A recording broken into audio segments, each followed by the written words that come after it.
said she loves you. But she can't love me. But I love you.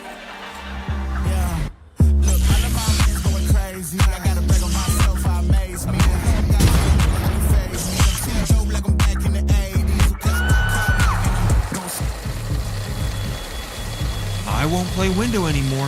What's going on? Play your role. 1xBet. On to the next one. YaLLa Compass 2025 season. If anyone peeks through, they're both dead. They're both dead in the smoke. Bomb drops, pops up behind it at the edge of...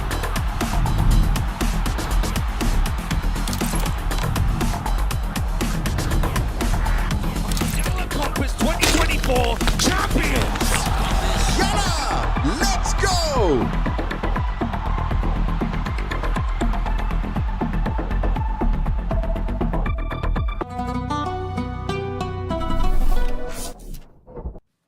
Hello and good morning, everybody, and welcome back to Compass. Today is an exciting day of Counter-Strike as we've got the Swiss stage ahead of us with the 1-win and 1-loss teams trying to make way into the upper echelon of play here in the group stages. My name is Pavlos. I'm joined by Ted for the first match of action for today. Ted, how are you feeling coming into these games today?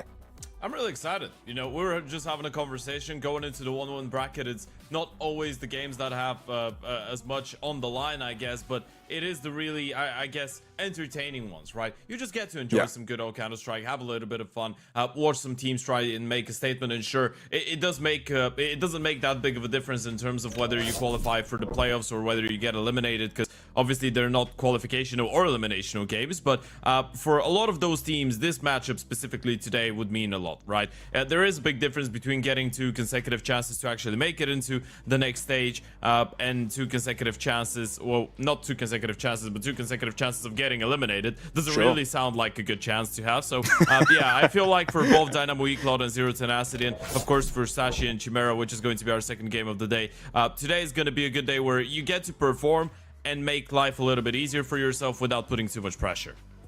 100%. And let's get started by taking on these teams. YaLLa, the first competitor of today, going 1-1 like we previously mentioned.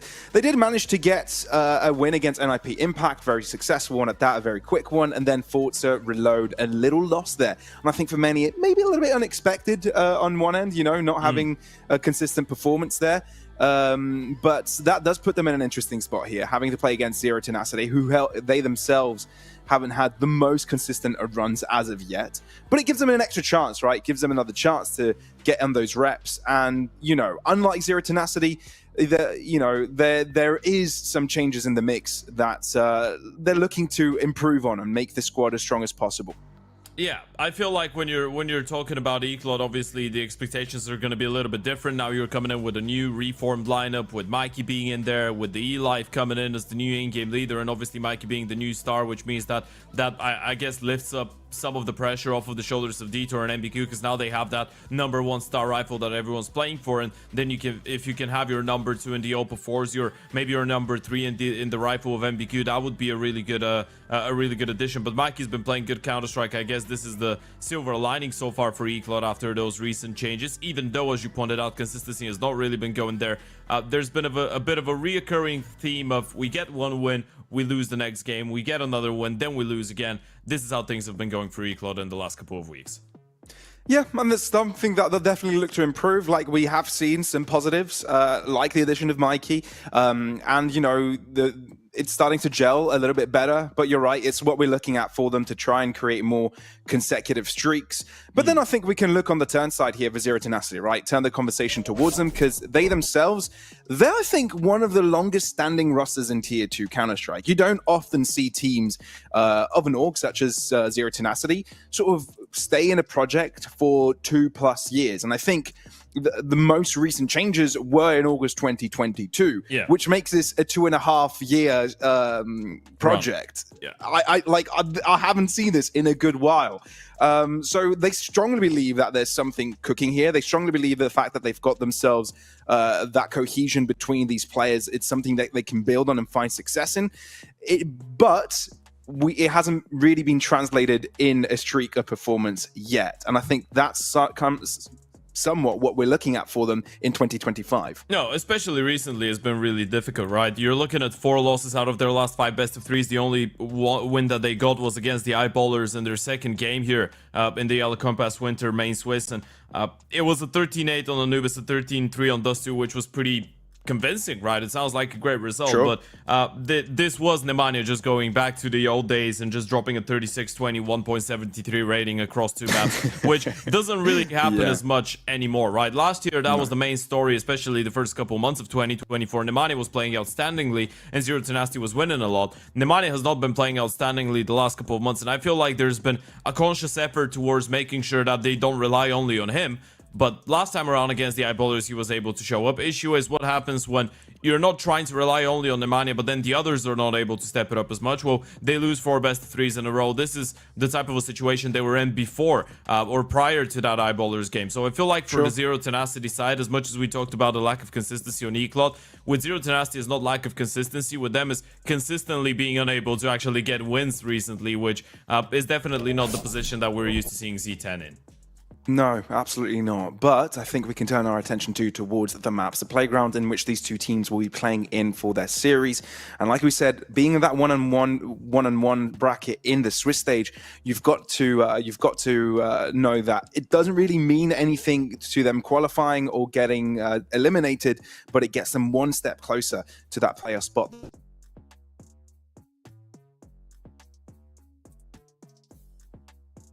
Follow up. My screen is frozen. I was wondering if that was my internet. We're back. Off. No, we're back. Good. But ban on Nuke as well to follow suit, and you've only got to wonder what comes next. It's going to be ban on Inferno and Anubis. So we do have our 3 maps here: Ted, Mirage, Dust2, and Anubis. Look, if Nemanja is actually in form right now, if he's in shape, then Zero Tenacity are loving this veto, right? You get on Anubis as the 3rd and final map with Z10 in the server if Nemanja is playing good. I mean, on paper, Zero Tenacity get 3 out of the 4 best maps that they've had so far this year, right? This is Mirage, this is Dust2, this is Anubis, and the only one that they're not getting is Nuke, right? All of those maps they play, all of those maps they like. Sure, the Anubis, the Mirage, maybe occasionally not the best, but Nuke and Dust2 have been the, I want to say, the most entrusted picks from them so far in 2025. So I feel like all in all, when you're looking at the veto, both teams are going to be pretty happy, right? When in terms of Eclot numbers wise, Anubis has been actually looking even better than the side of Zero Tenacities for the last couple of weeks. Dust2, I think, is always an exciting one. We're talking about Dynamo Eclot simply because of the presence of Forzi in the server, guys like Mikey and MBQ as well. So they do have the firepower to be competitive on it. And then vice versa, when we're talking about the Mirage and Zero Tenacity, there was actually a moment back in 2024 when Z10 would be the ones picking into a Mirage. They would be the ones to perform really nicely and be able to get some good results against some of the best teams in the tier 2 space. So I think all in all, we were always going to get a really evened up veto. It's all about who's going to show up and play the better Counter-Strike in the end of the day. Yeah, I think you hit the nail on the head right there, Ted. I feel like this matchup, even though if you look at Zero Tenacity historically, you'd say, okay, there are some strong, pieces to the puzzle. You can also say the same thing about Eclot. And the streak of form hasn't really been there for either of them. So you're right. This is about who gets on the server and, working on the right side of the bed, essentially, today. And that's what I'm looking forward to here, because we're looking to see if these teams can actually recreate and create some form if we're looking at Zero Tenacity all together here. So yeah, Ted, what are you think the prerequisites, apart from, talking about the general performance from these teams, being online on the server, being cohesive and all that, what do you think is the most important for either of these teams to perform today? What needs to be unleashed for them? Ooh, I think when we're talking Eclot, I don't want to talk simply individuals, but I feel like if we're talking Eclot, Mikey needs to be unleashed. And the one thing that I've been missing out so far this season, by the way, is getting everyone else involved to some extent, right? Because it's quite obvious from the playstyle that DayLive has been trying to implement that they are trying to set up Mikey to be that first star of the team, the X Factor, right? They're trying to give him all the resources because they believe in the talent he has, and you can't really blame them, right? That's the reason he got an opportunity to be in OG for a couple weeks as well, and he was trialed out by OG, is the fact that he's got undeniable talent. So right now, you got to put him in good positions, but you also need to have a really consistent number 2, right? Whether it be Forzi, whether it be NBQ, whether it be Detour. I mean, there's so much firepower, there's so much dynamics on the side of Eclot. So what I want to see right now is Eclot play some dynamic and cohesive Counter-Strike. I feel like they could be one of the most dangerous teams in this stage of the tournament in particular, when they're on their A game. And on the other side for Zero Tenacity, I couldn't really tell you. The picture has been incredibly difficult for them. 4 consecutive losses in best of 3s. The only one you win because Nemanja was going absolutely crazy. It really is difficult to say what needs to go right for Zero Tenacity, but if we had to point out one thing, it would have to be the obvious: Nemanja needs to play well.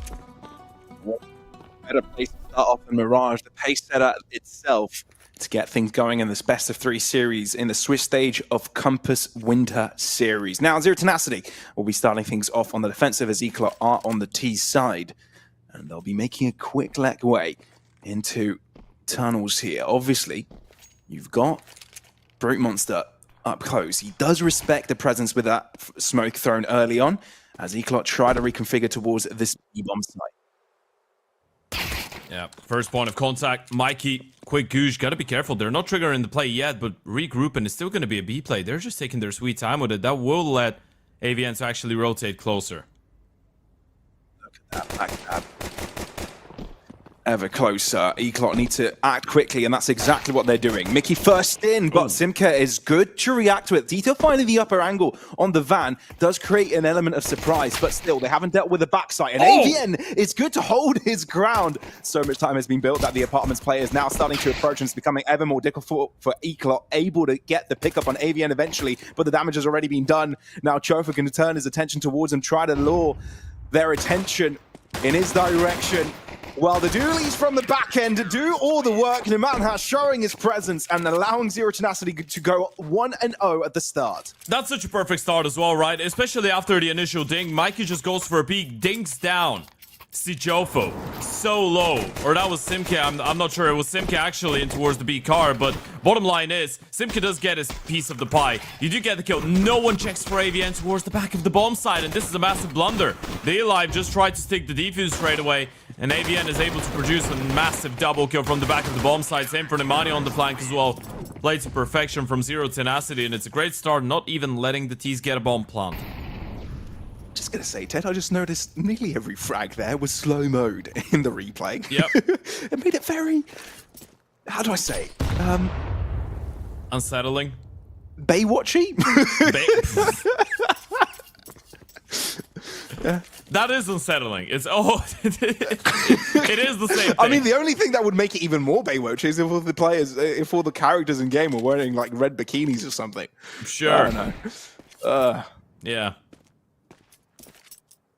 Yeah, sorry about that image. Simka's already got the red gloves and knife. He can pair them up with the red bikini. Sure, yeah. Color-coded already. Yeah. Hot Boy Summer 2025. Hit the gym now, rock the bikinis later.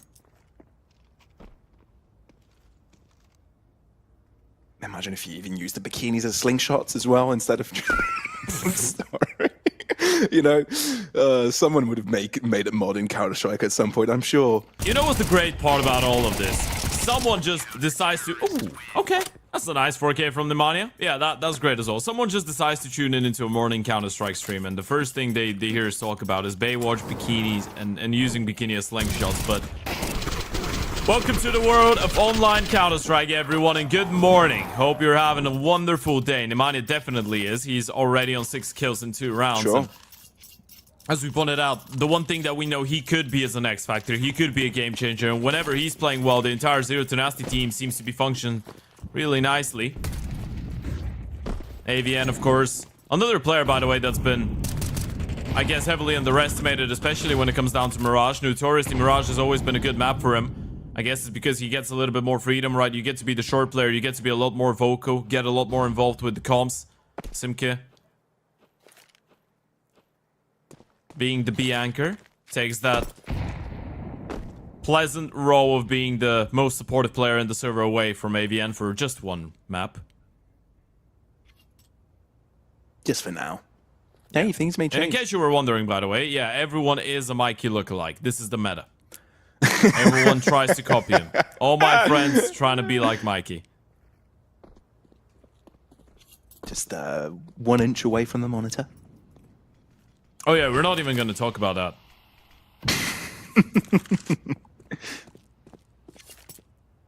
Look at how see it's Eclot, though, tilted as grouping well. up to the A side, though, and the push from Zero Tenacity could be surprising. Trophy the turnaround. Ooh. Molly. Lead in hand. Oh, and the Famas does the collection. Chofo able to stay alive. Does he get out, though? Because there is pressure from Palace as well. That's gonna give it away, though. The Eli, the first one to be stopped, and now they've been blocked off. Smokes, mollies, you're looking for other avenues. AVN holding the short angle with Mikey, rather, closing in. Oh, he's just stepped as well, so it's giving off the audio cue. But it's also given the impression that's the A hit that will be happening all over again with an extra angle of attack. MPQQ looking to crunch in and catches Brute Monster off. AVN strong on the hold in the first round, tries to replicate it, but can't do that much. It's the Chofo that just pops off with the MP9. AVN rejoins the fray, and it's all that Zero Tenacity needed. Did Forsey think he got the kill? He just turned around. I'm not sure if he was blinded or he just thought he got the kill on Jofo, but that's a lovely round out of him. And as you said, Zero Tenacity being able to hold on, that was incredibly impressive. Brute Monster does get deleted. It started looking a little bit scrappy there for a second, but it felt like Z10 at all times just knew what was going on, right? They had the Yuto on the ready. First player spotted. Molly deployed the E-Life, tries to force the issue. No one in close proximity to try and go for the refrag. You shut him down. You blocked him off with the smokes, and Eclot just had to slow it down and wait for the mid presence. Again, they don't get a bomb plant, though, meaning it's back to the pistols.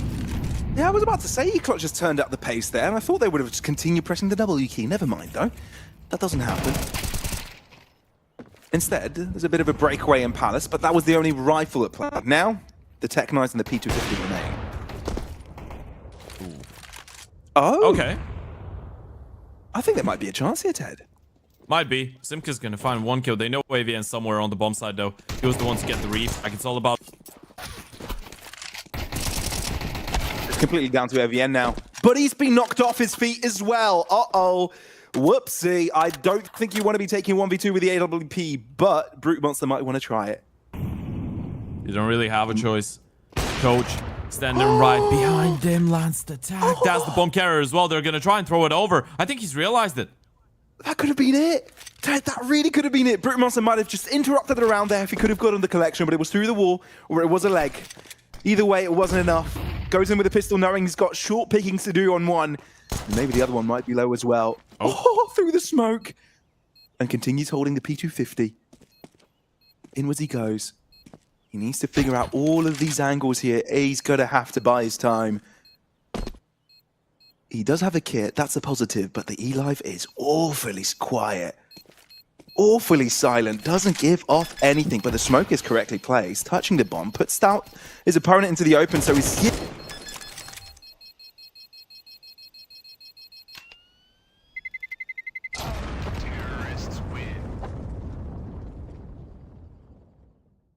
What's happened? I don't know if it's my internet or the Compass's internet, but... No. It's, yeah, we don't know who picked up the round, folks. Unfortunately, we didn't see either, so we're gonna find out at the end of the replays. Did he? Oh, he got it! He got it! Did he have enough time? for the defuse. I don't think he did. Oh, no, bomb explosion. Nope.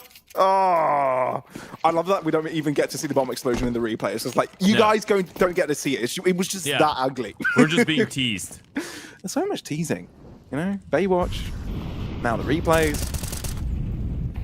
Yeah, bikinis being used as slingshots. Yeah, all that.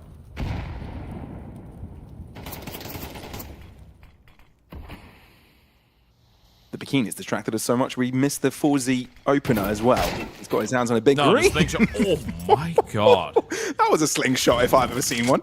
Yep. Teasing your head with a pebble or with a bullet. Bullet doesn't sound as fun. Brute Monster's still gonna be able to get that refrag onto Mike, and look at Jofo go on that aggressive play in towards middle. He's gonna clear out so much of it. Detour is never gonna be ready for this timing. Didn't even have his gun out, able to get it back on in time. But now you've seen Detour starting to fall back. You're gonna be on high alert in towards that B bomb side. Simka should be ready. Never mind. They think it's A. They've heard. I'm not sure what they've heard. They're just reading into this being an A play. And because out the A bomb side, he doesn't see anything. This is such a weird round for Eclot right now. As far as they're concerned, they could be walking into stack. They're going back. Oh no. This should not be salvageable. God. Brute Monster, if you get 2 here, that would be insane. But he's still under the radar. Quite literally underneath them. Spotted both. Draws out the pistol. No! That's enough for the second. And he draws enough time to get Forzi out of his tempo here. So Simka now recalibrates, knows MPQ is in the back of sight. MPQ can't win his trade, and now it's all down to Simka. Forzi approaching, and he can't go to the other side. He needs to go for the all-in. Simka holds it down, and so did Brute Monster seconds ago. Zero Tenacity with a big denial. That's absolutely insane. There's no way Brute Monster was left in that situation, that position with an AVP, and he's able to find a double kill out of it. I was just gonna say, this is the worst possible gun for the occasion. They were just separated, and it's all because MPQ walks out the A-bomb side and doesn't see anyone. They just misread the situation completely.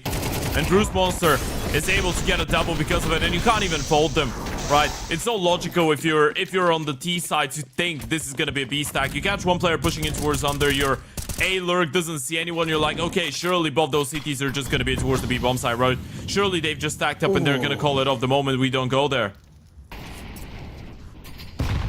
It's already adding up here, Ted. If you're Eclot, it hurts, you know? You've missed out a chance out on the pistol. Later on with your first buy round, Zero Tenacity have done a lot of interrupting so far. Eclot aren't allowed to speak. A lot of interrupting is the perfect way to put it, by the way, right? Because it doesn't feel like Zero Tenacity are in full control of the game, but it feels like every single time Eclot tries something, Z10 have an answer. It feels like every single time there is a spanner to be thrown into the works. And every time, it's a Hail Mary that pays off. Welcome to Zero Tenacity. Let's see what happens on this one. Yeah, we do. We do. But we'd like to see a lot more of that consistency. I think it's fair to say. I don't know what you're talking about. I'm enjoying what I'm seeing right now. True. It's always entertaining Counter-Strike, isn't it? Yeah. But Are you ready for a B-pop with a singular flash on Detour? One flash, no smokes, no nothing, and they get the round. I'm calling it here and now. Okay, I'm ready for it. I'm waiting. They'll They've get got annihilated. An boosted. That's a good read. Did the E-Live make noise earlier? Nope. Maybe. It's a good read, though. Nemanja is just smart. Big-brained. Oh, that's a good molly. But subsided by most. Oh, AVN got dealt with on the boost angle. Pre-fired. So Simka's called to action. He's got friends nearby now, though. 2 players in market. Is that enough for the bomb plant? I think it is. But can you restore certainty? Oh. Mickey gets another, and now all of a sudden, Eclot are the ones in charge. Sure, a rifle in the hands of MPQ might just be enough here. Cause enough distractions by Mickey and Forzi. That could just be it. Cross covered by Forzi. Red by Chofo. A lot of bullets expended in the process as Brute Monster holds his back. Now, MPQ is called to action. Buys a first, leaves a second isolated. Brute Monster saves a day with a Sky USP shot. Oh, what a crazy play that is from Brute Monster. I think he got the kill the moment that his feet touched the ground as well, but it's such a close one as well. Once again, just going down to the wire. All of those rounds have been. And look at that. Detour being able to get that kill, and Mikey, that is insane. He didn't stop. That wasn't a counter strafe. He just holds the T key and gets the kill. Both times. Absolutely insane. Hold A, hold E.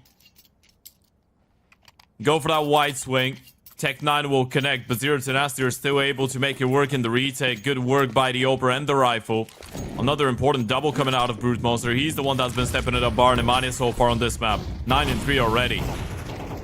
Well, the crosses to short is successful, but it's not without Brute Monster taking a heap of damage. Nemanja pushes through the smoke, and even if it's naded, Expose gets away with one. And that's completely quashed Eclot's push. Brute Monster wants another piece. And he's even got his attention turned right back into the B side the moment he's needed to. Oh, everything's going right for Zero Tenacity, but everything's also going wrong for Eclot apart from this kill. Is this enough to create enough pressure to retrieve the bomb? It's still dropped in towards connector though, right? And they know Forzi's all alone. They know he's got the AVP. Gotta take a passive angle. Forzi able to hit the first shot. Gotta be careful though. They're still gonna put pressure on him. There's no counter-action pressure from Zero Tenacity though. And now there's a teammate approaching, MBQ closing in, and now AVN is in trouble. Smoke and drop out from Forzi. Eclot finally gets something to go their way.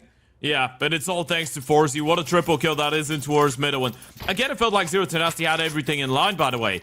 They re-aggressed. Nemanja pushes through the smoke. There's a second player playing on top of the smoke in towards connector. The Oper of Brute Monster again being incredibly mobile and dropping another player in towards Delpan. It felt like, again, the round was just perfect by design coming out of Z10.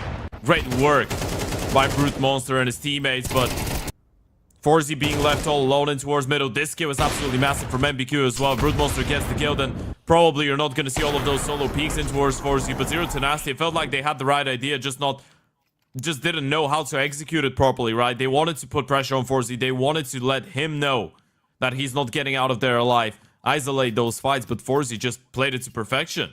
He isolated the fights for himself. I think we can start describing the gameplay as scrappy now, Ted. I feel like there are a few moments that have indicated... Counter-Strike I see. Yeah. But yeah, I think we reached the point in which we could start describing it as scrappy a couple rounds ago. You're probably right. That was just entertainment. Sure, yes. We've reached the entertainment threshold. Also known as, I've lost my mind too much to actually give a reasonable explanation on to what is going on. So we just watched Nemanja push through the palace smoke. Bit of a risk.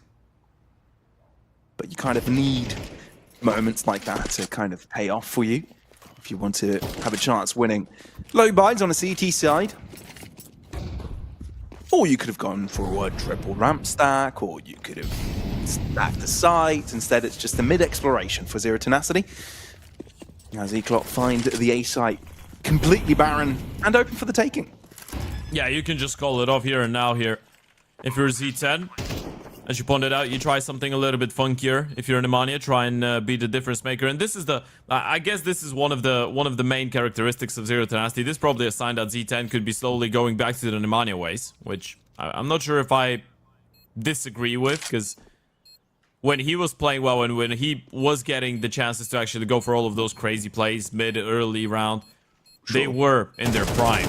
But yeah, sometimes you're going to see Nemanja just shift walk through a smoke into an AK and you're gonna think, well, that kind of looks silly. But as you said, considering the circumstances, he's all alone in towards A. He wants to get that MP9 into a fight, and if he's able to get that kill onto MBQ and upgrade himself onto a rifle, it could have been enough to actually fend off Eclot back into his teammates who were stacked in towards middle or the B bomb site. So you understand why he wanted to do something like that, and Zero Tenacity obviously called it off to hold on to the pistols in the armor, so they will have something to work with in this round.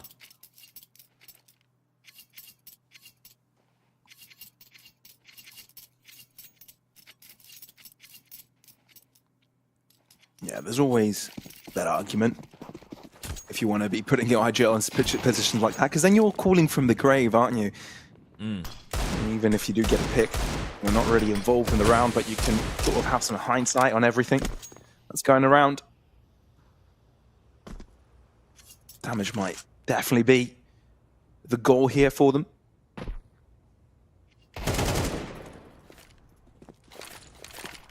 Eclot were on boot camp a while back, weren't they? Yeah, a few weeks pretty ago. sure they were. Z10 are in boot camp right now, that's for sure. And AVN has been sent back packing. Oh, okay, that's a nice shot from Brute Monster. I mean, the round is still going to go in favor of Eclot, but yeah, the bootcamp conversation is an interesting one. Zero Tenacity is one of the teams that actually does that fairly often,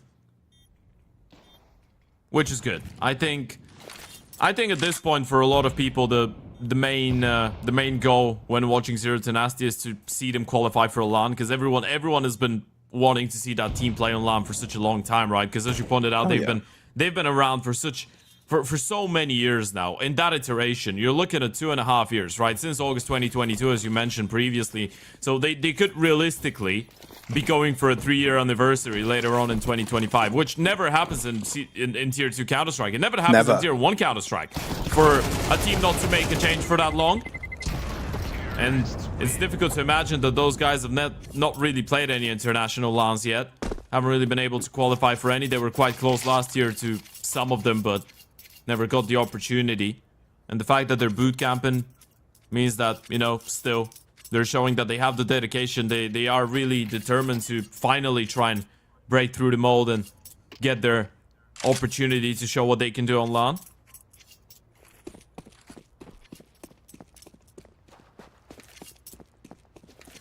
And also, as we said, when you are together for such a long time, you want to take all the precautions to make sure that things don't become stagnant, right? You want to make sure that there's constant movement in terms of the levels of you improving all the time. Just a side note, Nemanho wanted to go for the block of the smoke and instead took an AWP shot to his leg. It's just Nemanho Nemanho as well. Able to trade out some damage for a kill of his own. And now Simka gets pressured without retaliation. Eclot are starting to struggle this round, but a corner is gathered here by Mickey, and I've put Eclot right back in the fight. He's so sharp, isn't he? Giving them back an avenue. Issue here is you have no presence in towards the extremities, right? You get that one kill, but you're still trapped in towards mid, all three of you. You don't have anything in towards the A-bomb side, Ramp, Palace, nothing in towards B-apps. You don't even have a player in towards under or someone boosted in towards the window, so you gotta walk away like a pack. And if you're grouping up and going to a bomb site right now, you just have to clear every single possible angle, because Zero Tenacity could be literally everywhere. They've conditioned them previously, haven't they? They could be anywhere. And talk about anyway, he's got himself a bit of an off angle. Up against the pots. Eclot going through Palace, though. This is going to be a Palace drop. They're gonna have to make some noise. There's only 30 seconds. In the end of the day, I'm not sure if you... Actually, they might have enough time to just walk out, but still, if you walk out, even if you find the kill onto the player in towards beneath Palace, I'm not sure you're going to be reading into the RAM player. No. I think Truffin might start to hear some commotion, but nothing's quite shown. Maybe a scoping from the AWP. The pre-fire onto Chofo is successful. The break into the site is coming in. They're looking to see if there's a ramp player, but not a deep of an exploration enough. Allows AVN one pickup. Detour was there to counteract it, but still, a 1v2 with Simka joining the fight has put Detour under pressure. A sandwich position for him. As he tries to get himself out of trouble, it's Simka to get the pickup, and Zero Tenacity get the defuse and the win. You know what? Eclot play it really well up until Forzy goes down, right? Before Forzy gets shut down from the jungle player of Simka, then it actually looked like a really clean execution, right? You walk out of Palace, you kill the guy that was playing below, then you coordinated well enough for the double peek onto AVN as well, right? We're gonna see that one on the replay. AVN had no chance to get more than one kill, and that was best case scenario. It was just the damage. We're gonna see it right here. There it goes. You get a peek towards the back of default and another one from in front. AVN still able to get a kill, which is a massive difference maker. But then if Forzy doesn't get shut down, Eclot probably would have been in the better position. It's another close round that Zero Tenacity are able to squeeze out of the hands of Eclot, though.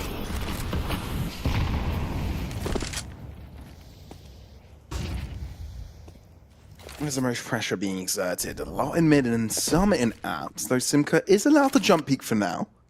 There's an op on the other side, though, so it's risky going for the jumps. Monster switching up his position from short to nest now with the AWP.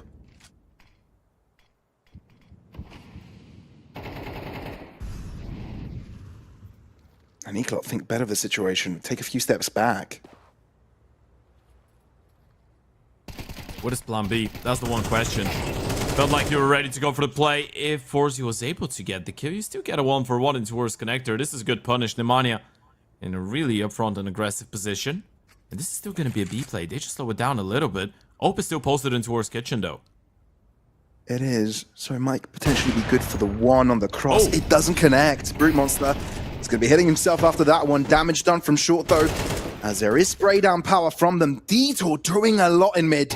Shutting down the rotations has been everything, but now you still need to cross on the site, and Simka has been accurate. He's been good for a double kill at the last round to put an end to it.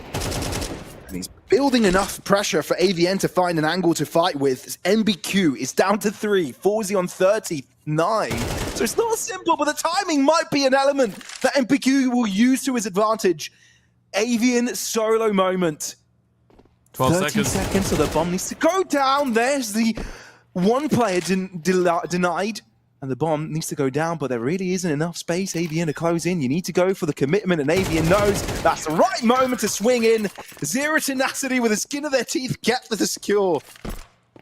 AVN is just the definition of a high-impact player, isn't he? 11-7, and every single multi-kill he's been able to get so far has been in a key moment. He gets 4 in this round, and it felt like YaLLa did enough. With Detro getting that kill in towards middle, AVN on 25 HP is able to get a double and clutch up a 1v2. It's just the fact that he gets the kill from short, instantly repositions in towards kitchen, instantly starts the rotation. That's why they weren't ready for the timing. They were even considering it, but still, he was there so quickly.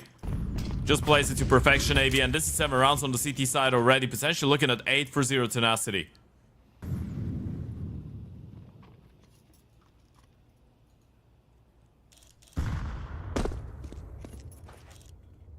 A Z10 Mirage.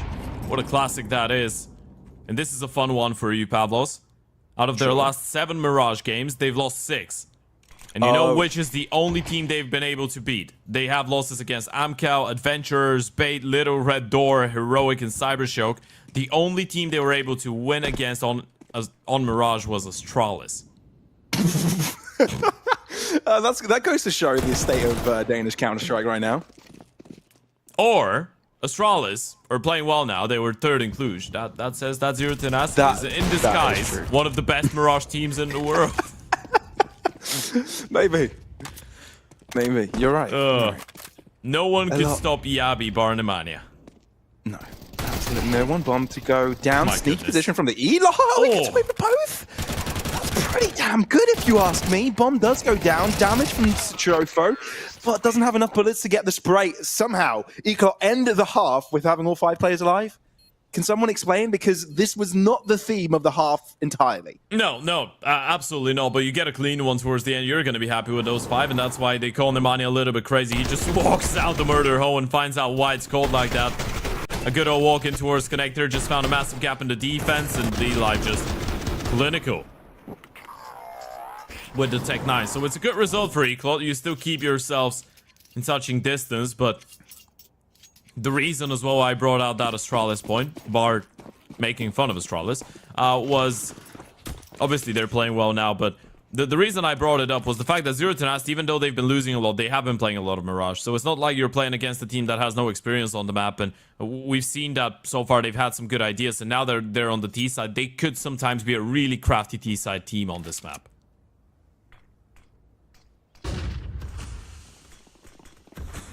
Although a lot of steps are heard, so Elive is trying to call his team in for reinforcements, but he needs to get a pickup, and he's not able to do it. And the smokes are able to shut the rest of the team out while the bomb will be going down.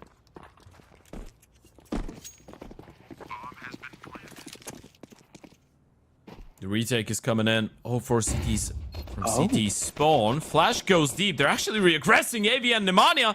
They've just shut him down. The CTs were just getting set up for the retake, Pavlos, and they get stopped right in their tracks. Yeah, the answer is to not let them set up, but completely hit them where it hurts. And they knew what was going to happen. They knew there was a flood coming through jungle that was straight up denied. So CT aggression was next on the table. And even if it was 1-2 players, it would have been a cleanup. But the fact that it was 4 coming in through CT, that just completely gave Zero Tenacity a gift with a ribbon on it at the end. And allows them to carry some momentum from the previous half and excel on that lead.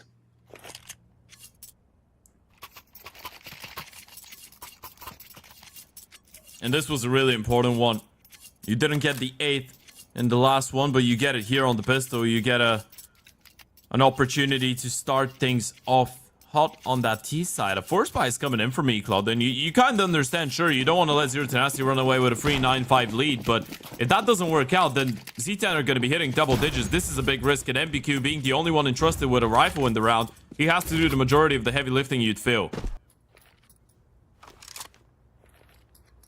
Might not get to, though. Might not. Especially provided that's the B hit that is incoming. You got to make sure MBQ is in the right position at the right time. And there's a high chance he won't be, as 2 pistols are the ones entrusted with the defense of this site. A boost. I think it may have been spotted, so it might be pre-fired here from Zero Tenacity. Trevor with a breakaway. They're looking. The rest to come in. They're definitely going to look, or maybe not. So Forcy's able to get with 1. That's a little bit more than we thought he would be able to. And MBQ has been able to find himself amongst the fight. And the fact that the pistols have shot pretty damn well themselves has made Zero Tenacity a little bit scared here. You need to pick and you need it quick, and the M4 is hurting, you feel it, and it's changed that position again. Brute Monster forced to take the fight. MBQ no more, so the M4 needs to be collected again. But it's a 5-7 from Dieter to do a lot of the damage. Mickey looks to join in as well, as Eco are there, quick to bounce back. It's actually the pistols that do the majority of the damage as well, right? MBQ finds only 1 kill on the M4, but it was a really interesting one. It was a really important one because it makes everyone respect the B-bomb side a lot more, right? You could just see how in the moves, the way that Zero to Nasty were thinking about going for the peaks, it was just completely different when, you know, there's a rifle on the other side, right? They were thinking about going for the elevated angle on top of the car as well, thinking about going for a couple wide swings against the pistols, and then MBQ gets spotted after getting the first kill. Everyone was so anxious about going for any peaks whatsoever.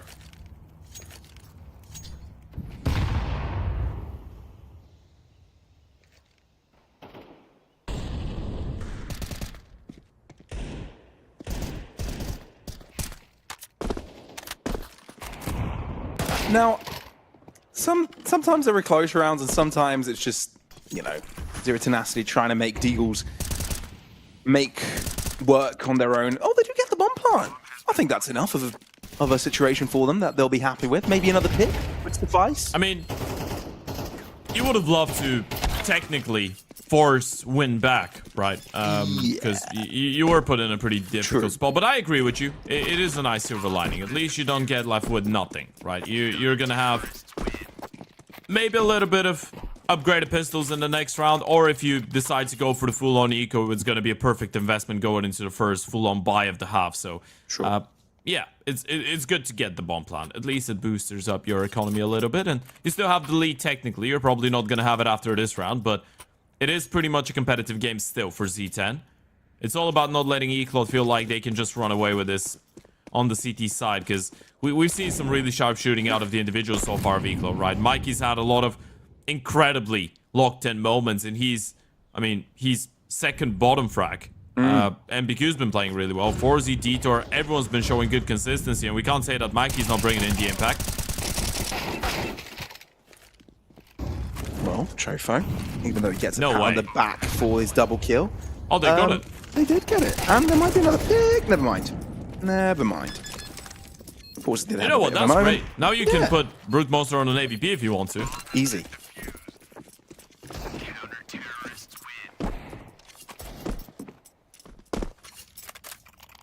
Back-to-back bomb plants. And now it's the time for the buy. 8-8. I think this might be a reset of the game, Ted. Some could say this is where the game really begins. Feels like it, doesn't it? Round number 17. We're leveled up. Both teams have their guns out. Forzy literally has the guns out. He's not wearing a top. Nice. It's so cold outside. How does he do it? Why does he do it? Heated. I don't know where they're boot camping. They could be boot camping somewhere where it's very warm. I think he lives... No, he's at home. No? He lives in the Czech Republic, I think. Huh? That would be very cold. Maybe central heating there is pretty good. I would imagine it would be. Elive. Oh, in trouble there. Flashed from Nemanja, and it's Chofo to get the pickup. Now, Zero Tenacity been able to cross into sight, and Eco are respecting it, but they are spraying across the smokes a couple of occasions, allowing them a pick. Gotta get the bomb down. Nemanja reaggressing in towards CT4. He's ready. You still have to make a move. The bomb site's so uncomfortable. This is a massive back and forth.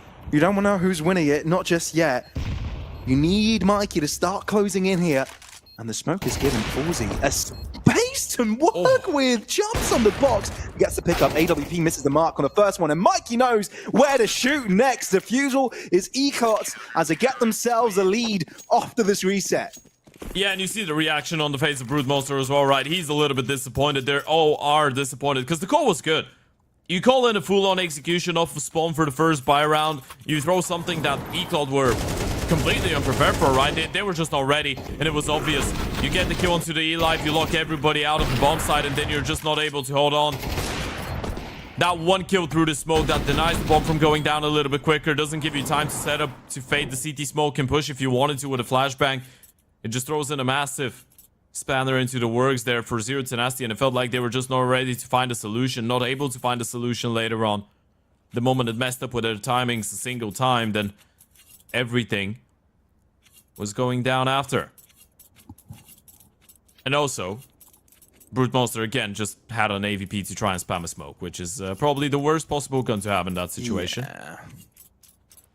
Starting to get a bit rough here for Zero Tenacity. You can't help but wonder, they lose this round, they might be in big trouble. That's Eclot knocking on round 11 for themselves. Troubling stuff. And Zero Tenacity look to put pressure onto the other side of the map. Look at the E-Life though. That's very far forwards facing. Yeah, we gotta be careful. Flash, not gonna bang in too much, but Simka still gets a 1v1, and this is a yes, thank you moment for Simka. He wanted a fight like this one. Though you know it was a self-assisted flash, so you don't quite expect to be too many players onto that A site. So Eclot do make the call to keep 2 players busy on B, while Zero Tenacity are able to split the map in 2.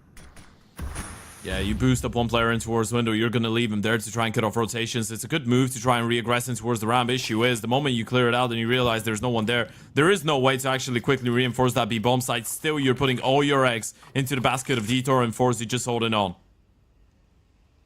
And here comes the B push.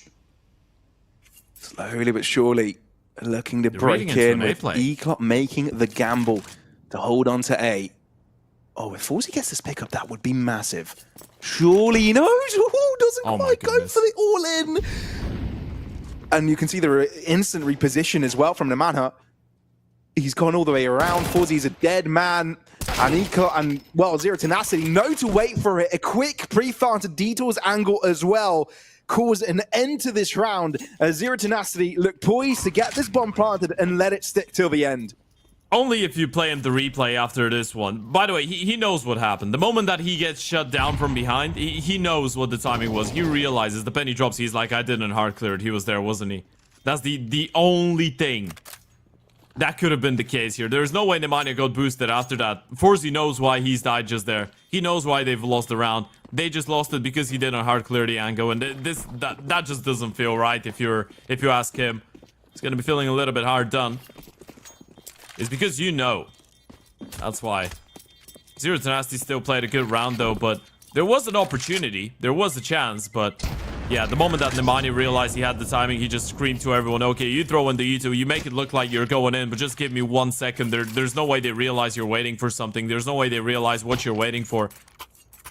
They just completely overlooked me 2 seconds ago. I'm gonna get that kill every day of the week. And they still completely deleted the player into war short, by the way, as well. That was a great short strafe. Someone's been playing pre-fire maps.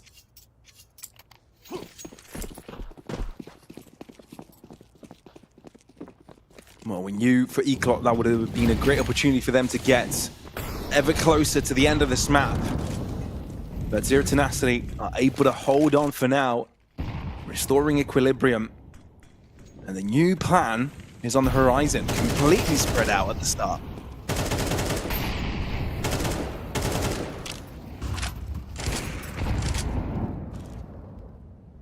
That's a nice opener. Mikey goes down, ejected, and as you said, this is a really important round economically for the side of Eclot. And Z10 again putting a lot of early pressure and then just freezing. Look at how quiet server has gotten after they get that first pick.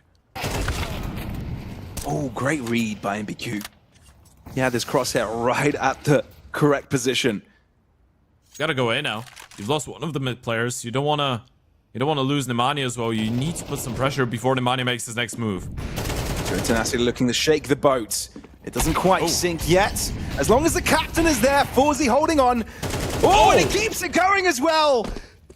He is shut down, but I think he's done enough because now Simka's in that 1v2, able to convert it from the 1v3. MBQ, his time is there, and he gets there on time at 10-9 as Eclot continue to steer things in that direction. What a round from Forzy that is. The first one on the non-scope, second one in the motion. You put him in the pocket, he's gonna deliver every day of the week, Forzy. What an impactful round that is from the Czech Oper. An incredibly important one. This could have been the round to save the map for Eclot. Still not out of the doldrums just yet. Zero Tenacity have another reinvestment going forward, but if Forzy starts getting fired up on the AVP, then Z10 could be in a whole lot of trouble. Yeah, we've been in this position before. But somehow Zero Tenacity, that's when they were the most alive. We'll see if they can do that again. A lot of attention to mid, though, this time for Zero Tenacity.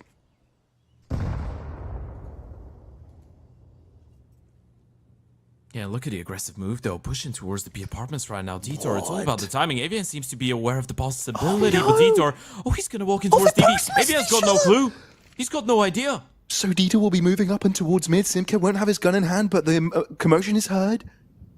He's realized he's walked right past them, otherwise he would have been in that fight already, so he'll be turning in this direction. He can hear the movement. Oh, he wants to see if he can get away with more than just one. Spray down is his. He gets the pickup, but now he needs to turn around, and I don't think he'll know that Avian is there, so there is a counteraction to that fight. 50 seconds. Zero Tenacity, what's the call? Had to put all players into mid. Counteracted in mid again. Mickey stands tall, and now they turn again the pressure into B, where MPQ is hiding. Avian with the pre-fire shot. Cross from Connector is not deterred, and Zero Tenacity are deciding that the B side is going to be their own. They're just peeking, though. They lose 2 players in the nick of time, and there's only 20 seconds. Brute Monster is just going to send it back towards the A-bomb side. They just overpeak a little bit, and now Brute Monster thrown in the clutch. No one's moving, though, but they've pushed onto the side. They know he's not there. This is ridiculous. So many back and forths. Brute Monster, though, is able to get the bomb down in time. Gets himself into cover.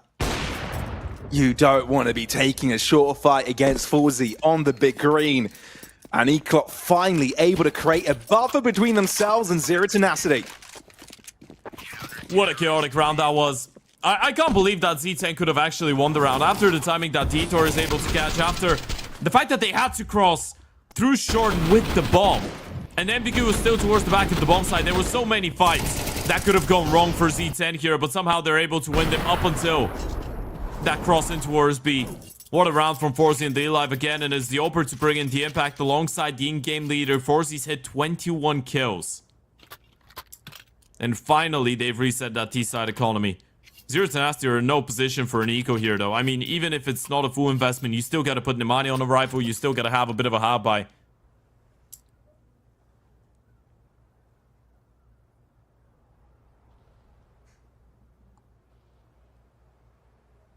Rough moments. What's the goal here? Considering how good of a start Zero Tenacity had at this game, it's a bit daunting facing the prospect of them potentially losing it, because 2-0 could definitely be on the cards for them. They can't think that way, not just yet. One key investment that they're banking on right now.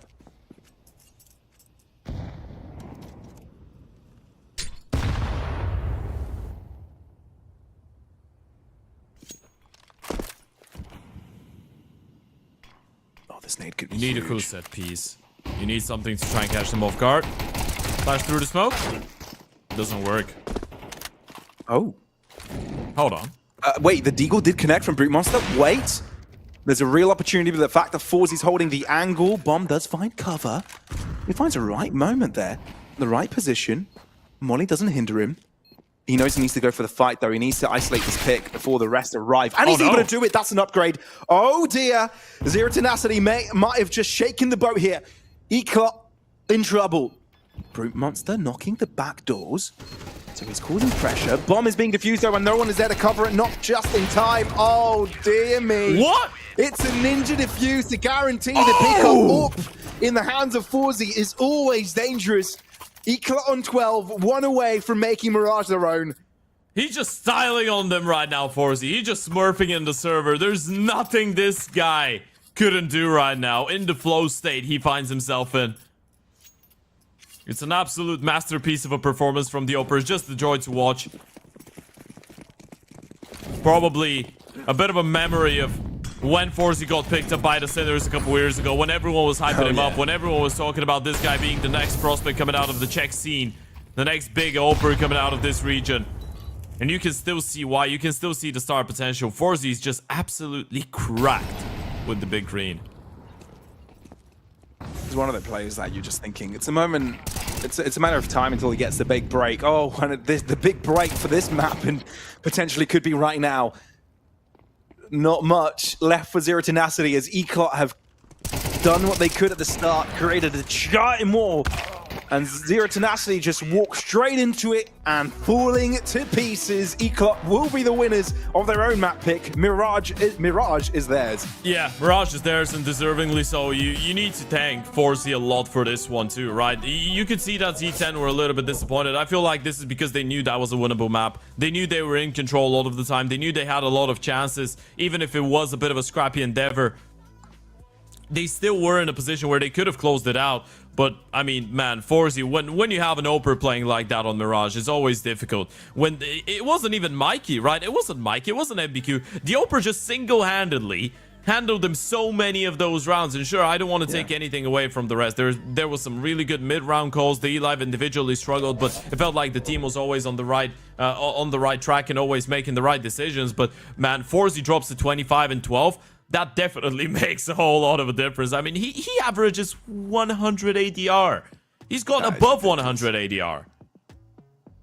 Yeah, truly ridiculous. ForeZ definitely being put as the highlight player, and one which the opponents need to match. You've got the opposing AWP player, Brute Monster, also fragging for the team. But when you've got an opponent like ForeZ creating the bar and putting it that far high, it's tough to face up again. So yeah, map number 1 does go to Dynamo. Eclop as Zero Tenacity look to play catch up, with Dust 2 being their own map pick to be coming up next. Ted, is it fair to say that they absolutely need this? Well, obviously, because if they don't, they lose 2-0. But how confident are you in their ability to get that one under wraps for themselves? Look, still, I feel like Zero Tenacity is probably the far better team when it comes down to a Dust 2. The only 2 times we've seen Eclop play a Dust 2, they've lost. And yeah, so that doesn't give me too much confidence. The one thing I will say, if MBQ keeps playing like he has been and doing the damage he has been on the rifle, if Mikey wakes up and if ForeZ keeps doing what he was doing on Mirage, then there might be an opportunity for Eclop. But Zero Tenacity definitely not a team to be written off out of this one, folks. And with that being said, we're going to throw this one into a bit of a break. We're going to find out if Z10 can actually bounce back and take us to a third right after the break.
She said she loves you. But she can't love me. But I love you.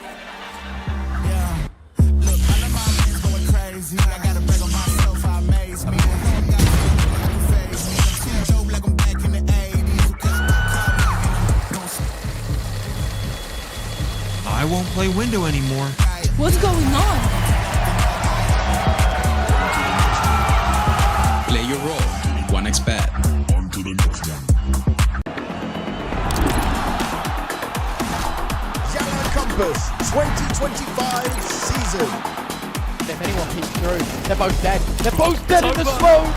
Bomb drops, popped up behind it at the edge of.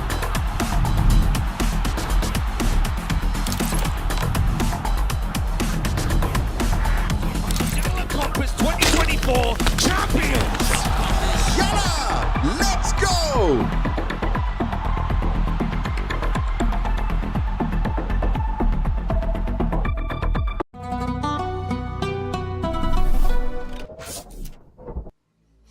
Yeah, that's right. We're back. It's time for some Compass, as we've already seen the first map take on between Eclot and Zero Tenacity. Now, that was Eclot's pick.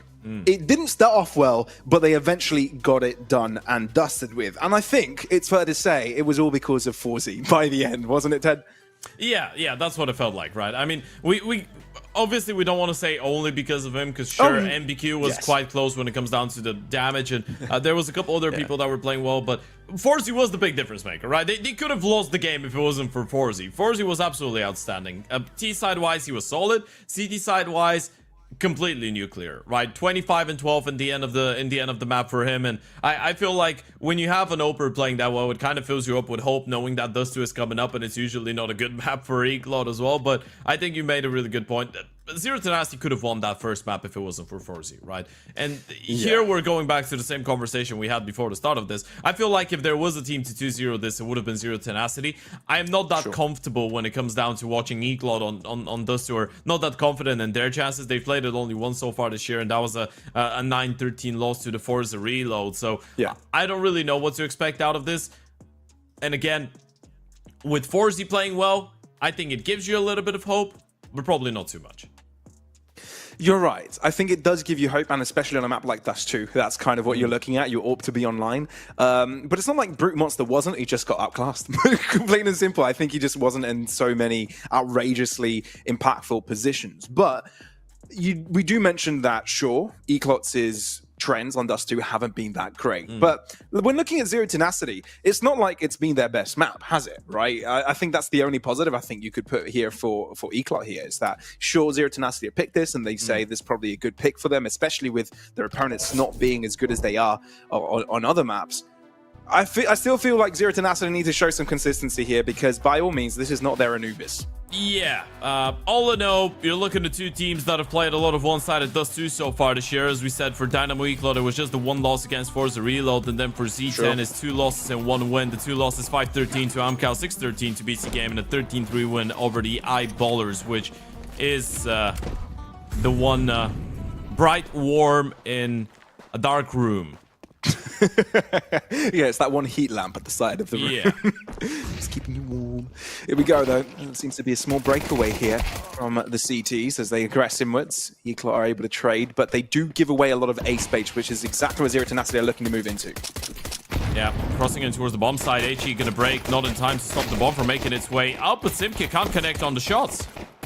And it seems that Eclot are finding a lot of elevated positions to make this work, making it nigh impossible for Zero Tenacity to just break through.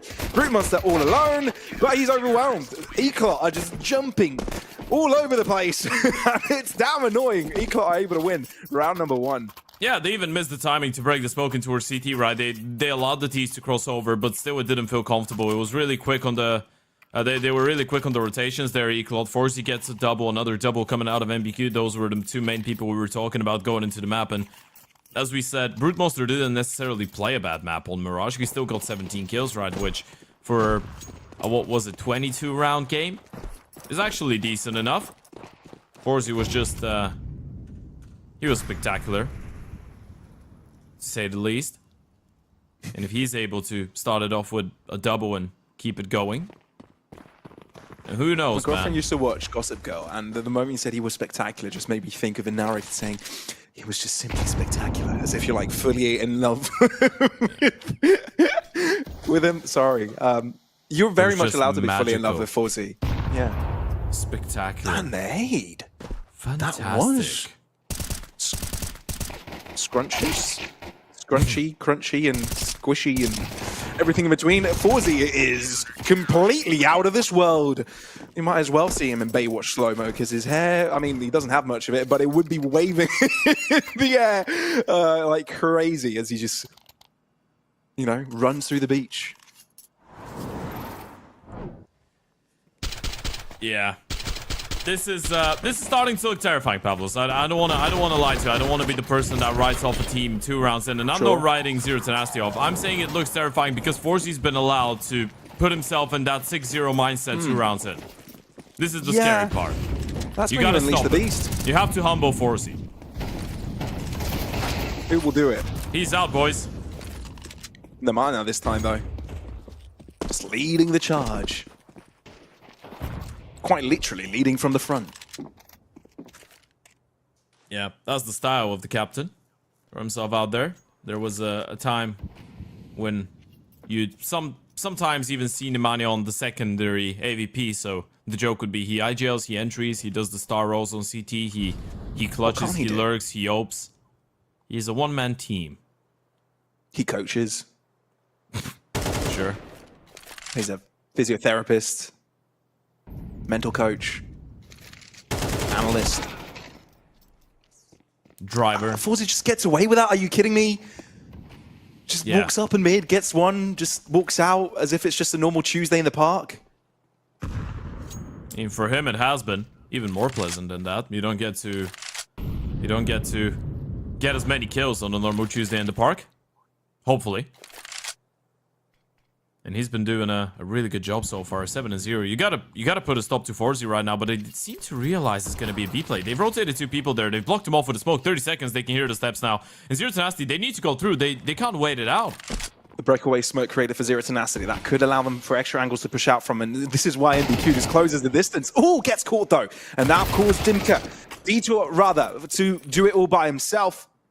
And he only gets just a little bit of damage on his opponent. But there are players moving in from apartments. It is 4Z, you're right, the most dangerous of them all. But he's also being backstabbed. And if there's anyone to be in a position like that, it's going to be Nemanja. Yeah. Not ready for him. Felt like it was about the right time as well for Equal to drop the ball. Mikey's still going to try and do something, but will go down himself. So they get their first round on that T side, Zero Tenacity. It felt like it was a little bit alt in the way that they wanted to play it in towards the B-bomb side there, MBQ and Detour, right? Detour just playing on that elevated angle went towards the box, and the moment that MBQ goes down straight away on the edge of the smoke, Detour was pretty screwed up. Not a lot he could do there, long range with the MP9 and an angle like this one. Even if he does get the first kill, he's not going to get more from it. That's for sure. Needed MBQ to get the attention away, stay alive, and fight after. Worst case scenario, though. You win a round, that means that 4Z actually gets to buy an ope now. And he's already picked up an opening. Against Brute Monster, the opposing op that still had a great performance in the previous map, but it just wasn't enough. 4Z just outshadows everyone.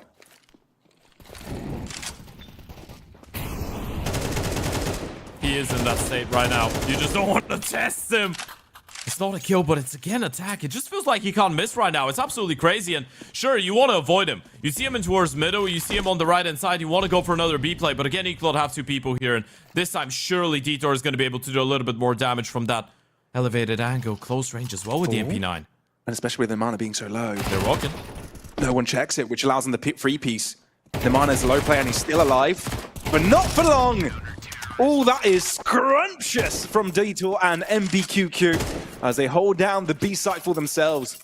Yeah, really tasty, isn't it? I mean, Detour is able to get a double on the MP9 as well. That's going to be some nice bonus cash. It did get a little bit awkward there the moment that Nemanja on the low HP walks through the right-hand side of the smoke, right? You could start imagining how he just walks out and Detour doesn't see him and Detour gets killed and the second player is not looking as well because Detour hasn't come that he needs any help, but they both had their eyes set on the smoke and able to hold strong.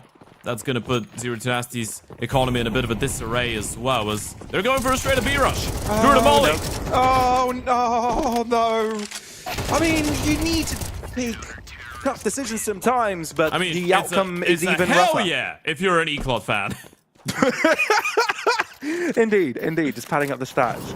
I don't know, I've been looking at the cams here and there, Ted, and even though Eclot have been doing pretty damn well, you know, the previous round after Detour and MBQ just shut down the B site for themselves, it felt like Detour, you know, he was shaking his head a little bit, he was holding it. I feel like, I don't know, maybe he's just wondering what are his opponents doing, or is it more of a like, oh, maybe his head isn't completely in the game, and thankfully for his team, you know, things seem to be falling into place for him. Yeah, I think MBQ and Detour is just a really good duo to have in towards the B-bomb side. Zero Tenacity still are gonna go for another B play. They really are trying to the nade. abuse them. Ow, 2 players on half HP. Detour. Does he buy enough time? He's created a crossfire with his teammate. They reposition like a well-oiled machine. So well-tuned with each other. And now they've already shut down the play, and Zero Tenacity called to reconfigure. I mean, yeah, time to stop going B, boys. Push! Oh my goodness. Unnecessary, maybe. Yep. Didn't need that. Didn't need it at all. Forzy's not seeing anything in towards long. Mikey can't hear a thing in towards middle or in towards short.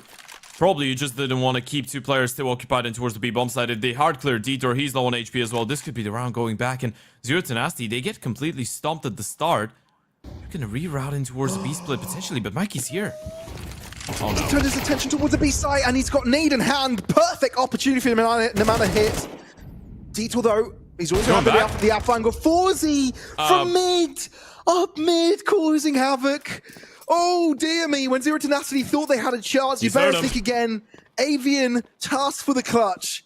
Detour, again, the repositioning. He switches angles, and he's always in a position you can never expect. When was the last time when you've seen 6 rounds in the 2 B players combining for 17 kills, by the way? This is a great question I have for all of you at home, and I'm gonna answer it for you. You haven't probably seen that in a long time. Never. What is going on? I mean, the only kill they get is in towards A, and sure, MBQ pushes through the smoke. Mikey gets caught on the timing, and still Detour is able to identify the risk, go for the solo peek, deal with the player coming out of B. Forzy with the shuts them down. That was just an incredibly awkward round from both teams' perspectives. Yeah, it's rough. However you put it. So Tenacity walking really quick right now. Pacey with their movements, but the smoke drops right on time. Mickey's spray as well as Forzy's flash is superb. So there is 1 kill of a trade here for Zero Tenacity as they try and open up onto short as well. I feel like Zero Tenacity realized a lot of those rounds come down to just them not winning 1 key fight or something like that. That's why I think they kept going B as well, because the first time they went B, they won it flawlessly. And after the fact, it should be alright, right? Short players out. Forzy. Okay. If you're in a mana, you're sort of hoping you can get the pick up into Forzy there. That's the only real chance you have in this round. And it's through the smoke. I feel like that's just insult to injury, like big time. Like you've got an opponent bleeding on the ground and you just go stab on their foot, just, you know, create even more pain. Man, Forzy is a gamer. That's all I'm gonna say. This is sometimes when you play a game of Counter-Strike, you just know that the guy on the other side of the server can do it better than you. That's one of those moments if you're Zero Tenacity. That's how you feel right now. You just feel like he's just better. His opponent created a gap in the smoke by spraying his pistol. I guess that's enough for Forzy. Thanks for the replay though. That was a great one. Yeah. That's how locked in he is. I mean, Brute Monster has his hands on a big green and he hasn't been eliminated from the first few seconds. Progress. But is it gonna give them a chance in this round? Forzy's holding the correct position, but he's flushed out with a molly. Down to 75 for Nemanja. You're going to fend them off for now. The good thing is he didn't fire off a shot, right? So they don't really know if the Oper is posted in towards that A-bomb side. All they know is they got naded, but they're still going for the A-split, and it's all going to go down to this. The E-Live needs to get at least 1 kill. He's in a good angle to do that. No one prepared to throw a flash in just yet. It's going to be a dry peek, which would favor the E-Live normally, but it's Chofo to end up with a big pick instead, which allows Forsy to get a little bit more risky with his movement. Although Nemana does get the collection to Mickey, it puts Forsy all to There's no himself. way. He gets away with one. No, stop it. He's just dancing circles around them. But Zero Tenacity finally have a chance to break away into the site. Can they make the cross inwards? Chofa misses a shot. What? And Detour's allowed the cross. That is completely absurd. Detour also comes alive. And Eclot very much demand respect from their opponents. Someone give them a raise. Force and Detour are combining for 25 kills, 8 rounds in. This is an absolute abomination in towards the A-bomb side. How is Force staying alive? Everything was crumbling around him. The life goes down. His rifle on A gets killed. Forzy's alone with an AVP, and he's getting crunched from short and long, and he's able to get away with a double, stay alive, buy enough time for Detour to rotate in, and look it up from the rifle. Sejofo knife out, completely discombobulated for this entire Zero Tenacity side. They had no idea what hit him. Eclot just can't lose a round right now. Even if they tried. They couldn't. I don't know what's going on. I don't think Zero Tenacity know what's going on. I don't think Eclot know what's going on. D-Life is the happiest in-game leader in the world. He's on 0 kills and 3 deaths, 8 rounds in, and his team is 7-1 in the lead. Yeah, it'd be a perfect moment to be in an IGL. He's finally missed the shot. I guess that's what Zero Tenacity are feeling, but a rough buy as well. Hero rifle in the hands of Nemana. He's already here. Oh my god. Forzy's omnipotent.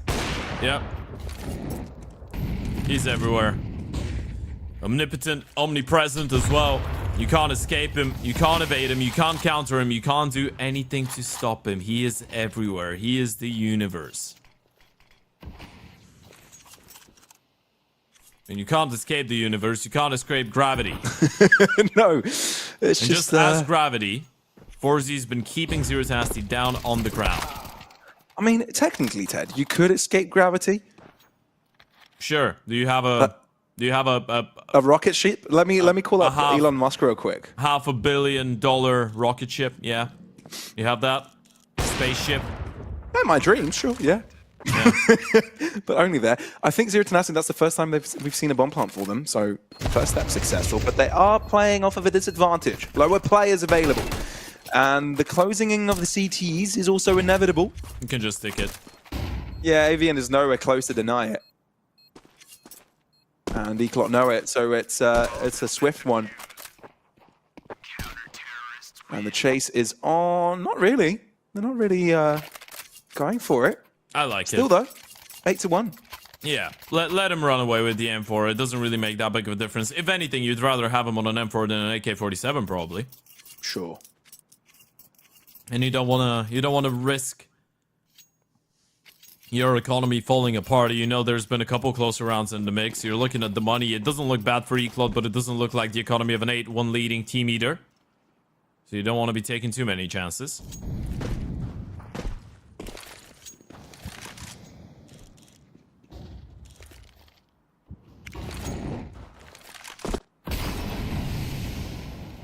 Eclot is looking scary though.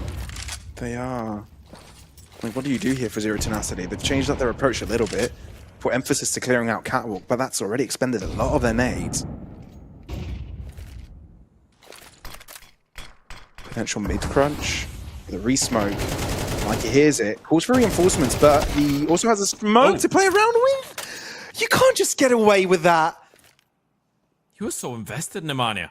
He was spraying for almost too long, right? Made it really easy for Mikey. He just waited for the spray to get a bit more disfocused and just went into it. And again, they're just walking in towards the AVP. They have no other choice. This time they have the util though. Surely you're not making those fights easy for Forsy now. And for Eclot, you know this is the push. The smoke, I think, failed. It just bounced off the How did it box. bounce like that?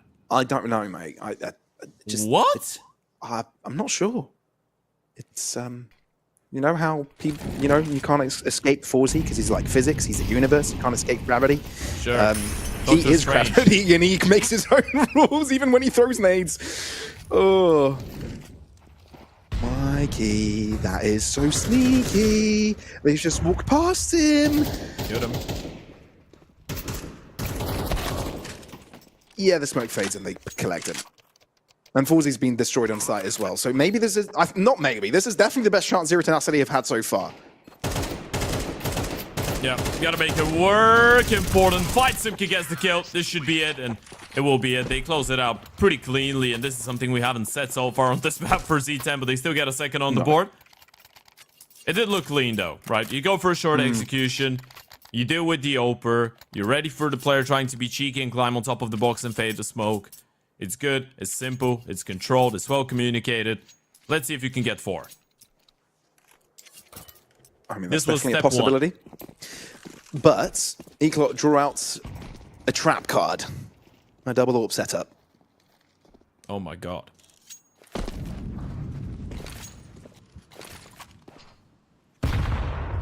Been a while since I've seen MBQ on an AWP.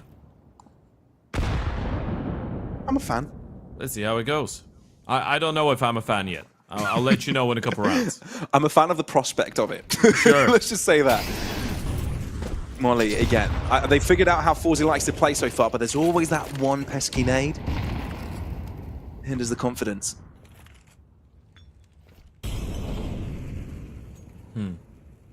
They did try and bait them in, by the way.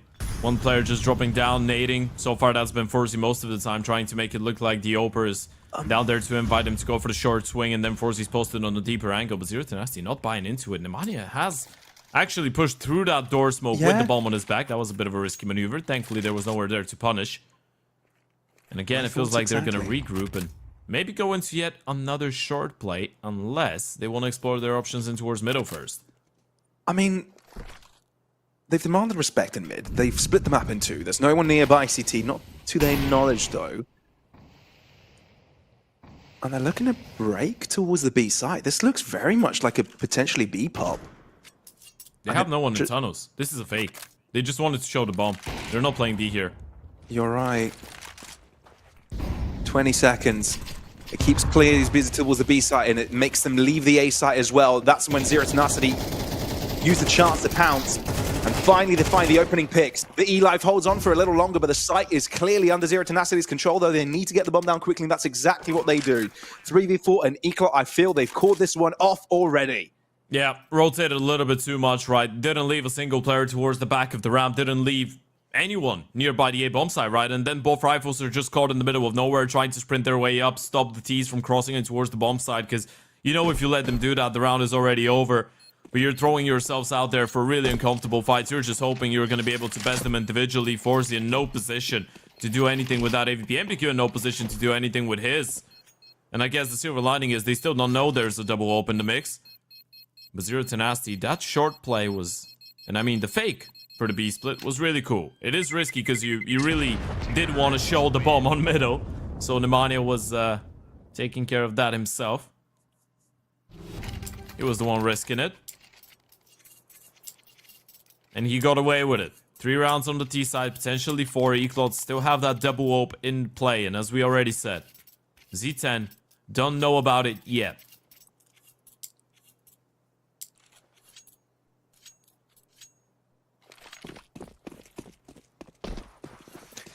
Yeah, I mean, if they win this round, they might not really care to know about it. That would have been quite a good conversion given the start of this game. But for Eclot in 9th, be superb, really. Boost of confidence on Dust 2. They've had a weak, streak of performances on this map. Yeah, both for this iteration and for the organization in general. I guess it was one of the better maps of Eclot, the org, towards the ending of last year, right? Up until November, Dust 2 was actually their home ground. Sure. When they had that Forzi, Blitz, MBQ, Kriaz, and Detour lineup. So for Forzi, MBQ, and Detour, it's nothing new actually to be playing the map. It's a bit of a new thing for this iteration currently. But as we can see, the 3 of them are feeling great. Detour's on 12 and 3, Forzi's on 14 and 3, and MBQ's on 9 kills. 1 player is crossed. I'm not sure if the E-Lives heard that. He should have. He must have. He must be aware that something like that could have happened. Re-smoked. Nemanja on the cross. Doesn't spot anyone just yet. The short peek. Oh! What? The E-Live looks to peek out and gets his head ripped off his shoulders.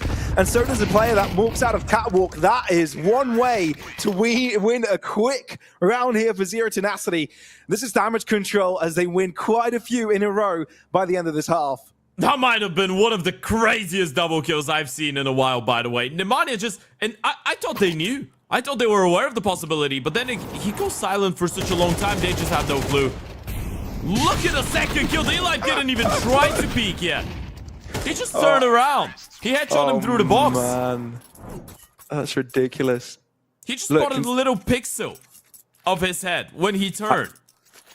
I think it's safe to say, Ted, that we've got a game on our hands now with Zero Tenacity closing the gap up to 4.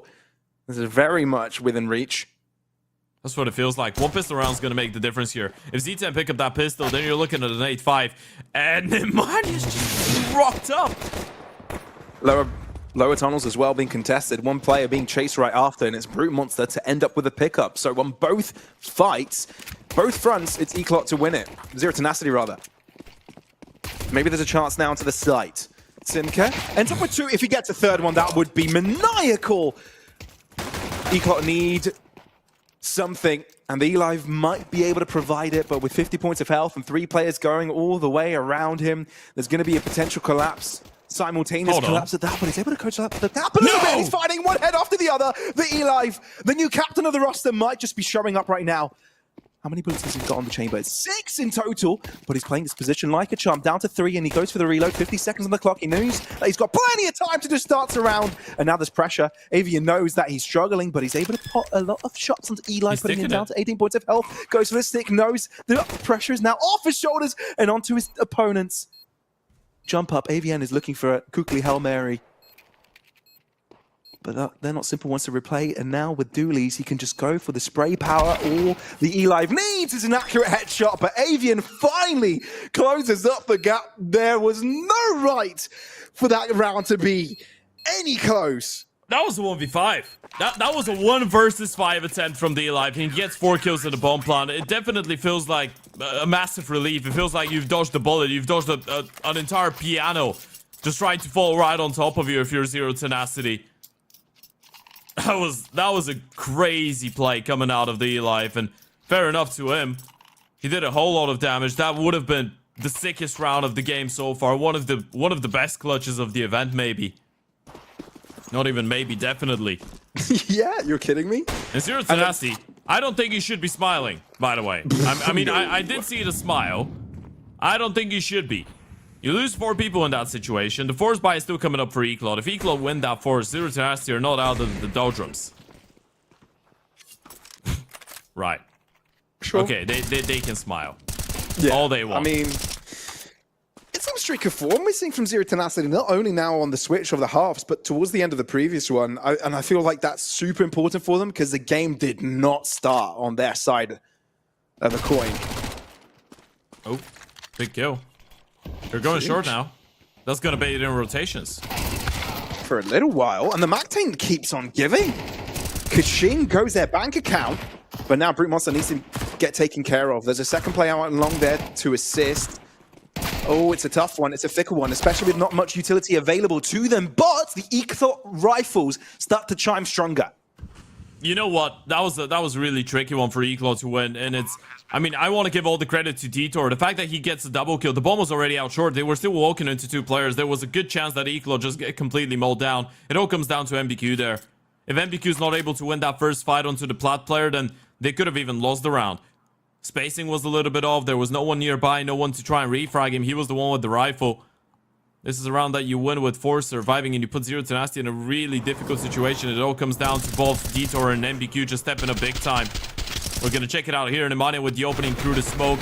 Detour winning both 1v1s. Diligent enough to play anti as well for the second one on the back 10. And those are the 2 kills that made the difference. NBQ single-handedly shutting down both A players. And we talked about how Dust 2 used to be a great map for the old iteration of Eclot. I mean, the only 3 players that are left in here are the 3 top fraggers. 14, 14, and 11 out of 4Z, Detour, and MBQ. What a masterclass of a Dust 2 that has been from all 3 of them.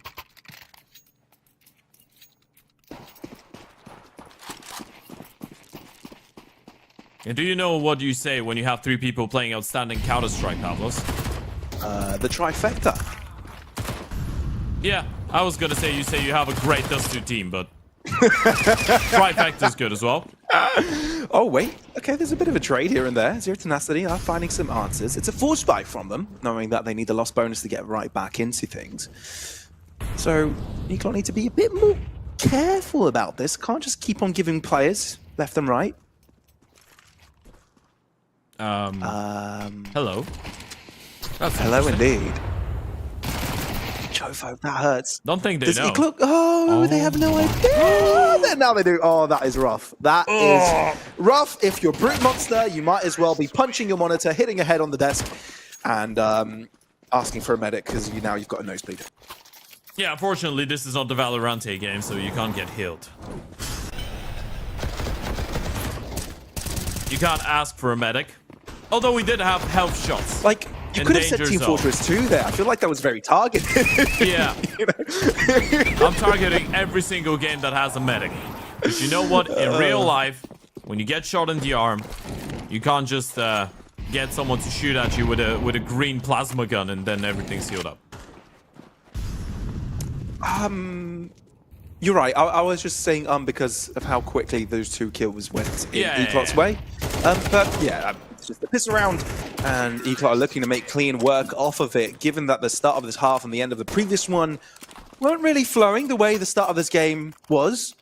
I think Eclot are very much back into the role of things.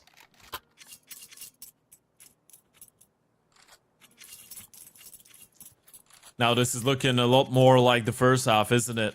11-5-0 Tenacity definitely are going to have a chance, and I still feel like they could bring this one back, but it has to start here and now. Sure. It really Lose this, has you're to. out. Yeah. And you're hoping that Forzy's not going to have, or Detour or MBQ or anyone's going to have another one of those crazy double, triple kill rounds out of nowhere. Z10 started off with a 4-man lean in towards the B-bomb side. Eclot are already taking the space in towards middle, though. It's a really weird round if you're Z10 to read into. You don't really know what's going on. At least you push them back from mid, but you know they're close short. And the thing is, there is a lot that keeps them busy towards this A site. Sure, you want to drop a little bit further back because not much was shown in long. And now a second one bolsters up the defenses at B. That nade did 1 damage. Unlucky. How? Who's right behind him? The know. box? I guess? And the box just took out a Splinter, and that Splinter did 1 HP. Yeah. I don't know. Could be. They are going for the B split though, and this is a good play. There's no one nearby on the right hand side and towards CT for Zero Tenacity. Of course, he's able to get the kill into the window player. The round is on. Oh, it really is. But he's not really looking in Brute Monster's direction, although 3 players from Eclot are looking towards him. They're just walking. Just slowly walking in. Creepy crawly. Oh, he spotted out 1. And that's a pickup. Brute Monster reveals himself, but he does get traded. B site, it's open, it's exposed, smokes fade out, but that's when Eclot turn their attention towards CT. So Chopo, sure, you've been given access outside of A-Long, but it's not that Eclot want to contest it. They've got on the round win, they've got on the bomb plant secure. Now they're on for the chase. Yeah, and they're not gonna let a single gun get saved up. Zero Tenacity know what this 2-0 is already here. 1 round away. Eclot have worked really hard for this. And what a way to put an end to that negative streak on Dust2. A map that used to be the forte of the previous iteration. A map that used to be their best last year. Started off so weirdly in 2025. But now it feels like everything's falling back in place. And for Zero Tenacity, the streak of really one-sided Dust2 games continues.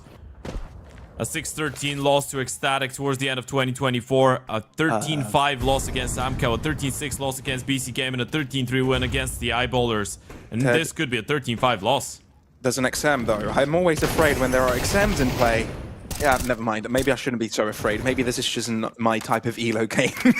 When things just go Hail Mary. Yeah. It's clean, isn't it?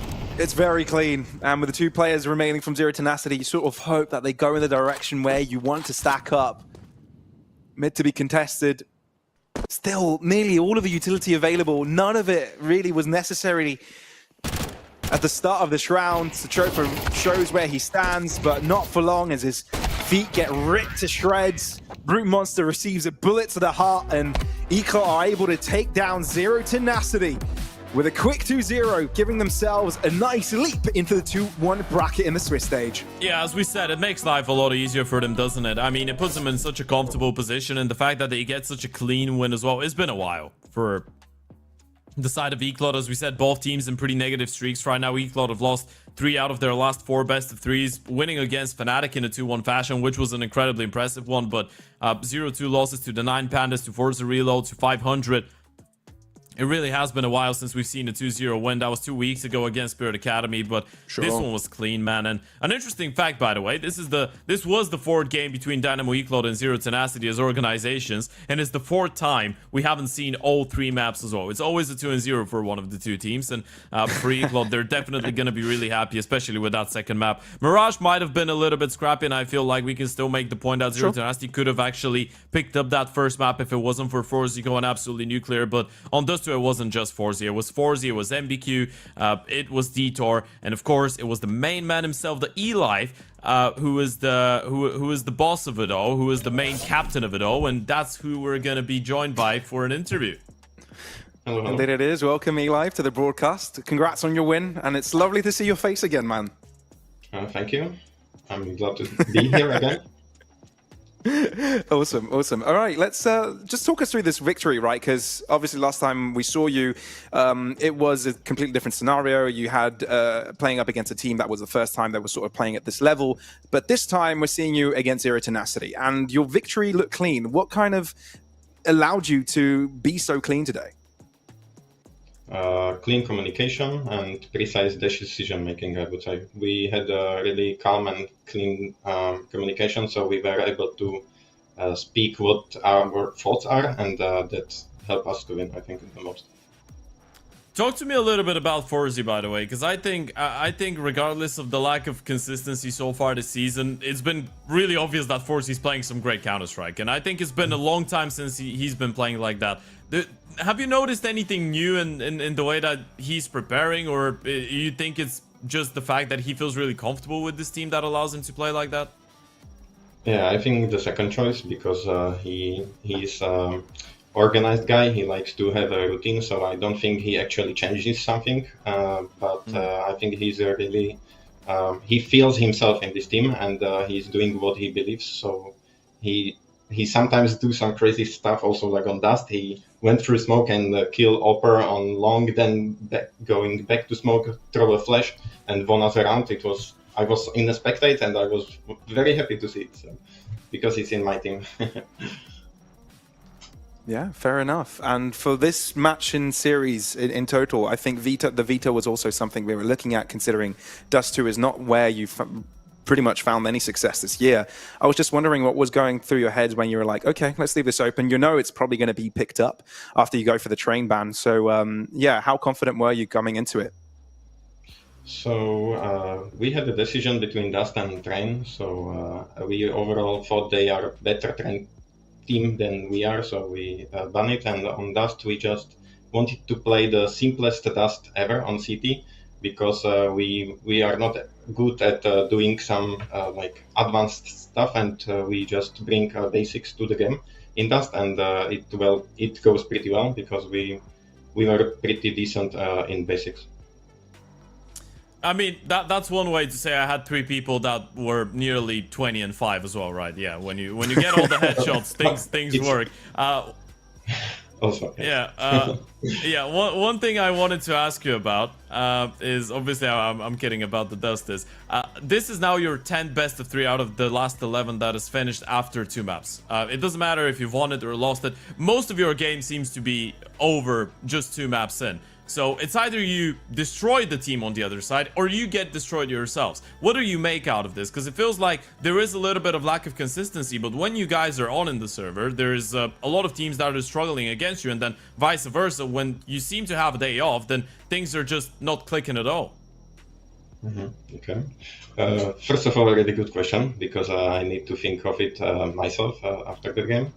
And why is it happening? I think it's sometimes that we really want to win, and we have you feel the energy that guys, we are in this match and we are not going to lose. And sometimes it's like, okay, we we are really good, and we don't need to be focused so much. I would say not like we don't want to win, but there is a lack in like decision making. You can see that when we play on same map, same position, sometimes we play it really strict and together, and communication is all right, and sometimes it's like we are not that focused, I would say, and that's it. If we are able to get in the focus zone like always, we will probably be, I think, in great spots.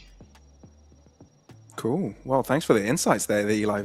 It was, truly interesting to listen to again, and also always great to have you on the broadcast interview. So thank you for joining us again. And it's not like I'm... okay. Thank you.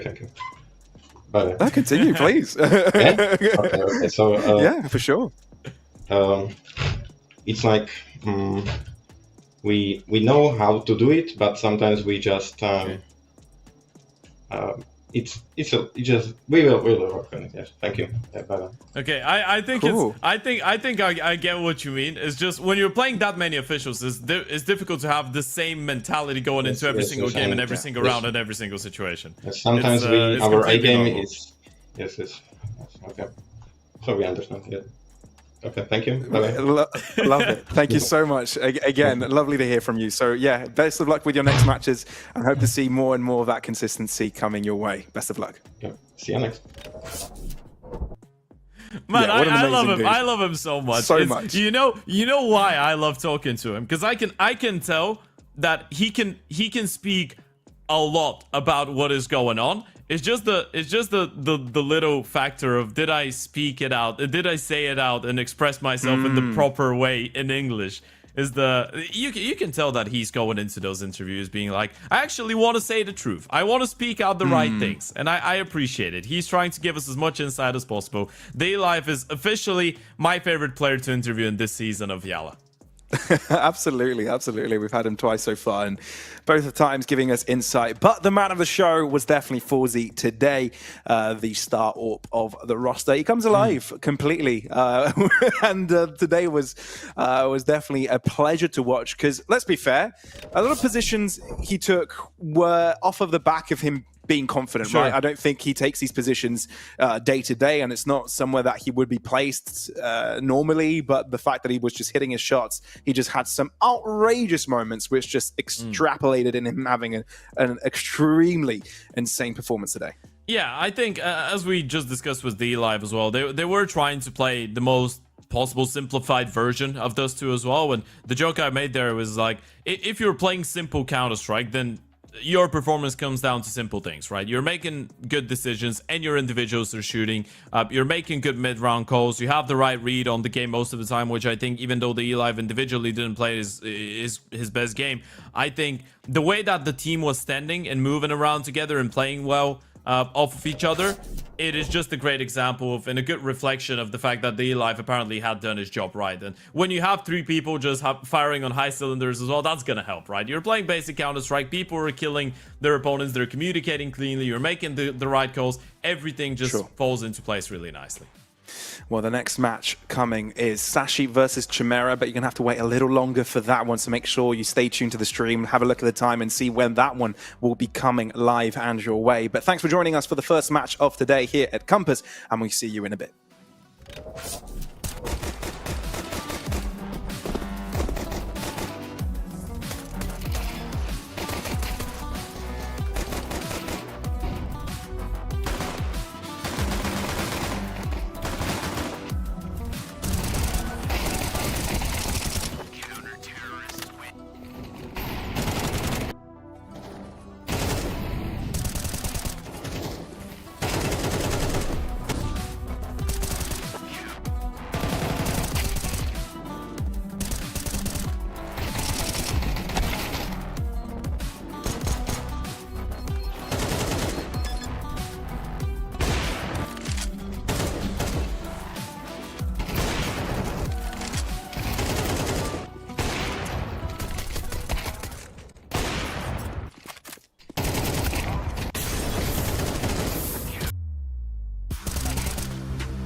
She said she loves you. But she can't love me. But I love you.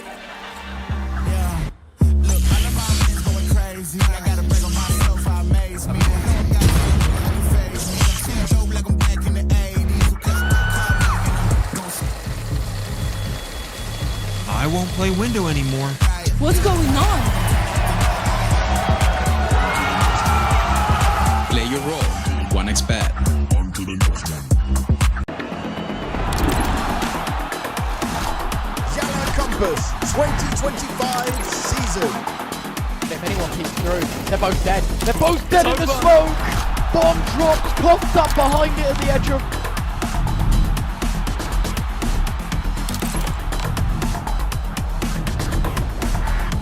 YaLLa Compass 2024 champions. YaLLa, let's go!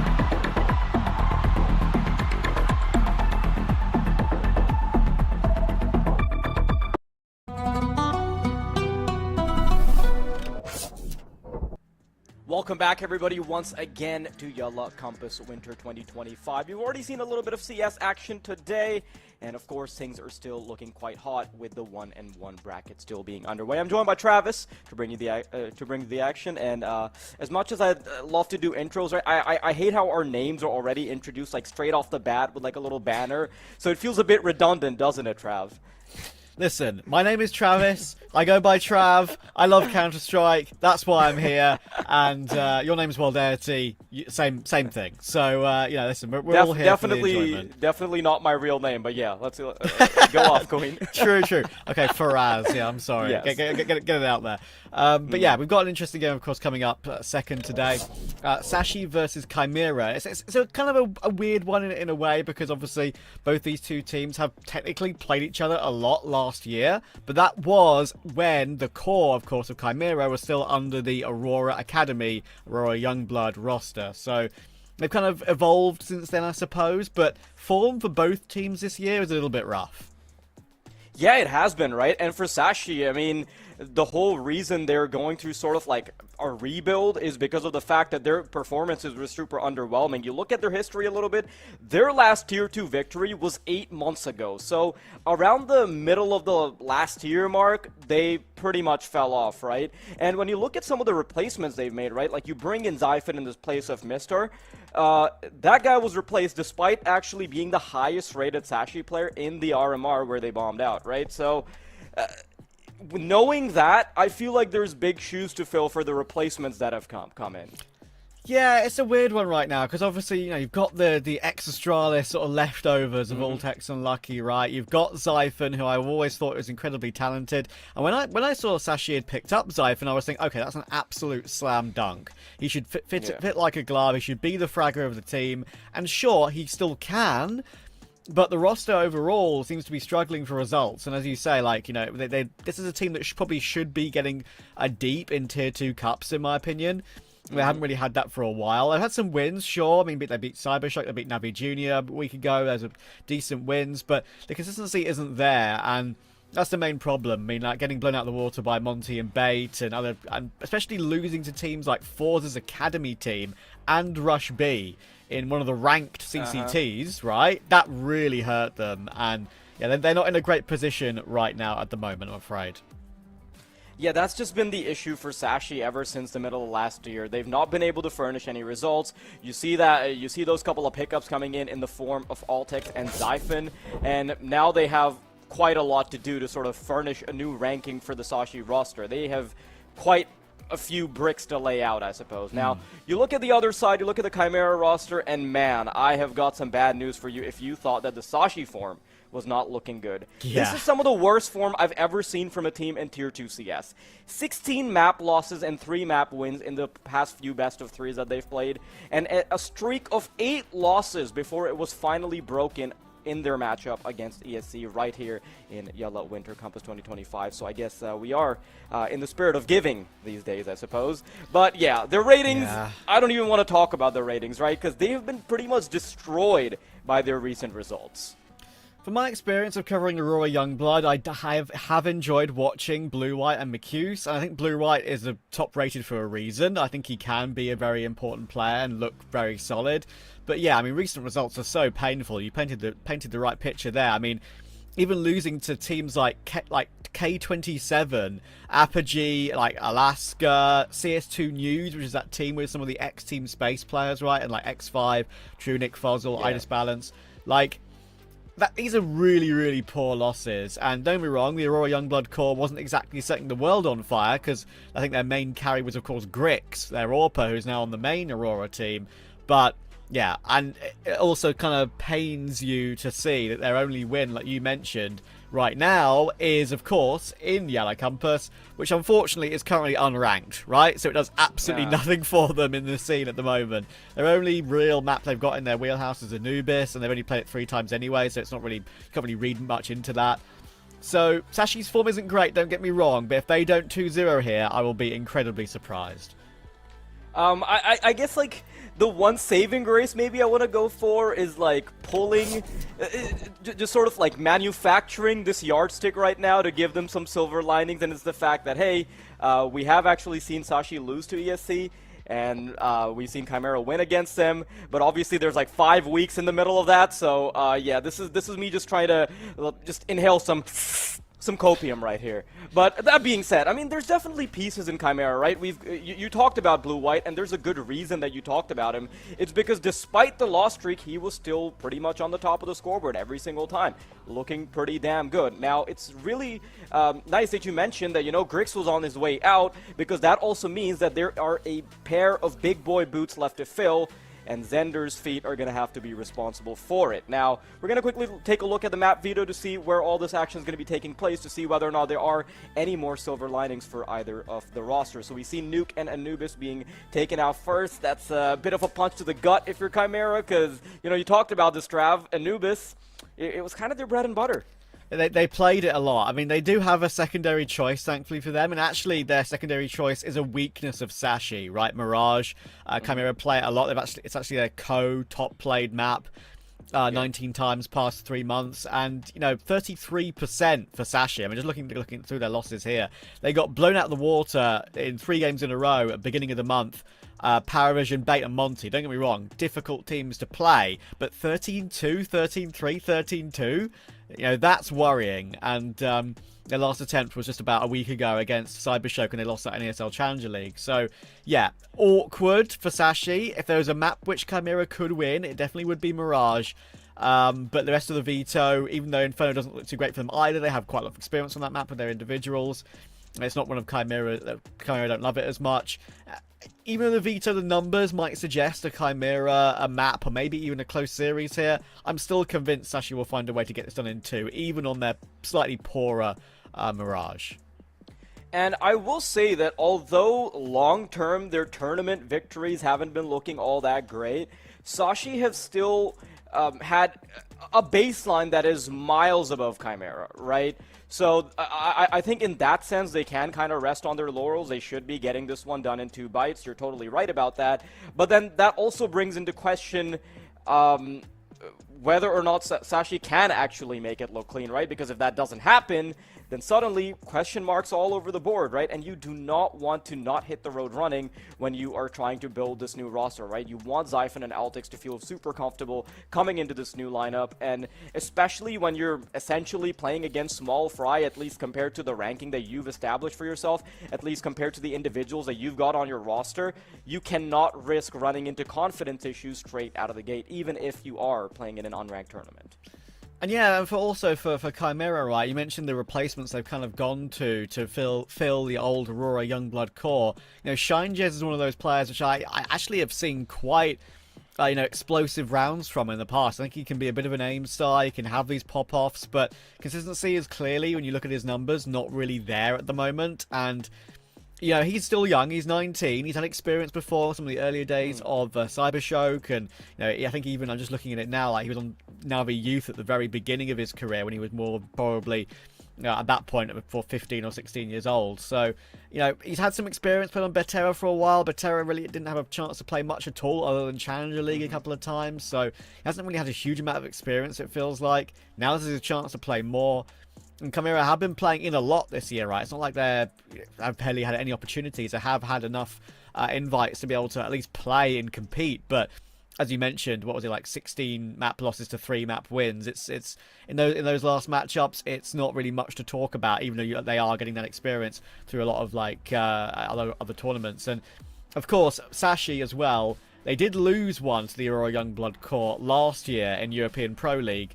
But that was obviously with Grix, completely different time now, and I think that if Sashi find a way to lose this game, I will have big question marks about where their current direction is. Again, it wouldn't be the end of the world, don't get me wrong, it's still an unranked event, technically, it wouldn't be massive loss of VRS points, it's okay, but it's all about results. It's all about results, and this is a result they need to get, and with the player quality they have, I've always enjoyed watching Cabby and Iceberg, actually, to be fair. I think it's not just the Zyphon or Lucky show. Yeah, for sure. I think Cabby's been superb. I need to see these players play well, for sure. Absolutely. And, I want to sort of bring the conversation back to Chimera a little bit because, you mentioned Shinejez, right? His experience on the Beterra squad, which didn't really get a chance to play. Now, departing from that squad, you're always going to, as you're exiting a team and you're entering a new one, you're always going to have this responsibility in the back of your mind where you have to sort of show up your old squad, right? And it's a particularly difficult competition in that sense because you look back at his old squad, you've got players like Tenzi, players that are teed up to eventually be these prospects that could potentially look really good even in Tier 1. So I'm really hoping to see some good stuff from the guy. Now, of course, there has been a bit of a yapathon from Trav and I, and the reason for that has been because we've got a bit of a spanner in the works as far as technical issues are concerned. So we're gonna sort that out, and when we're back, we're gonna have some juicy CS action on the menu.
Welcome back, everybody. We're about to kick things off with Mirage. Chimera versus Sashi is where it's at. Thankfully, not too long of a break, and now we can jump right into it, huh, Trav? Yeah, it should be fun, and I'm looking forward to seeing if Sashi can put in a good performance today, because lots of players here that I've covered many times in their history, throughout whatever org they've kind of played in, I suppose, as well. I mean, even Cabby is an example, as someone I could pick out that I've covered his career since almost the very beginning through Tier 2. So yeah, I've always liked these guys, and I'm looking forward to seeing if they can perform on a map, which they do struggle on a little bit. The odds, I would say, are accurate to the expectations here for both. And now we're going to see if Cabby, aforementioned, can get off to a good start. Already pushing into Sandwich. Ooh. Good position to be in on the pistol round, I feel. You're right, and also the fact that he's got so much support over towards the A bomb site. Now, it's not really a full commitment or anything from Chimera because they still need to wait for these underpass players to cook before they can make anything happen on A. And now that they're starting to take contact, I think Sashi might have a better idea of where this will eventually take place. Iceberg has got the kit, sort of in that jungle position. Smoke is on all tech, so they are kind of spreading the utility across the team. Zyphon's still hiding default with the Julius. I think it's a great idea, and yeah, they're just going to walk out ramp on a time, and they're walking into the absolute crossfire. They're walking into their doom, I'm afraid. All 4 kills coming in a flash.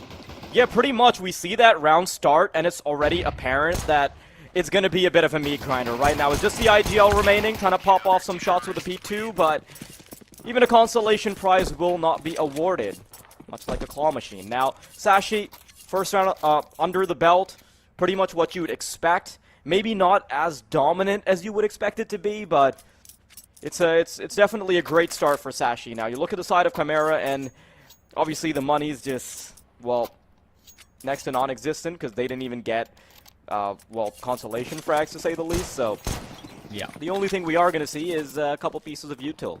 I appreciate that. Yeah, you may as well, right? I mean, it's they can afford to fall by the next one anyway because the Galil is cheap and very worthy of its use. So we're going to see how it's going to work now. It should be a pretty easy cleanup. The aligners will be held, and of course the dualies are here to help. Alltech's actually realising that with no plant, it's unlikely they're going to be buying much. So we've actually got a couple of players there getting some dualies kills to clean up the eco. Alltech's not even buying up a thing to... So did Zyphon just use his dualies despite having an M4 on his back? He got just one the kill with the more... A1S, and I think the rest with the dualies, I'm pretty sure, because he obviously okay, ran out so of he's being economical. I like it. Indeed. So my theory is that the dualies are just a replacement for the MP9 if your opponent is unarmored. So. Yeah, it feels that way, doesn't it? So it's so many bullets and so much spamming can be done, and also, as I mentioned, right, Alltech's so many bullets and so much fun to have. Exactly. Alltech's is not him not buying anything other than keeping the dualies means that he had 55-50 in the bank. Dropped the AWP to Lucky. Lucky dropped him his FAMAS, so all's good. We got the AWP out in the gun round.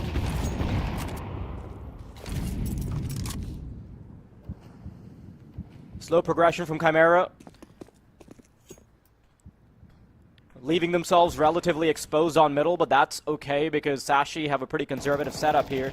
They've been playing from the extremities more often than not, just wagering the bomb sites. Oh, this is an awkward smoke. Cabby's not going to realize that somebody's crossed over, and this could be a golden opportunity. I think Cabby might still have this in the back of his mind, though. Vilby, having crossed up a little bit, Cabby could also have an opportunity as the smoke starts to fade, but Vilby's going to be watching it like a hawk. As the smoke fades, Cabby doesn't expect it. Blue-white gets a second, and now it's on to B. Yeah, Iceberg was in the process of coming to help out that situation, right? But just a little bit too late, and then just the lack of intel on the ladder room player is the main issue. Bomb will go down on B, and with the Lucky AWP in play, like I said, it's absolutely worth hopping away and saving that. Got some utility to save too, so... Chimera probably won't choose to hunt too much. It's important they build up their economy early game. 4 players alive would be very handy. Yeah, that simple round, and maybe you could argue slightly fortunate timing with how Vilby managed to get in toward that boosted up position, and of course blue-white in ladder room, but they gauged their timings well.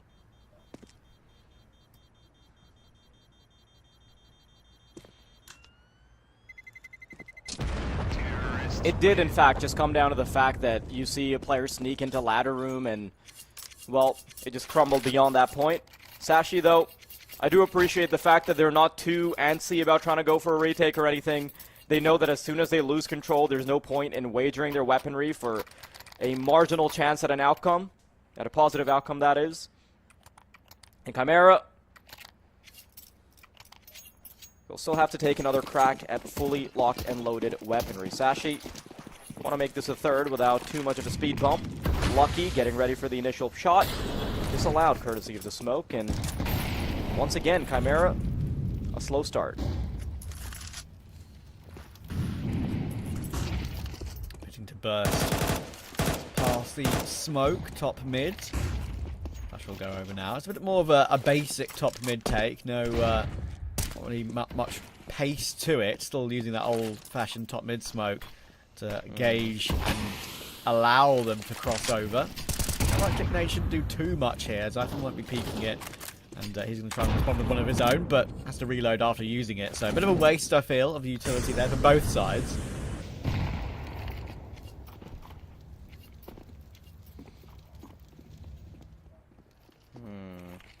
Cappy's doing this again. Is this deja vu?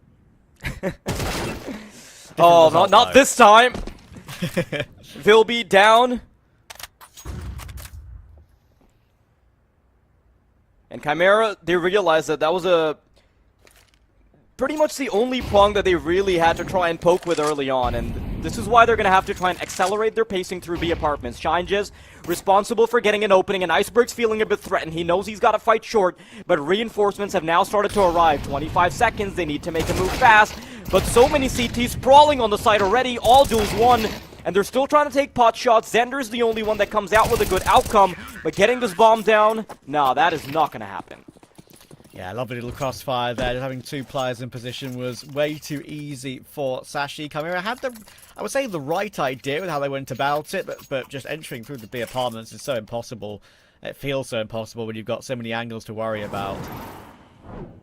And, yeah, that first kill going the other way this time, as I mentioned, literally the exact same duel. You don't see that too often, right? But it going Cabby's way on this occasion changed everything, and Cabby has a nice multi-kill round to give his team their 3rd. Zyphon, 6-0 start as well. This is what I want to see from some of these individuals.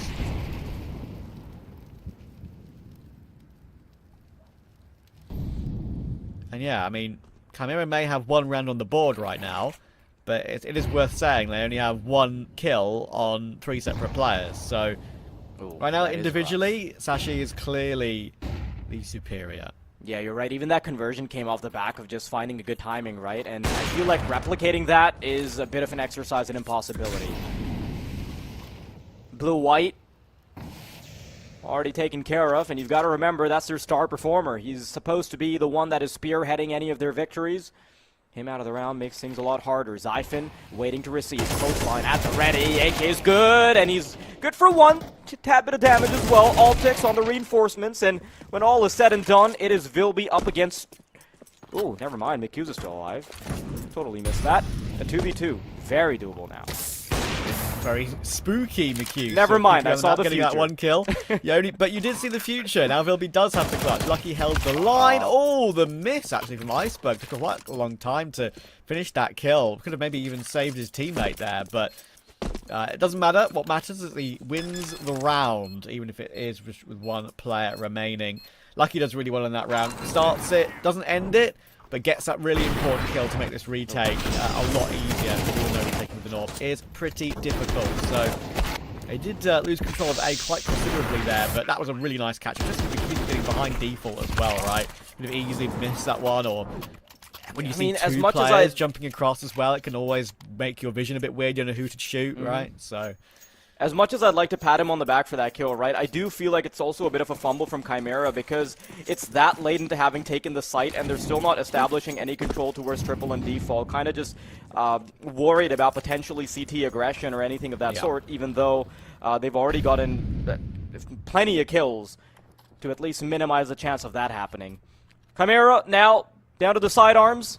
Utility at the ready, just going to have to throw themselves at it. And it's the classic, just got to go a bit pacier with it and see what they can do. And Alltex is ready to stop Shine from dropping his way down. Does really well to find a second as well. He's going to go all the way through. There's the 1 and the second. All right, Blue-White.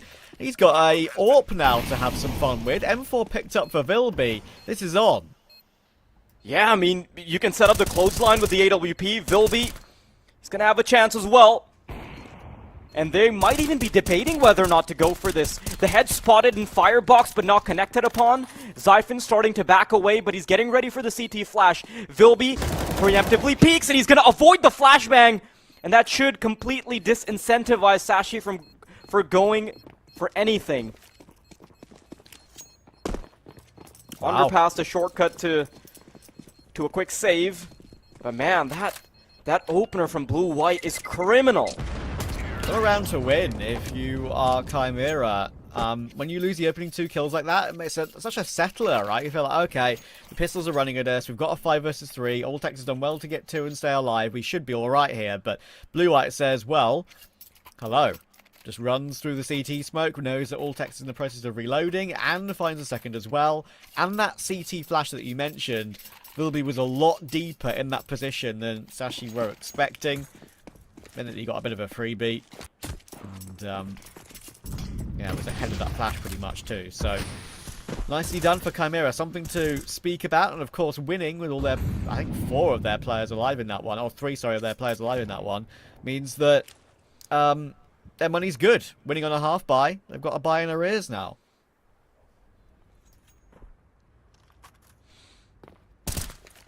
A godsend for them. Blue-White's brilliance. Chimera, they're going to quicken up their pace here on B with the bomb being in the position that it is. They're definitely going to want to commit. Iceberg repositioning is perfect. Could even get some more happening. The Hopper is stuck in the window. It's such an awkward position for Iceberg to be in. He's still looking for heads. He's waiting for reinforcements, but he's eventually taken care of. When all is said and done, 2v2 on the cards. Yeah, no idea how Iceberg has wasted that much time. He's still alive for so long there. As we saw, Zender just trying to jump out of the apartments. Took a bit longer than he would have wanted. Now Alltex trying to jiggle him out from that bench position, but he won't miss. Hits the arm that was shown to him. Unlucky will realise that falling away is his only option. Maybe playing for an exit, hoping if he hears him running toward market to try and take a few players down. But they've got no money after losing that previous round. So now, you'd imagine it'll be an eco around that saved M4.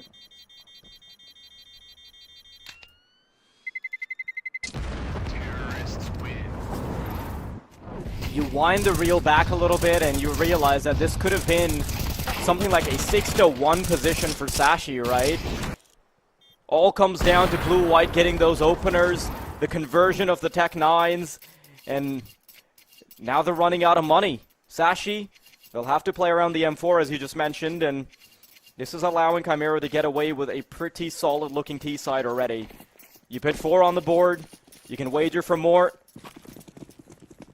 You know, we were talking about this in the pregame. Is Sashi going to actually get it done in a clean way? Well, with the way Chimera is playing right now, maybe not. Okay. Careful, stuff. guys. You found the M4 now. If you're aware of the economy situation, you should realise that it's really not that worth leaving the situation here and trying to fight it. But I guess now they've got a pinch from Palace too, so a little bit less of an issue. Perfect. Oh, no, Nice no, little no. trigger discipline. Gets the AK as well. Oh, he's found one more. Cabby, how have you done that? Unfortunately, it's only a USP remaining, and that was pinned in the corner. So, good damage considering the round. Yeah, if that turns into the lineup, then that round has Sashi written all over it. But that is a very nice pickup from Lucky to kick things off, even if it doesn't culminate into the round victory. Cabby, the discipline did go a long way, but just not long enough. Back to the weaponry now. Chimera, as loaded as can possibly be. Yeah, they're in actually a really good, solid situation now. That eco win with the Tech 9s has actually propelled them into what will feel like a good half from here. And you can see they are, at least a few of them I'm pretty sure. You can see from Mikusa's camera there. I'm not sure if all of them are on boot camp, but definitely the core are on boot camp. Yeah. You can see 3 there. We need to figure out AI to just like merge all their camera footage together and give us like a 3D look of their boot camp. But maybe that's like an invasion of privacy in some way. Yeah, it could be. Who knows what AI would come up with in that situation. Alltex playing from default, and Blue-White actually now is going to look to entry with this utility. Smokes will litter the site, and he's got opportunity to straight up duel Alltex. And yeah, just wasn't ready for that swing. Always feels like it's a very T-favoured fight, that one. And Alltex couldn't do much about it. The thing is, Chimera have realized that Sashi are using quite a bit of utility early over towards the A bomb site, and sometimes to take a tad bit of control of middle, so they're feeling quite confident just running the timer down, then running an execute, so Sashi can't really do much about it. You saw how good the entry pathing was from Chimera. Blue-White was allowed to be ushered into the site, not having to take any duels except under Palace and default, and even those were 1 by 1. He never had to run into the possibility of a crossfire. Yeah, you take the advantage of that particular situation while you can, right? Knowing that just a pure 1v1 that you should be slightly favoured in.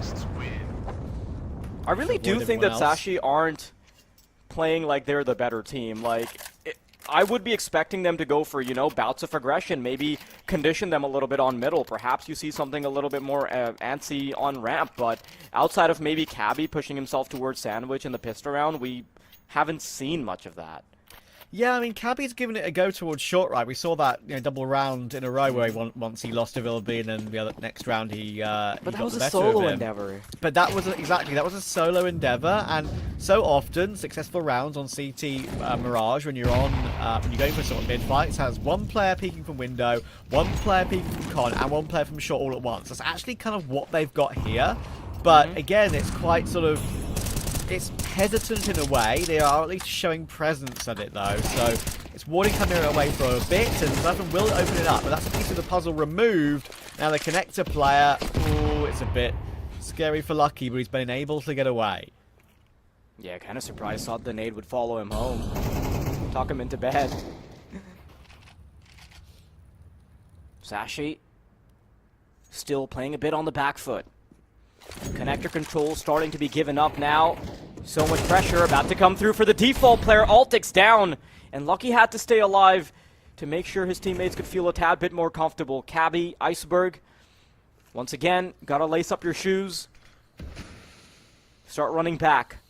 I think they're still giving themselves a bit of a chance. Iceberg hoping that if he can get a kill or two, then they can still have a crack at it. Awareness is good though, and although he gets a kill, it simply won't convert into anything of substance. Chimera, what a resurgence. As I say, it all stemmed from that Tech 9 half-buy win. Boosted their economy, Sashi's, and I know there's only a couple of rounds of the half left here for Sashi, but they need to do something to assist Ultex a little bit more. He's been isolated on that default position more than once now. I would say maybe actually 3 or 4 times. And the problem is that he's not like... One, he's got no util support from a teammate, it feels. 2, when he throws utility from default, that can be heard, and the Palace player can just pounce. And it's always a T, as I said it, I'll say it again, it's always a T-favoured fight, especially the Palace, the default one. So, yeah, he's been kind of left on an island, I'm 100% with you on that, but that also begs the question, why is he consistently playing default, right? It feels like they're a bit too set in their ways, because his position on default allows the rest of his team to be a little bit more mobile. What are they doing with that mobility? Not a lot. Yeah, a bit too static and playing not to lose rather than being on the front foot, like you said. And this round's going south as well, I'm afraid. 2 picks have come through already for McCuse and for Blue-White, and they've got control in toward jungle. Blue-White just found a perfect timing as well on the jungle player, so he has way too much information compared to the CTs. And when everything's done, it's just going to be Zyphon alone if they decide to hit the B bomb site. But Blue-White, he's making the call. Yeah, Perhaps he wants them to bring it all the way back from underpass. They've already made some noise in apps, right? But now with Blue-White's position, it's just locking out so much of the map, so this makes sense. Yeah. All he's got to do is just hold down the line now, right? His teammates, they can comfortably just usher themselves into the A-bomb site. If he gets a kill here, then maybe they can still have a fighting chance. No, Zyphon too far away from the action, and this M4 is pretty much the only thing they're going to have to their name. Look at that, dude. $0 on everyone up until that loss bonus rolled in. Not a good look. Not a good look. Started individually strong, but that eco round is really just not stuffing out of them, economy-wise and actually round-wise as well. They haven't had another one since then. It's pretty crazy. And they're starting to miss easier kills you expect from them. And they're relaxing into the game, looking solid. This is their map, their one map, which they've actually looked decent on lately, right? You mentioned how bad their form has been looking, so to have this map for them, I'm hoping for a good performance. We've seen a good performance, and now Sashi, well, they try and go for aggression toward Palace in the final round of the first half. That doesn't work either.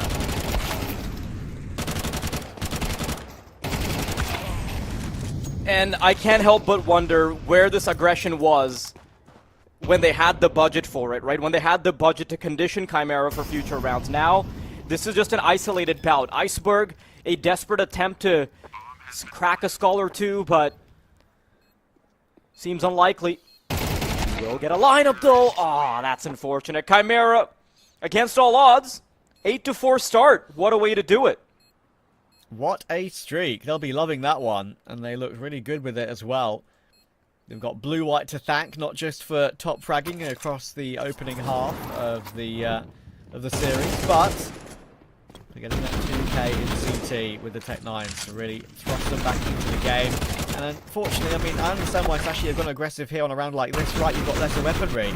I kind of wanted to see a bit more of that when they had better weaponry. And they tried it in mid. They weren't given a fight. And, yeah, Chimera are very aware of what they wanted to try and change up, even if it wasn't that much. So, pretty well played. Now, aggression in mid with the pistol and Vilby already looking top mid. Two players coming their way. A jump backwards. Very hard to hit their head from that position.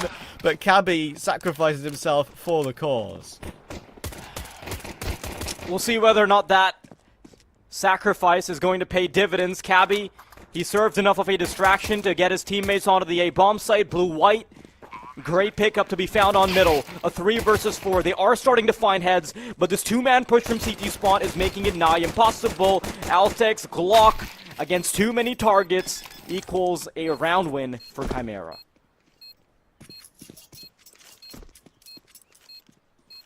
And the streak continues. That is, yeah, pretty insane that they managed to get themselves into this position. Blue-White is now 12 and 6. He's the one man we wanted to show up, and he's looking fantastic. Sashi now on the T side with the plant. They're quite a way behind at this point. I would probably say they're going to force, and it looks like they will be. Chimera just came off the back of like an 8-loss streak. So I'm not sure where the hell we're seeing this form from. It feels like some kind of post-nut clarity, but it's like post-loss streak enlightenment. Oh god. Well, if you've grinded Face It, you know that happens. Well, I mean, I know Yimpat has got all the experience with how he can goon to victory, so we'll see. But yeah, this is... I am surprised that it's not closer, at least. Chimera have completely streak clear here. Now, this force buy. This force buy can still change the game. If they win it, then win Chimera's reforce as the force buy wars get underway. 9-4 can turn into 9-6, 9-7 very, very quickly. However, if they lose it, Blue-White's done a good job there with Zender, then I think it's probably map over. Ouch. That's a really important shot. Nice dig from Cabby. Can't get the gun safely, though. There's still a player they have to contend with on the back of the B-bomb site.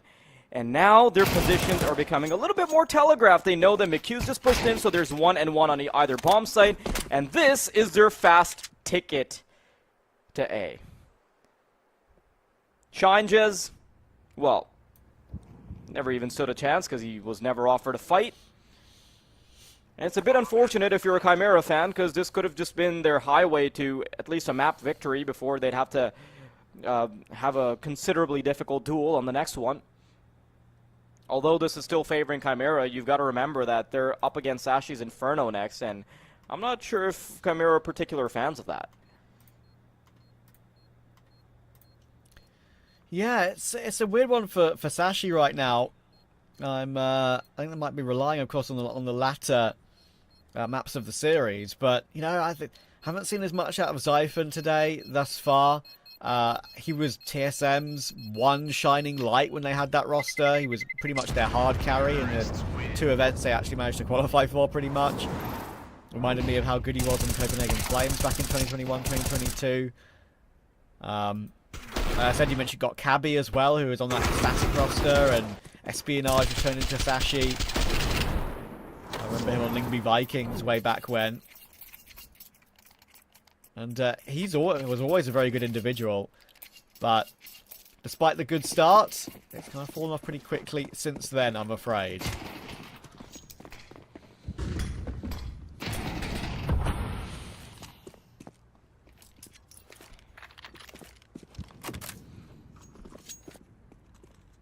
It's not exactly an impossible deficit to recover from Sashi. Instant entry onto B. Vilby a clean kill. And that should just be a 6 for them. No real contest, and I think it would be wise for Chimera to not go for anything. Just give another crack at using these pistols in the subsequent round, because there's not exactly a lot of money flowing in. It's an awkward position to be in as a CT. You lose the first round or you lose the conversion. Money always going to allow the teams to come back into the game, and I think that was one of the talking points for MR12, right? Just the fact that no game feels like it's a lost cause because there's not just fewer rounds to recover from.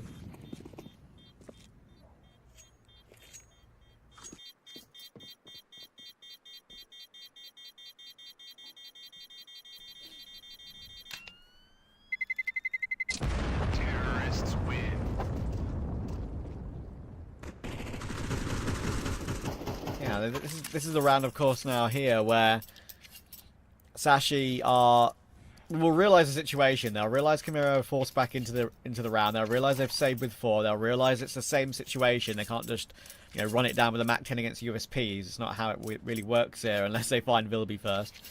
But yeah, it's a round they have to take with due care and attention to get that 9-7 I mentioned before Chimera can actually get the rifles out. So they're in the game now, and definitely will be in it if they complete this one safely. Looks like we're checking B pretty immediately here, and that would be the right call. Yeah, they don't change up their game plan at all. They know that they're not dealing with a particularly strong setup. All they've got to do is just punch the numbers in now. Chimera, of course, they know they're going to have weapons in the next one, so love the trigger discipline there from Zyphon. Cleans them up. It's just Zender that proves to be an issue, and although that's an M4 recovered, even that's going to be hunted down in just a jiffy. Altex. Even if Altex isn't on the case, there is someone to clean up after him. A couple of pot shots with the USB aren't going to be yielding any dividends whatsoever. So Sashi right back in the driver's seat. Oh, that's so important as well, right? To survive with 4 players up too. Suddenly it's their money that's now booning. Great, and this was actually quite sharp from Zyphon as well. It's not like the second player had no helmet either. Had to hit the double headshot. Probably his best moment of the game thus far. Looking a bit more consistent. Getting back in it a little bit nicer. If I was Iceberg, I'd want my door closed while playing an official, but that's just me. It's just for ventilation. Perhaps.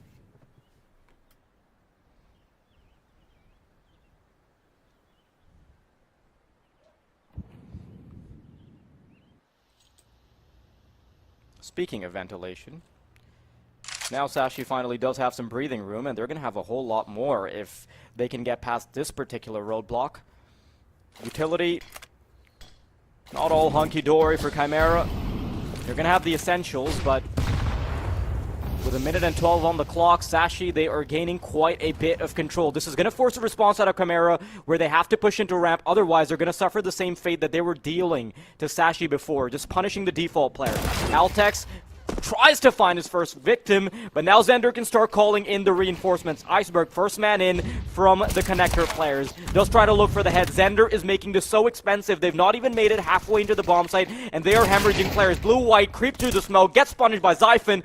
A 3-on-3 still. They still have a player to deal with. Quick tap on the bomb to bait him out. That's perfectly played by Lucky. But it's still a 2 versus 2 after the bomb's been interrupted. 30 seconds on the clock. Vilby's going to send himself packing. Weapon pulled out by Cabby. Finally connects. ShineJez, a 1 versus 2. All the way from CT spawn. Another fake of the bomb. And they keep trying to bait them out, and it works to perfection. Sashi, what a recovery within the round. Oh, that's huge. The fact that triple player, or that Tetris player, sorry, was still alive for so long was probably super frustrating for them. And you see Zender actually does a really amazing job in this round, but in the end they managed to find it, and the baiting out of the CT pushes looked a little bit dangerous. They could have easily lost those fights, especially when it was brought down to a 2v2. If Chimera got their timings a little bit better through their CT positioning against the bomb plant, it could have been solid, but now it did feel like Blue-White was a bit too eager to push through the smoke when he had to wait for his teammates to try and do something from ramp. But then again, that argument could also be made the other way around, where you know, Blue-White was supposed to create create enough of a distraction for them. Now they're in a really good position, Sashi. Bang. Oh, yeah. Great. They're going to be level at 9 apiece again. And I do feel like this is pretty common. Don't get me wrong, right? Chimera can still win this game. Like, it can absolutely happen. But... Hang on. I'll get back to my point in a moment. Suddenly it's a 2 versus 2. The Scout and Deagle are doing fantastic work. No the way! AK was pulled out. But the nade is the MVP. And with Shine 32 HP, they're both... Well, I say that, but that's a lie. Lucky is taggable with 1 scout shot, but the bomb plant should come in safely, which makes this ever more difficult. Well, nothing to lose, except maybe a weapon that he can pick up, so... It does feel like he's elected for the option of saving a rifle for better days, and... Can't blame him for it. Yeah. A very small chance. And trying to get the retake versus a shiny AK-47, skin included. Come on. Yeah. And, yeah, that was a pretty good economic damage of all things considered for Chimera. But the thing I was going to say was, like, you know, Sashi, in the position that they are, it's really important to keep that one running. And I think for me, you've got to be wary of Chimera doing some more wild and wacky things now, because... It's very often the strategy and situation that kind of goes down, where a CT side, who is the underdog, maybe is a bit more likely to fall away against a T side of Sashi, who's maybe a little bit more advanced, a little bit better strategies overall. They got the better individuals, I would say, and you'd think some people might think, oh, CT side, you just hold an angle and get your kills. No, it doesn't work like that in higher tier professional Counter-Strike, right? CT is often harder than T, where you can pack up and go as a 5, like on many occasions we've seen Chimera do. So, CT's a true test, and right now, they are struggling to pass it. Sashi getting back into the game almost expectedly. Now that they have no choice but to play dynamically, right? When you're on the T side, it does feel like you're doing way better. Of course, there's a whole conversation to be had about how poor their CT side looked, but that's for another day now, as Sashi aren't going to have to deal with it any longer. A fair chance at bringing it right back. But look at this. Sashi teed up for a very quick B play. Right in we go. Vilby, though, he's doing so much damage. Zender eventually starts to chime in as well, and the reinforcements have already arrived. Vilby wants to throw himself at it, gets through, knows the bomb is dropped, and it is such an awkward engagement all the way around for Chimera. Or rather for Sashi. And the dust settles, it's just Zyphon remaining up against Ford. Yeah, just couldn't get through the apartments there. I thought they had a chance when it was a 3 versus 4, and Zender had only got that 1 kill. Because Vilby was playing it safe, right? He was waiting for backup. That could have been an opportunity to get some more space for Sashi. And maybe push deeper, get an opening kill, recover it to an even situation. But Zender did really, really well. Got a second, and you know what? He's going to finish it off with a 3rd as well. First time I've watched Zender play. He looks pretty solid as well. Youngster, of course, on this Chimera team. Joining up with the Aurora Young Blood boys. You can see the coach, I think, there behind the Chimera boys on boot camp. And the fist bumps going. Must feel good as a young player to have these sort of opportunities to play all together as a 5.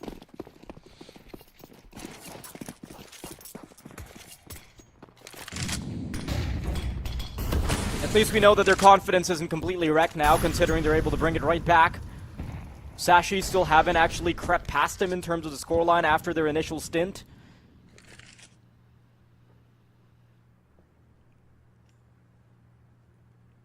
And a relatively slow, calculated start for Sashi. They've not really postured themselves aggressively anywhere, with the exception of middle, where they are starting to creep up now. And in fact, it seems like a bit of a hard read into the more conservative style of Chimera, expecting them to be bunkered down on the bomb sites. Oh, Abby might find a good engagement. McHughes isn't going to expect it. Palace presence is going to make it hard. And they just have to get past the short player. And as that molly comes through, it's going to force Vilby out onto the action. And he will take it with both arms, swinging out, starts to fight back, but eventually punished. 3v3 now.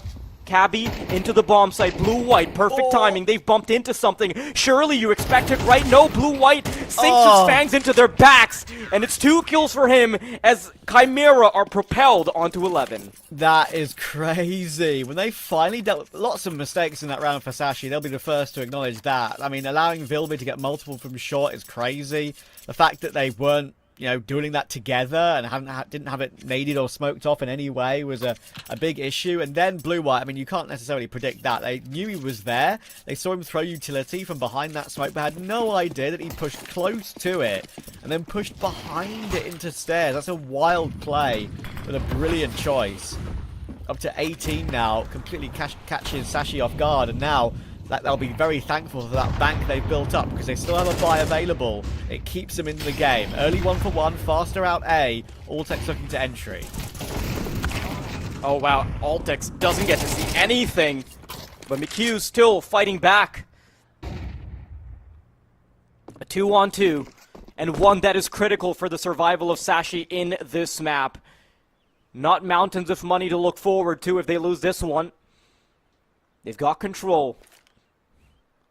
But CT control needs to be established still. Cabby, first fight taken, 1v2 on the cards. Lucky, is he gonna expect them from 2 angles? No, turns away at the wrong time.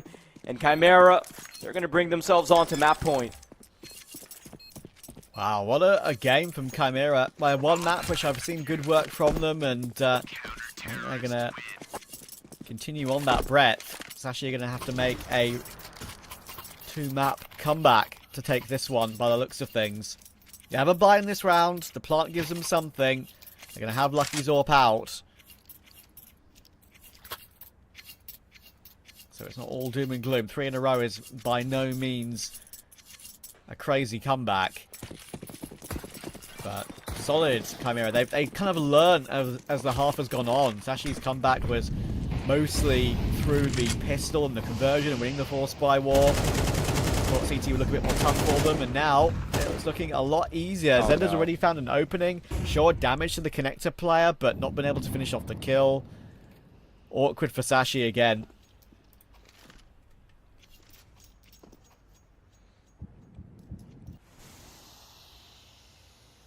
It's pretty crazy to think that Sashi actually came back into the game and then they ran out of gas. Could be the final minute of the game, or Sashi could extend play, take us all the way to overtime. Chimera know that this is a big victory to be finding after all the losses they've suffered. They began their trek back into better days with a win against ESC. Now getting one over Sashi, that would certainly be a quick bolstering of the confidence. Now Sashi moving right into the A bomb site. Zender finds one. Xiphon is simply not enough work. Blue-white the only casualty. They're still going to try and fight back. Chimera already bringing in the reinforcements. Wilby finds one. And with just Gabby remaining, it does feel a bit impossible. 30 seconds. Looking for the engagements. Op peeks out, and Zender will make Cabby history. 13-9, and a pretty unexpected affair as Chimera are going to topple Sashi. Yeah, and they look really good with it as well. I gotta say, the recovery at the end of that first half was impressive. I thought Sashi had figured them out, but Chimera learnt and managed to recover. And now, I mentioned that the numbers shouldn't necessarily be, really paid attention to when it comes to map 2 and 3. Because obviously it's very even ground between both of them. But I do worry a bit for Sashi now. I mean, Chimera, they do have lots of reps. It might not be necessarily positive reps on Inferno and Ancient. We all know they've been struggling for wins. We've spoken about their record. But played a lot. 29 maps between those last two of Ancient and Inferno. So it's a weird situation for Sashi. You'd think they'd be able to recover this one. You'd think it's almost a guaranteed third map. But at this point, I don't think anything is guaranteed. I just think their current form, while we see flashes, is disappointingly poor.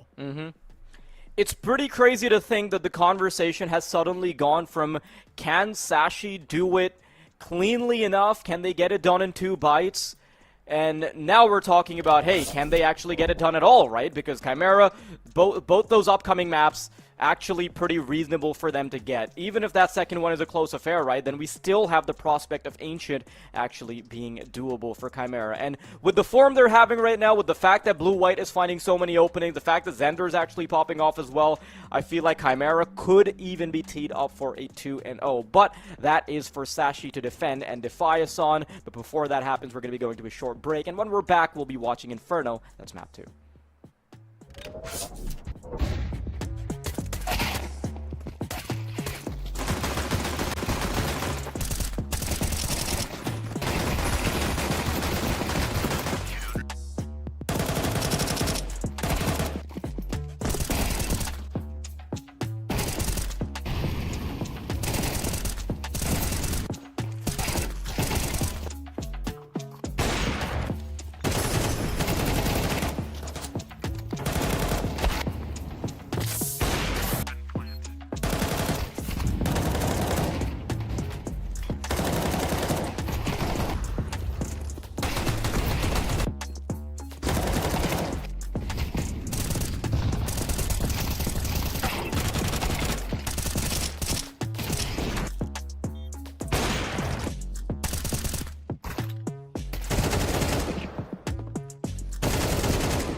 She said she loves you, but she can't love me. But I love you.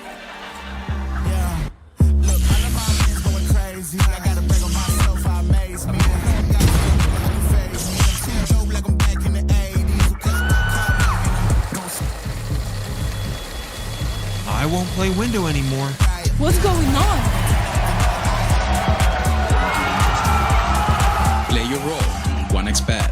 On to the next one. YaLLa Compass 2025 season. If anyone peeks through, they're both dead. They're both dead in the smoke! Bomb drops, popped up behind it at the edge of...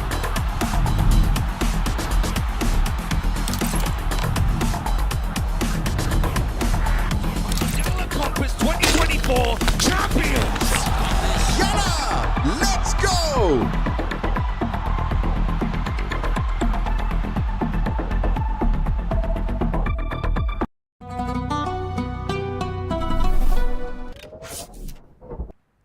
A pretty surprising result from Chimera has now set them up to potentially even take a second map up against Sashi. What a way to kick things off. They're probably feeling very, very happy about it. And I think for a team that had pretty much just losses, they were just all in the red.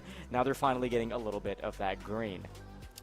Yeah, and I think for Sashi, they're in a pretty weird spot right now. I'm a bit disappointed with their current form, and even though this is a map they like to pick into quite often, Inferno, which of course is coming up next, recent results are worrying, of course, but a bit in various CCTs, in ESL Challenger League. Most recent ones, of course, yesterday lost to Namiga, 16-13. They played 9 Pandas, lost to them 13-11.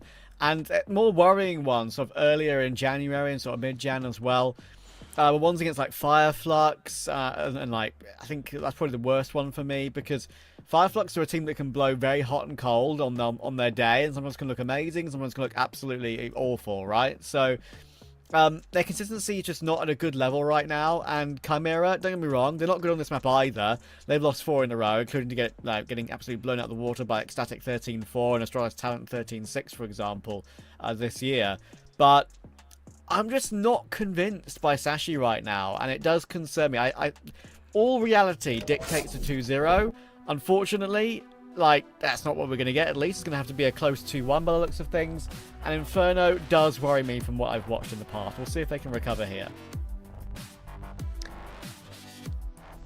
Inferno, I still favor Sashi a little bit.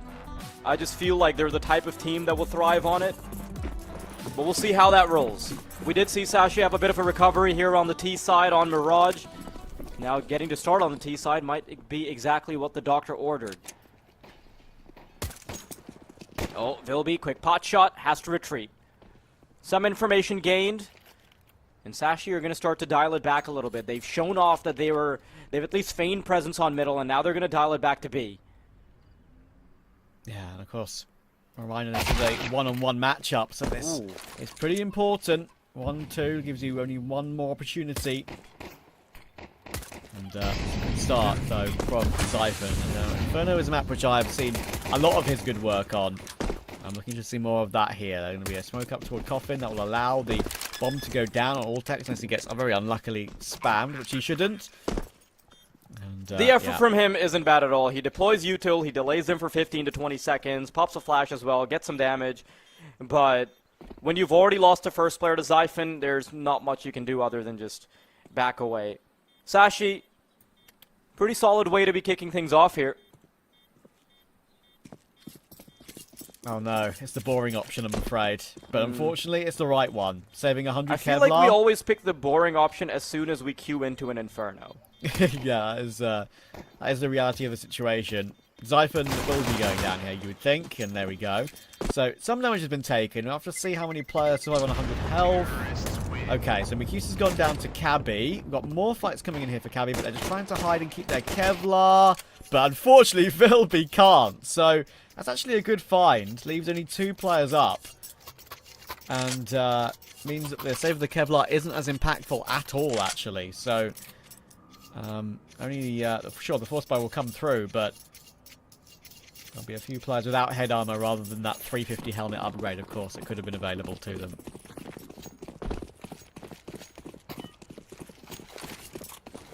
You've got to recall that this is pretty much also how Chimera started off on Mirage, so wouldn't be too surprised if we see a bit of a resurgence early. Just some control being established now by Sashi. Early Molotov, deep into Banana. Start to do some footwork there, leave Cabby here around middle just to make sure their rotations will be hard to come by. Leaving this a little bit open-ended, perhaps leaning towards B.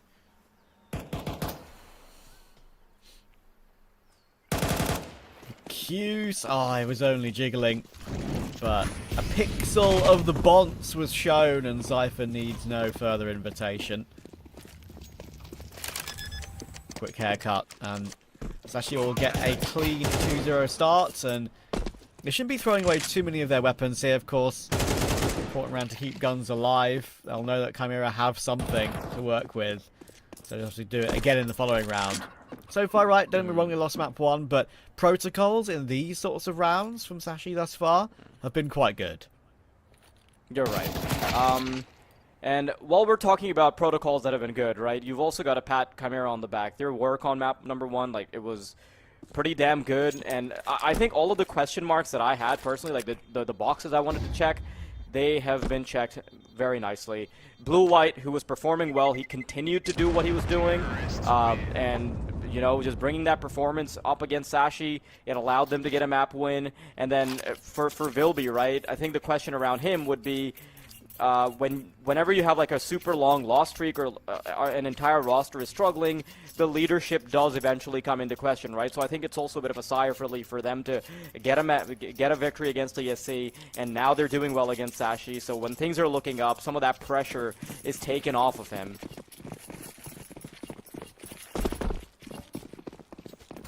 But that pressure, it's not gone just yet. A full series victory is what he's looking for. But before we see a real contest from Chimera, we are going to have to wait a little while longer. It's a bunch of weaponry up against pretty much nothing. Tender's doing some okay work here with the scout. A couple of tags coming through. Maybe down to 28 from his attempt to push up mid. I'd like to see him give that AK over to Iceberg if they can recover to a position where they're close enough. I wasn't sure what Vilby was looking for a second until I realized that he picked up a 5-7. Yeah, a bit of utility on the ground there as well. Zyphon picking it up to give it over to Lucky. They kind of have a chance here. The rotations are pretty damn fast. Yeah, I'm going to be going into a bit of a, not a stack as such, but all Molotov spreading. Oh, I know he's there. Like, it's going to be awkward. Vilby's going to get killed through the CT smoke, but they just know there's a second Origins player, yeah. So, sure, he's still alive for a bit of extra time to wait for those rotations, but now the smokes are up. Got a Scout and a USP and a 5-7. I think the risk has been removed. Okay. Yeah, Zender's entire job here was just to be a bit annoying with the Scout Rifle, and I think he's done that just nicely. So they can start dialing it back a bit. You can run away.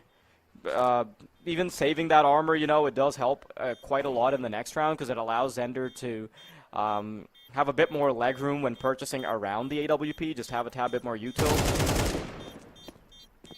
But that doesn't come to light. The last two players are going to do the right thing here to try and do a bit more damage to Sashi. Bomb will explode, or will it? It's going to be close. It doesn't. So I think they would have been just far enough away to not go down to it either. Large bomb radius, of course. So important to keep 3 up there. Cabby manages to stay alive, despite being one of the main players tagged early round with that scout. Now, Chimera have everything they want. M4s, AWP. Sashi will know that. What they got up their sleeve.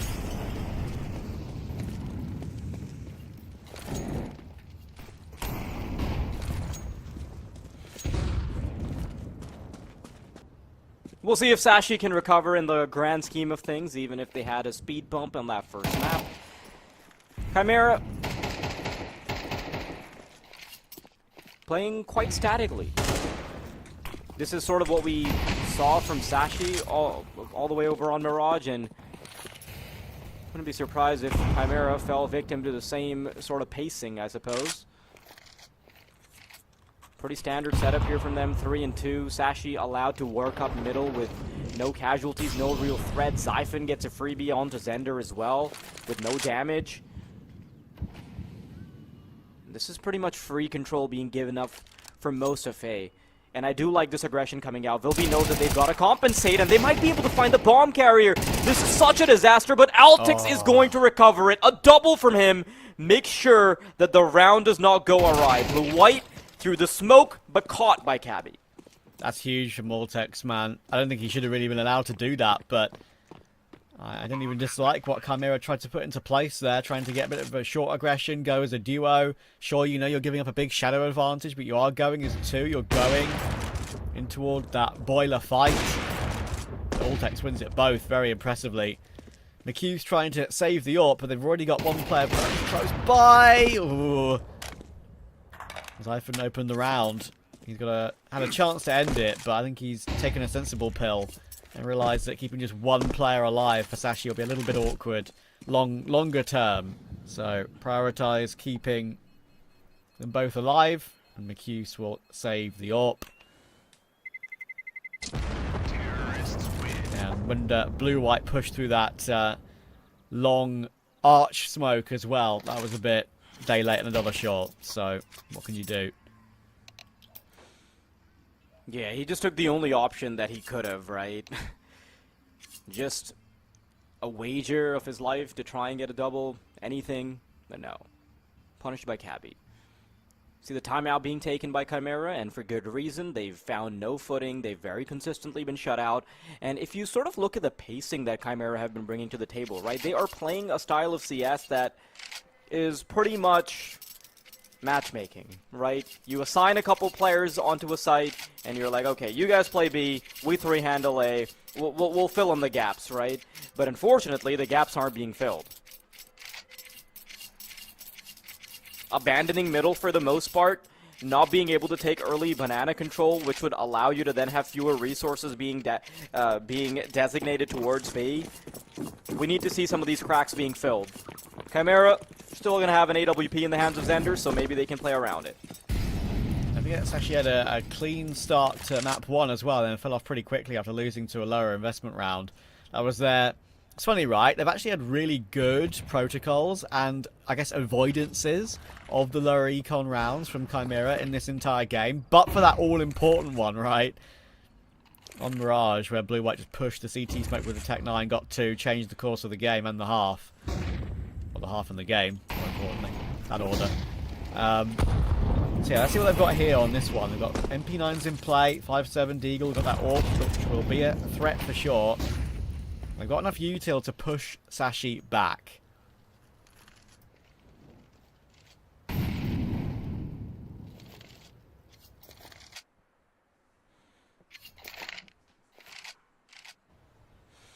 Once again, Sashi starting to take control. Zender, though, he's getting ready. He's on the pitch, getting ready to bat. Gets the first. And as long as ShineJez can connect his shots, they might suddenly have an in back into this round. Altix has been so good on the rifle, but will he finally suffer his first death? MP9 all over the place. ShineJez will find his death. And now, a 4v4 late into the round. Sashi still have lots to do. They're going to bring in all the reinforcements. Chimera are in pole position to suffocate Vilby. A fantastic shot. Apartment's presence being shut down. Vilby still doing damage, but Xiphon will have the last laugh as Sashi get onto a 5th. Oh goodness, Cabby's the hero of the round there. How he's been able to find a quick fire 3 like that is hugely impressive. A very scary round.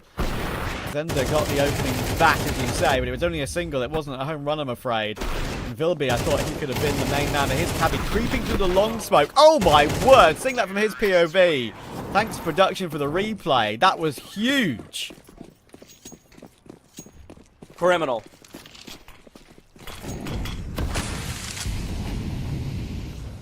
But Sashi, they will continue to make their mark. A 5-0 start to perhaps stifle the blow that they received in the previous map. Licking their wounds. And doing a damn good job at it. Oh wow, Zyphon slipped the net, but he's still found. Blue-white with a quick serve to shut out Zyphon from the court. That is banana.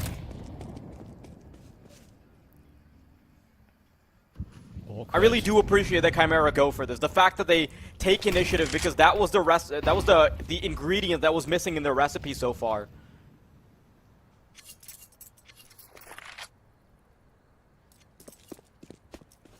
Yeah, it's an important thing to do as well. Zyphon's had a number of successes on opening kills in this one already.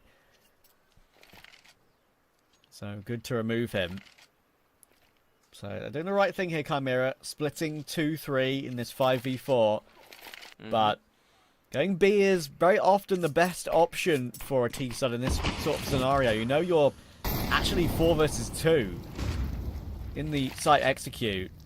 And then, of course, we all know how hard it is to retake. So, let's see how they go about this one. Then there's an important opening shot, and now it's an issue. Because you've got that Coffins player who should surely be found. It's only ever going to be one from that position, if not none. And Blue-white on the rotation gets domed by Ultex. Yeah, I had a feeling that going B was the right call, even though it was a 5 versus 4 advantage for Chimera, and it turns out that way. And I also want to point out that I'm not sure if it's intentional, but Sashi's pacing on the utility made it look like a fake because those flashes weren't hurried enough. That smoke came a little bit late. You know, if you're trying to visualize the enemy team, you're thinking of one guy scrambling to throw utility instead of multiple players getting ready for a push, right? So they can't call in the reinforcements too soon. You see all the utility being chucked out at once, you know it's go time. But my, oh my, what a start this has been from Sashi. It almost feels like they want to brush this previous map under the rug. Not a great way to start the round, but Sashi will still finish it off just nice. And the crazy thing is, it's come so close in many of these instances, right? Like this round started with a Chimera advantage. We saw it come down to the 1v1 with Vilby was popping off with the Deagle. And it's never really been too clean for Sashi.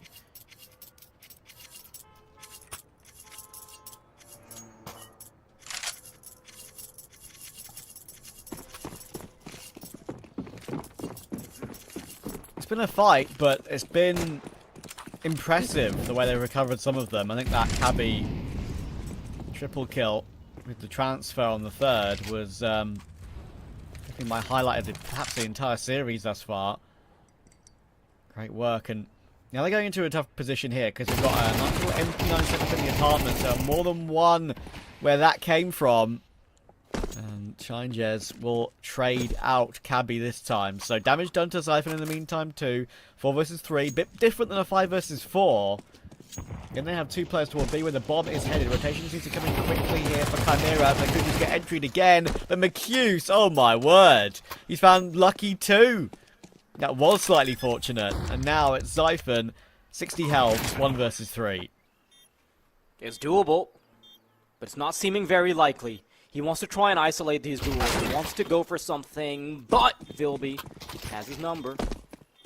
And that's the dialer tone.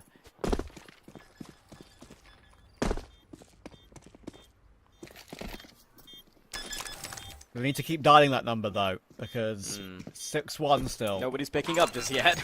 They've got the voicemail. They've got the person saying, "Listen, you can leave a message. The message might get you around, but it's not an answer."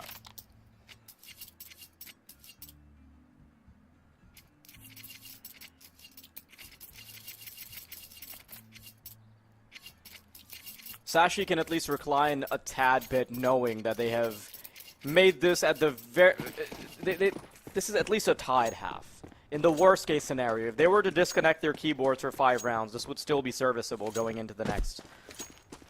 But knowing that it's the T side of Inferno, you do want to try and build up something.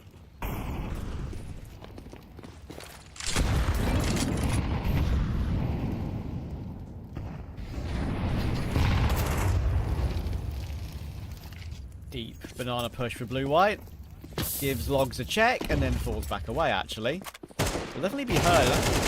Sashi perhaps slightly surprised that after they get that deep control, they fall off of it immediately. And look at that. I mean, in the space of 3 seconds, from blue-white being bottom banana and having what could be considered control, they've completely ceded it. And because of the fact that Sashi get that control back so quickly, that essentially means that Chimera wasted quite a bit of utility for not a lot of control. There's still a full minute on the clock. And they're going to leave one prong still waiting on B. A 3v4 is destined to ensue on the A bomb site with how these players are positioned. A late round of rotation will be a bit difficult with how far the timer's already ticked down. Now it's Zyphen's responsibility to start making sure that there will be no reinforcements coming in. Gotta hurry up the pacing a bit. Q. This information, but Ultex pounces. Now Shinja's in pit. He needs a big multi. Well then, okay. Rounder just spun round in a literal instant. Vilby's done well from pit. Ultex is dropping and try and pre-fire, and it's not going to happen. One bullet with the AK was enough. Great second for Chimera. How they managed to pull that one back so quickly, I don't know. And Vilby enjoyed that one. That was crazy. The reason the pit players don't get checked at all is because the short players are allowed to come all the way to the site and actually kill the Arches player. And when you already get the Arches player with no punishment, right, you're thinking, okay, I mean, pit or mini pit is probably clear, right? Like, why the hell would you not use your crossfire to get a free kill on us? So they go completely unchecked. Shine just gets a tad bit fortunate in the smoke, and then Vilby's position by then is just completely untelegraphable, if that's a word. I bet somebody used that word back in the day. I mean, listen, whether it's a word or not, everyone knows what you mean. So, it's probably not telegraphed, but untelegraphable, you know, it rolls. It rolls off the tongue. That's true. Pretty good recovery for Chimera already, and you add another one to the tally, and perhaps you can break the economy of Sashi. But that is not going to happen without Zyphen having something to say about it. Blue-white already down. Into the B-bomb site we go. No breaks just yet. It's McHughes, the only man standing to try and defend. A consolation frag, yes, but no real in back into the round. Bomb planted with no issues. And Chimera, although they're trying to run back, there is a player waiting for them. Speed is what changes the fortunes of Sashi very quickly. Oh, Cabby. That is a pretty horrible whiff, but he's lucky that Zender wasn't looking the right way. It's awful timing for Zender. It's a horrible whiff for Cabby, and it's just another Tuesday for me. I mean, honestly, from Zender's it's called POV having a as good well. time, okay? From Zender's POV as well, it might just be another Tuesday for you. So. Very unfortunate that he looks away at that timing. We should be able to save together here with the AK and the M4. Gets available. Util available that's been saved over. So, got a little bit of money to get a full buy back in action. Should be no worries. But that's how rounds can crumble on Inferno sometimes that quickly off the back of one kill.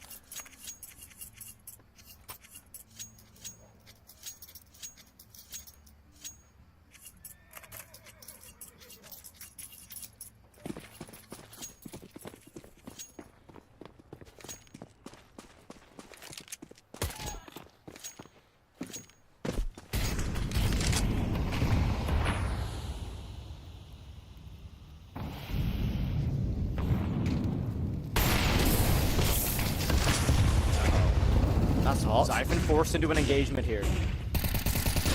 So much util being deployed. McHughes finds one, but Zyphen creeps past. Blue-white should have made the comms happen.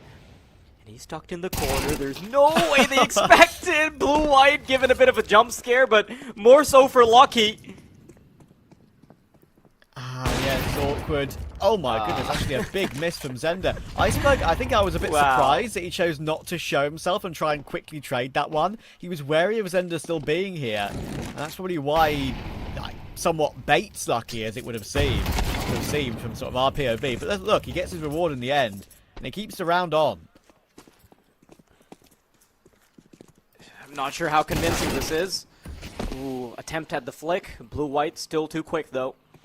Ultex, a 1v4.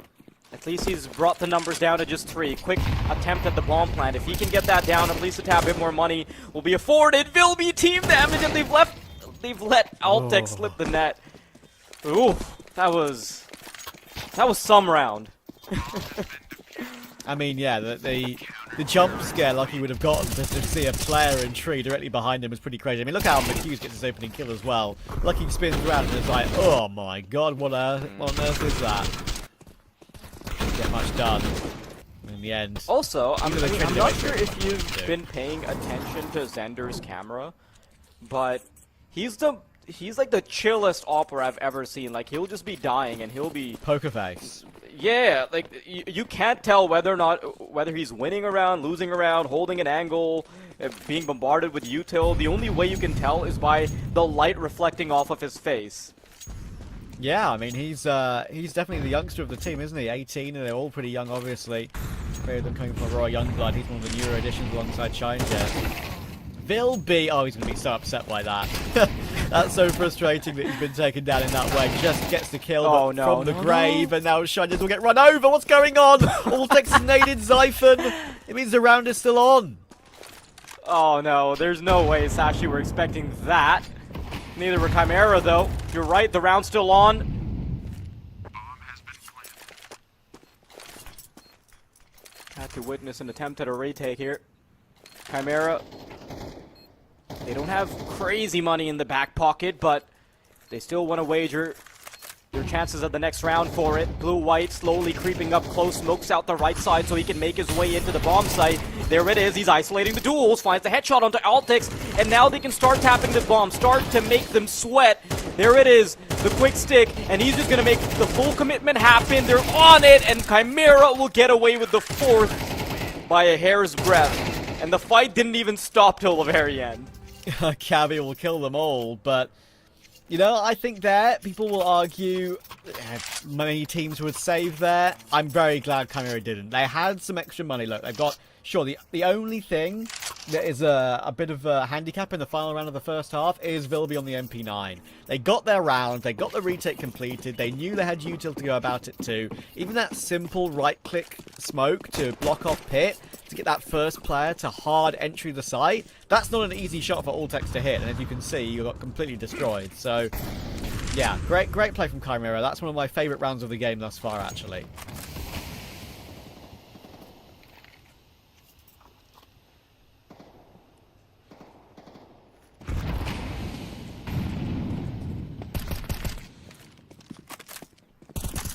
Chimera's still in it. If you thought Sashi looked convincing at the start, all you've got to do is skip back a little bit and realize that Mirage wasn't exactly all hunky-dory for them. Oh my, what are these duels happening in Banana? Lucky, how the hell does he get away with 3? I have no idea what I just watched, Trav. Bruh. I mean... Yeah, fitting reaction, I agree. I think that's all I can really say to that. I think Chimera will be... Go on. I could hear your brain computing it, and all that came out as a result was just bruh. Well, we'll see a replay of it, and maybe I can give you a bit more than that. But yeah, we've seen a couple of pretty crazy multi-frags from Sashi in this game. Cabby's of course comes to mind as well. Of course, they're going to have to go for this. Shiner has got that defuse kit, but they don't have a smoke. They have 4 flashes actually. That doesn't do much for them here. They have to win the duels dry. It's a good opening one, but the quad player's playing it smartly. Cabby goes for a massive transfer, but time is now so low. Only a flash. Kit is of course available, but Lucky can just count to 4 and then swing, and he didn't even go for the hold. Lucky swung it anyway. He'll get the kill immediately and go down to the bomb. So aptly, no one survives at the end of the first half. And it's Sashi with 8. Here's the lineup for Lucky. Oh, he wouldn't have known about that third one. That was just pure fortune. I mean, I guess we can still give him credit for holding down the line and, well, holding down Mouse 1, right? Yeah. Making sure that spray is going to connect. That being said, though, 8-4 finish for Sashi at the start. Although it does feel like Chimera were a bit hard done there at the end. Still, doable. Off the back of the pistol, maybe something can still come to light. Are they going for a round reset, or is this a hard rotation setup? Okay, this is a hard rotation setup. Yeah, this is awkward. Like, they've figured out already that Chimera aren't just gonna rush, right? That's fine. But yeah, it's like playing retake on Inferno on a pistol. At least they're in good positions now. They've actually managed to reassert themselves around the B-bomb site. So now it's pretty good. You've got Lucky playing from Coffin. You've got Iceberg back in Dark, and 2 players very quick on that rotation. And they're always ready to spam their way through, and it actually is going to work beautifully. This is the second pistol in this game, which is a bit of a wipeout. Good trades in the end, actually, from Shine, but he's now 10 HP. 1 bullet anywhere is required, and Zyphon will make sure he jiggles him out. So, you remember that CT pistol from Sashi on Mirage? That one was a bit closer to finish, but had a similar start. Yeah. And with this round being under their belt, unless we can see another blue-white masterclass with a Tech 9, I do feel like this game is coming to a bit of a closer, right? A very dominant CT side, or rather T side from Sashi. And getting to convert on the CT as well. It does start to look like Chimera's chances are becoming a bit thinner. But they're not exactly gambling in the second round. They're going to leave themselves a bit of a margin. Want to buy up in the next one, because we talked about this. Galils are pretty damn cheap these days.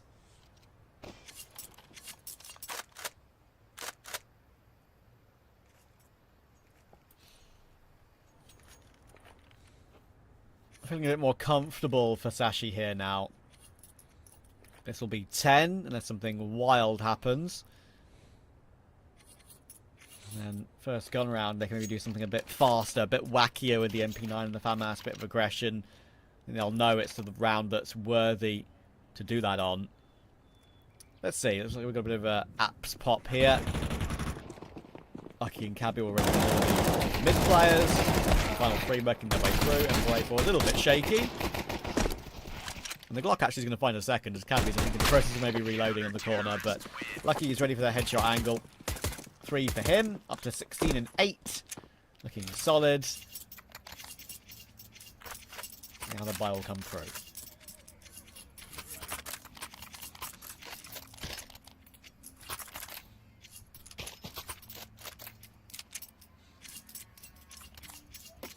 I do feel like this game heavily hinges on, well, at least this map heavily hinges on whether or not Chimera can get this one.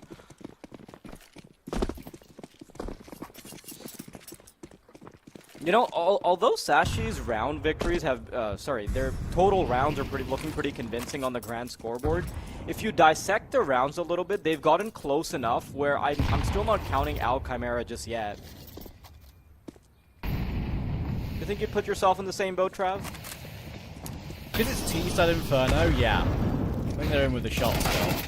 They're going to try and go aggressive with it, but as we said, they have to try something. And now put Zyphon in an awful position. He needs probably 3 kills. Now, hang on a second. That CT smoke was a bit late, and more damage came through it. Unfortunately, not a kill. And that is the difference maker, I'm afraid. Molotov's just a bit too late. If Lucky throws that preemptively, then maybe we could talk, but they've got to back out of this one.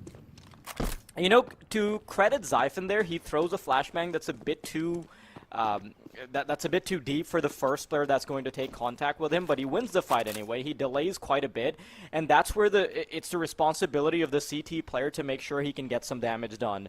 Unfortunately, doesn't find anyone on the cross. If there's a second kill there, Zyphon probably holds the line down a bit longer, at least makes it a 3v3 towards the end to make the retake possible. And with the round budget that Chimera have, I think a retake would have been in the cards.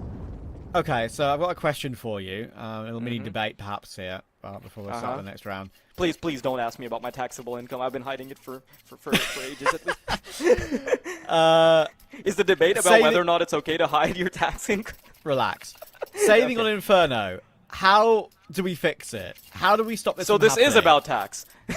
It's about fake money. Okay, any kind of money scares me, because I don't have any in my bank account. But saving on Inferno, how do you fix it?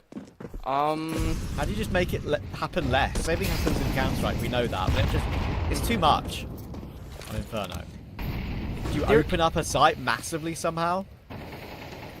The issue is always going to be you either have to mess with the simplicity of the game or you have to mess with the economy, right? Like you open up more avenues for like either side to, you know, do something instead of saving, then that also does add a bit to the complexity of the map. Now, I'm not sure if that's like directly a good thing or a bad thing, because not all complexity is, you know, made equally. So, yeah. I don't know, I'd really have to think about it, but you're right, there's definitely something that can be done, at least as far as rotation speeds are concerned. Speaking of speed, Sashi, they're going to make quick work of Chimera.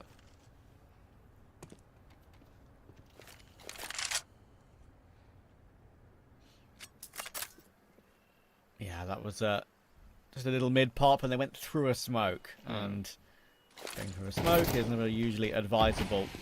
We smoke top banana. Iceberg is playing this one smartly, trying to play it off of his teammate's contact, of course. We've got the Incendiary in play as well. Zyphon has got that right-click, jump, flash lineup to help out as soon as he's needed. Pops in the air, gets the information, but no kill yet. So they'll play it safe here, Sashi. They know they can just overwhelm them with numbers. Plant will come through.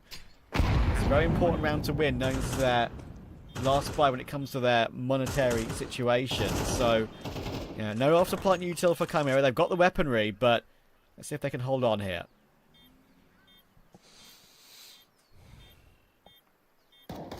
Timer halfway take down.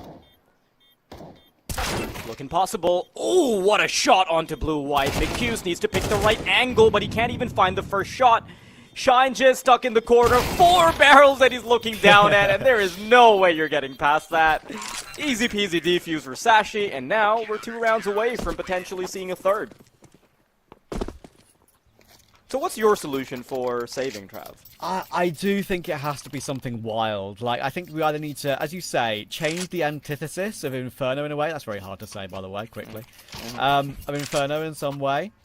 And just open up a site massively to incentivize retakes. Or we just do something wild with the economy, which would affect every map and every map in the every situation in the game. But something like, okay, if you survive with 3 players alive, the majority of your players alive on CT, you don't get as much loss bonus. Not 0 loss bonus, but a reduced amount.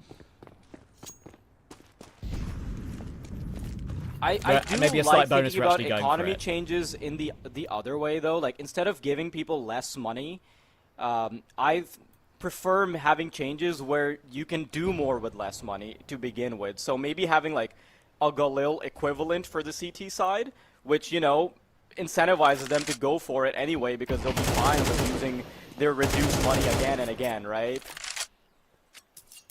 Yeah, and as you I don't like playing with the economy too much because then it trickles onto every map. Exactly. And it's a very difficult conversation to have, and it's also a fair reason for, you know how people always complain that the developers don't listen or this or that. I do appreciate that Valve take their time with a lot of updates, you know, maybe not with like things like operations and stuff, but I do appreciate that the economy changes are very slow. Yeah, and, you know, people have still asked for that economy change. It never came, right, with the switch to MR12. So, don't get me wrong, CT side now has an option with the FAMAS being a lot better. I do think it's pretty good now, but, yeah, it's like... Still not quite a Galil, is it? Some kind of... True. There's some kind of bonus. That's a big whip from Zyphon. That's a shame. This wreck could be round over already. They've already got access to the site here pretty comfortably. Bomb can hop over. I think Sashi will smartly fall away. Kind of funny that we're about to dissect how we fix saving as we go into another save. Yeah, well, it's just reality, right? Like, you go for this, you're throwing away your main buy with 2 AKs, so... Yeah, and I think the main one that as I said, like, maybe incentivizing going for it with less money, as I say. There's also the other way that you kind of touched on a little bit of, you could say, if everyone dies on CT... i.e. by giving a retake a go, you get more loss bonus, so you actually have an opportunity to buy again. But it like builds. that, for sure. But it builds, You right? know- So it would build. It wouldn't be too ridiculous, so a CT side would have a buy every single round. It would build a little bit in terms of like how many rounds you've died in a row, or something like that. Okay, that could also be like an individual thing. Like, if the individual player is getting too punished recently, then they get like a little bit more loss bonus or something. Like, or if there's a player that's been consistently going for retakes, right? Instead of having an effect in the entire team's economy, it could have effects on the player economy. But I feel like that would suddenly throw all matchmaking games into the trash can. Who cares about matchmaking games? Screw them all. Pro Counter-Strike is what matters. I'm of course joking. But, listen, my hot take for economy is always going to be that with MR12 already packing so much action into a tiny bit of space, the only area left to optimize for action is like the pistol round and the subsequent rounds. So I feel like pistol rounds should just quite physically be constrained to pistol rounds and full util. So even if you have 2,000, you can't buy a weapon with it, but you can still buy a utility. Yeah, it is interesting, right? Have util, no rifles. I feel like that would actually make the game a bit more fun for pistols. Because we have Ancient as a decider coming up. That's one of the maps which, of course, is very, very retakeable. Especially A, and that's what makes it super fun, in my opinion, to watch. One of the best maps to watch right now. And many, many bangers on Ancient over the course of the last year or so in the professional scene. And you know, Dust 2 is getting there too. A is very retakeable. B is a bit of a nightmare still, but with the way the A bomb site is now and the way the smokes are used with the nades, I think Dust 2 is actually one of the more underrated watchable maps now, which was never the case back in CSGO. Anyway, we're entering toward B here. Blue-White is making his way through, and there is only really one form of defense here. Siphon, can he get absolutely huge? Two players actually caught on the corner of the coffins there, and he really could, and maybe should have gotten two. That maybe would have incentivized Sashi to go give something a look, but, well, same answer. 3-man save.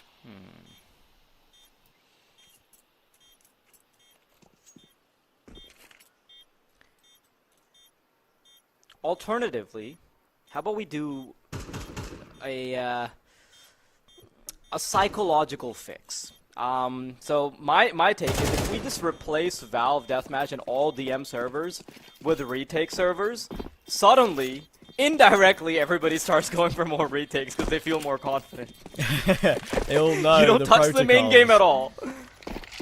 You know, the timings and everything. Yeah, I mean, I am convinced that there are some things that just haven't necessarily been perfectly discovered yet in terms of retake flashes. Sometimes it feels like you just lob them over the top of him on Inferno, right, to try and get an opportunity to get in. But yeah, I think it's a long conversation that can be had, and it's frustrating for Inferno because you can still get Inferno bangers when teams are forced to go for retakes. There are some mistakes in crossfires, and it makes it very exciting at the top of the game. But it's definitely been overtaken recently by many other maps in the pool. I don't hate the fact that we can sometimes just go into podcast mode when we're watching Inferno, right? It's almost like a little break just to give the audience something a bit more fresh. Or upside. Hang on, what is that sensitivity? 1 for 1, 2 so for 2. So much damage. As we start heading into A. Already full control being established. It's blue-white on the case. 2 HEs. He starts getting this bomb down. Ooh, you're right. One grenade could find 2 victims. And it's all about whether or not they can chuck him over. McHughes is certainly going to die, like, make no mistake. He does not come out of this round alive. But Chimera, this is such an important round for them. Molotov goes through. They might not even want to go for this. Eventually, the Molly's going to come out. Zender is cooked to a crisp. How is McHughes still alive? He's going to make himself relevant. And McHughes, the man that I had destined for the Grim Reaper, is going to stay alive long enough to be relevant. But is there enough time? I do think so. By a hair's breadth, Sashi are going to come back into it and get themselves a 12. You know what's hilarious about that is it's the full HP player in Pit who was stuck in the molly, and the 2 HEs come toward him and destroy him and push him into the open. I think he was down to 11 HP after those 2 HEs. If they win that round, McHughes would have been everything for them. Yeah, we saw that lineup where we almost saw a triple kill spray down from Long. That should have definitely been the case, I feel. One more bullet on both of those 2 players. They survive on 8 and 4 HP. McHughes is amazing to get that 1 kill and actually give himself a chance in the 1v1, but the madness as they push forward, the headshot angles being played on the site too to make it difficult to get a body shot. Pretty crazy. Iceberg has had a stinker of a game. That Iceberg, I'm afraid, is melting pretty significantly. He's 4 and 13, but Sashi are now 1 away with a great retake.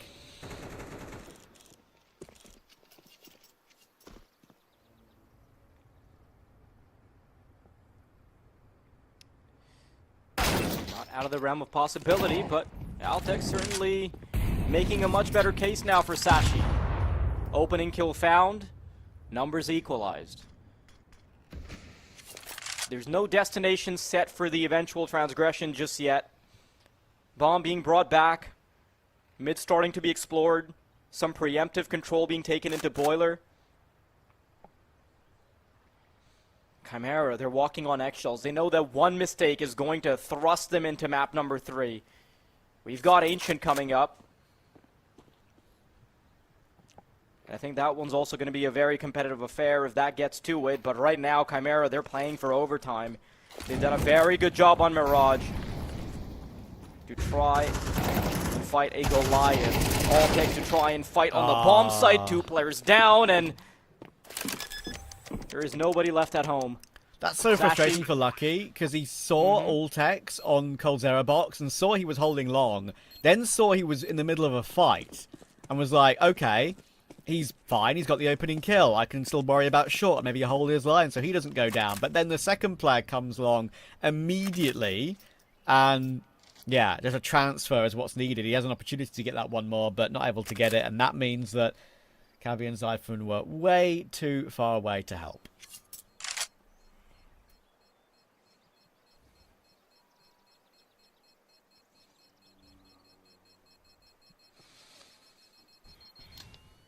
You wager Chimera still in it?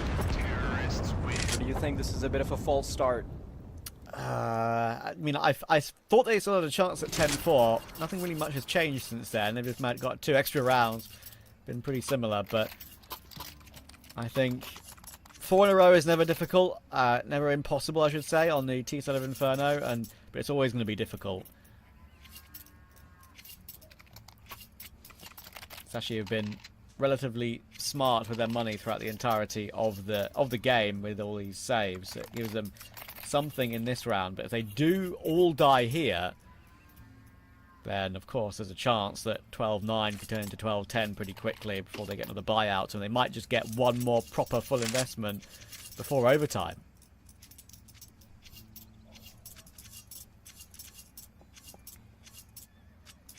But that's for the future.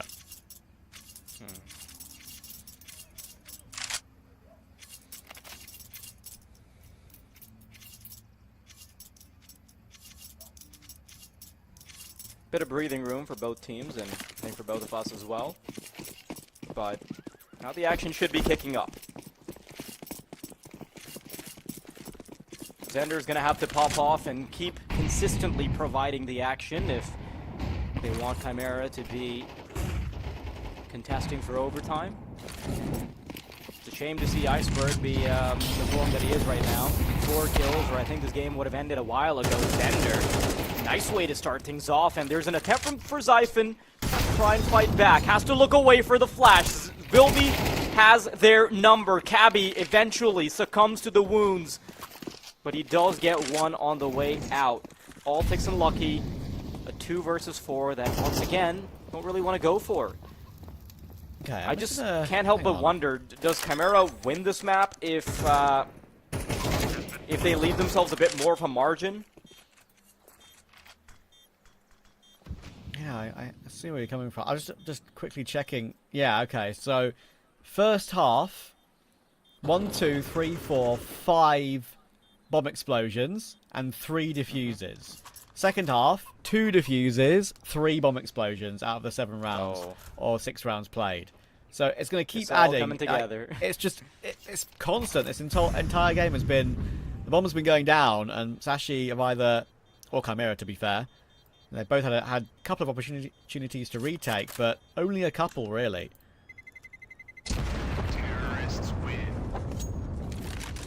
Unless you just have an active couple of players that are already fighting in the bomb site, there's just no incentive to go for the full rotation. Okay, since we're suggesting like dumb changes, how about we just have a speed ramp that opens up if the bomb is planted?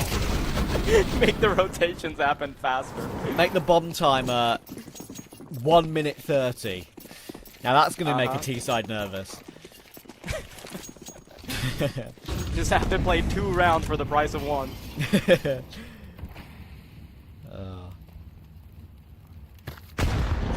God, imagine saves in that situation. 1 minute 30 save, I would cry. Lucky will find the opening on towards Shine. And that actually gives them an opportunity in this round because, you know, it's an eco, sure, but they're going aggressive with their pieces that they've got. And already Lucky's been able to upgrade to that AK. Happy. Oh my goodness, 1 kill would be amazing. He's found that 1 kill. And now the AWP close mid. He can just get jumped upon here. He's going to hop away. That, of course, will be heard by Zender. But as you say, it's somewhat bait. There's still... There was a couple of players in that position, but they're going to ignore it. That actually would have been probably a kill for Sashi if they had that 1 extra player towards short. The thing is, they're lacking quite a bit of info here on the A-bomb site, so as they can start to get something under their belt. Spoke too soon, I guess, because Blue, White, and Zender, they found a kill apiece. Zender continuing to dish out the action. 12 kills now, and he had a bit of a slow start, but could be a fantastic finish if he keeps this up. 10 rounds now, nigh guaranteed for Chimera, and with the loss bonus that they've built up, the fact that they've picked up weapons on the way back in, I thought maybe Iceberg would want to go for something, but his teammate, his reinforcements, are just too far behind. And not enough HP to even try and think about it. But only 2 rounds in between them and at least contesting for the finish line. Chimera, they're teeing themselves up very nicely to go into overtime. You want to see this be extended, Trav? Or do you want to sip of that Ancient tea? I kind of want Ancient. I'll be real with you.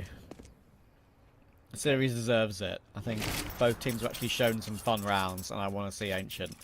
I want to see a battle, 1-1 battle at 1-1 in the Swiss stage. Okay. You just like seeing the math be all symmetrical. What's wrong with that? Nothing, I'm just terrible at math. Does actually help you when all the numbers are the same. That is very true. Right. Well, Texas putting his utility in the right places early round. That will actually chunk Shine down to 75. We work our way toward Apps now. McCuse and Shine. Flash in, actually, is a nicely timed flash to try and clear that Palmer's area, but I don't think necessarily that close. I think if there was someone holding that angle, they would have been already had time to fall back, unless they were really up close, which would be unlikely. How does Sashi feel right now? Do they feel nervy, knowing that they've had a good lead for a long time, been on 12 for a while now?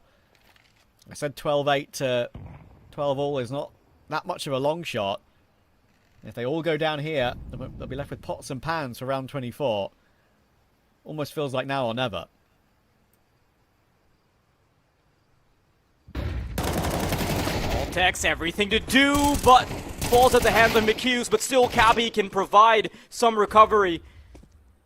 A bit of a back and forth, but again, one that heavily favors Chimera. Yikes. Dude, I don't know how many saves we've seen at this point. Think we gotta bring out the director's chairs, a cup of coffee for the both of us? Well, obviously, have a little podcast. We know the Compass, we know the HLTV, sorry, for Compass for every tournament. It's a little bit behind the live that we're watching right now. But I'm counting them. I counted them earlier. 1, 2, 3, 4, 5 bomb diffusers in the first half, and sorry, bomb plants and bomb explosions in the first half. 3 diffuses, so that's 8 bomb plants total. Second half, we've had 1, 2, 3, 4, 5, 6, 7. I think now 8 in a row it will be. 1, 2, 3, 4, 5 bomb explosions, 2 diffusers. So, yeah, it's literally the story of the game and very much Inferno coded, let's say. You aged backwards as you said that.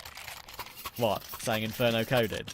Using the word coded as a suffix for anything. Listen, I might be 28, but I'm down with the kids, mate. I'm a young 28. Yeah, nothing like those old 28s. Still young enough to make those Tim Toms and whatchamacallit, the Instagram reels. I think the only thing that I do that's kind of old man right now is wear a dressing gown in the morning when I'm cold. Some slippers, you know. Feel comfortable. Anyway, Little robe. round 24, mate. This is tough because Chimera have brought it all the way back, but they could just go down here because the save means there's a buy available, and Lucky's started the round well. They know he was towards CT. They now know there's 2 or 3 players behind that smoke. Can be allowed to reposition, but Chimera are just saying, you know what? We're not going to respect this. We're just going to go.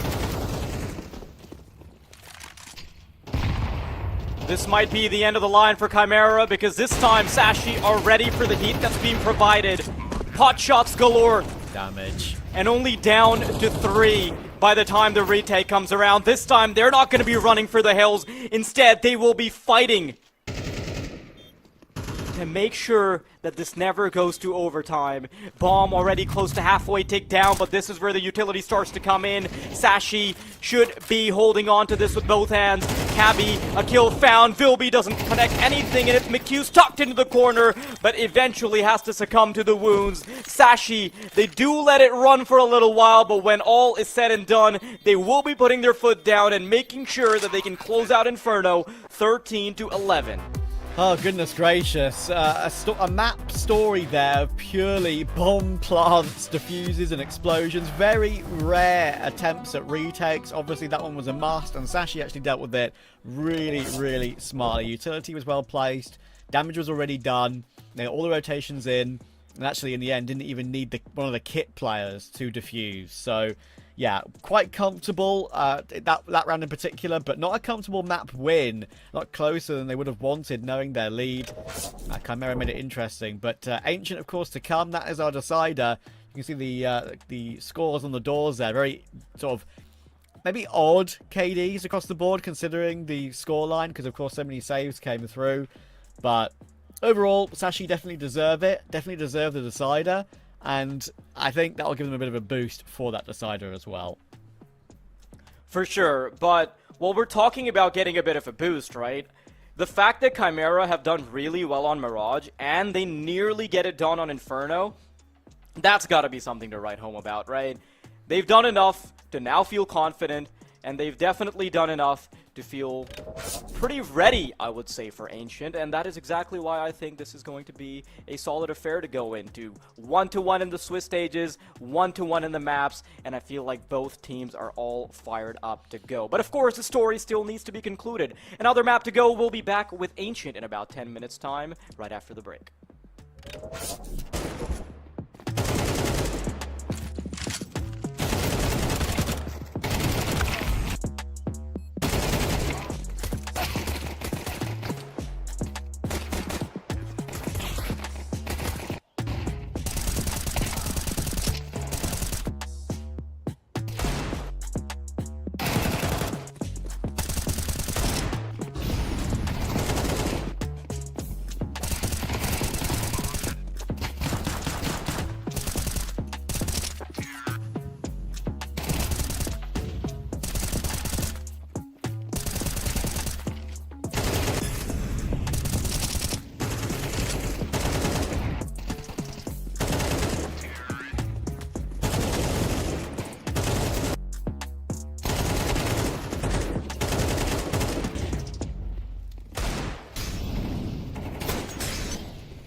She said she loves you, but she can't love me. But I love you.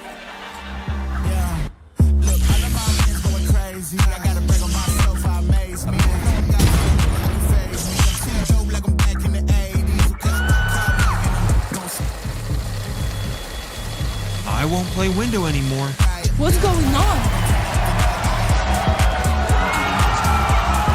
Play your role. 1xBet. On to the next one.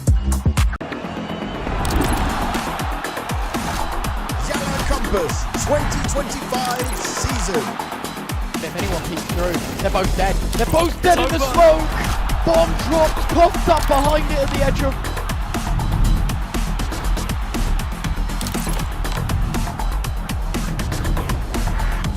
YaLLa Compass 2024 champions.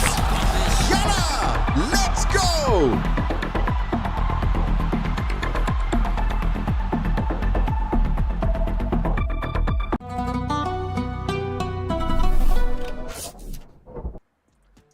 Despite a very hard-fought effort there towards the end by Chimera, they aren't able to take us all the way to overtime. And on Sashi's side, they're able to stifle the beast. They're able to stop it at 11 and win in a 13-11 fashion. But, Trav, I said something to you before the cameras went live. It's the fact that Chimera have still technically won more total rounds than Sashi, right? So, I'm not too convinced by Sashi yet, are you? No, I'm not. As I said to you at the beginning of the whole series, I haven't been convinced with Sashi this year thus far. Some wins, but some really bad losses. A change that I thought would be a successful one for them has not looked amazing. When you look at pure results, I think can still have these maps and look superb, but it still worries me that there's no real baseline. And of course, we do plan to get an interview for our winning team after this, and if it is Sashi, I'll be really interested to hear from their side where they think maybe things are slipping up right now. But anyway, we do have a clean slate to get ready for. That's Ancient, that's our third map beside her. Someone's going in the 1 and 2 bracket, someone's going in the 2-1 bracket. We're about to find out who.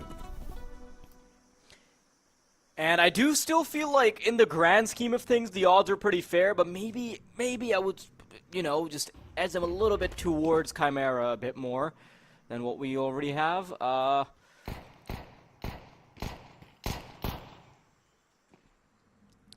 Okay, Lucky waiting to receive. Ooh, good shots from Xander and McHughes as well. Instant. Yeah, it's just Chimera instantly getting control of the A-bomb site, and yeah, there's not much to say about that. Just clean kills. Chimera with the W on the pistol. Don't expect anything more than that. Yeah, to dig a little bit deeper as well on the recent Ancients for both these two teams. It's a very well played or highly played map from both of them as this retake. Actually, hang on, I'll give it a cursory comment because hang on, they are getting the kills here, but it's still very difficult. They're getting caught, and that's a good check on Cabby. Yeah, overwhelmed as all tech. So good pistol from Chimera. But yeah, in the recent results, Sashi, they're looking alright, I suppose. They've beaten Cybershock, they've beaten OG, they've beaten Navi Jr. as well. Navi Jr. actually beating them on Ancient is quite a good win, in my opinion. They're very solid on that map, the Navi Jr. boys. Whereas for Chimera, they've actually lost their last 5 in a row. Copenhagen Wolves twice, Navi Jr., Apogee, and Alaska. And that sort of goes along with their recent form, right? But they do look plainly better today as a group, just from what we've seen. So, no, it would be against the grain if Chimera were to win this particular decider here, but, we've seen crazier things.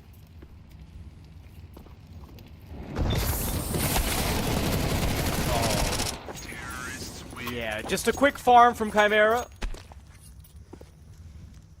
Nothing to come out of Sashi in that instance. You can see the smiles on the faces of the Chimera boys. They'll be looking pretty happy about it. And so far, although Chimera lost that second map, I don't count them out of it. It doesn't matter if they're the underdog. The fact that Sashi have looked so shaky on both of the maps they've played so far is still reason to believe in the Chimera squad. And, I might seem a little bit biased, but there's just a part of me that does want to favor the underdog a little bit more. Perhaps because I also want to see Sashi pressured with this rebuild, just to see whether or not it was a worthwhile change. Now, obviously, changes did have to come through because they haven't found much success since like the middle of last year. But was it the right change? Well, were they the right pickups? Those are still questions that need to be answered, and that will only happen with reps in the tank. It's interesting, isn't it? Because I think when you ask those questions, name value-wise, yes, in my opinion. I do think they were the right pickup, Siphon in particular, but results-wise, they haven't looked as good, it has to be said.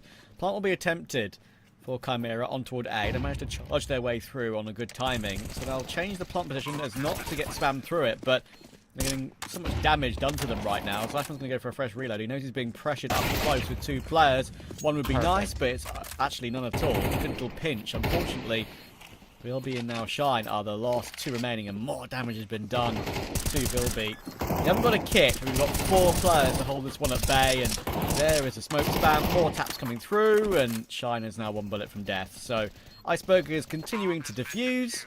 He will do that. And Sashi do well to get the first gun round in their favour. It's always really awkward for the T's to get a plant down. You know, initially when they try to go for the plant, got interrupted, and by the time the bomb planter's already done his job, they're down 2 players. It becomes a much easier retake. I see the vision behind what Blue-White was going for. He wanted to isolate a duel to give himself a better chance, but the offset of that is that if you don't win your duel, it's suddenly a 2 versus 4. So good little recovery from Sashi, although I did think that it might have gone a bit south, considering that Chimera got pretty much a free bomb site. But yeah, Chimera still good on the money. Sashi, on the other hand. Ooh. Good shot from Cabby.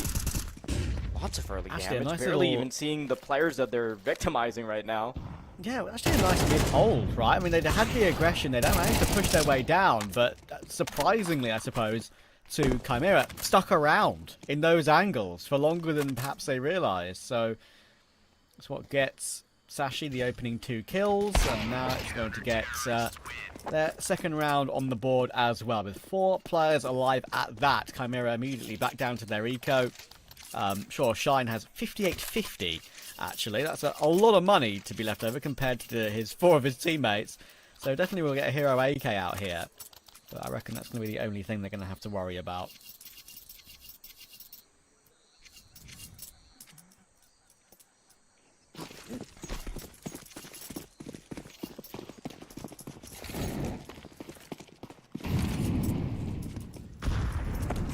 We've seen some stuff come out of Chimera with pistols, and oh my, Shine does. I really do appreciate the initiative there. Cabby down. Yep.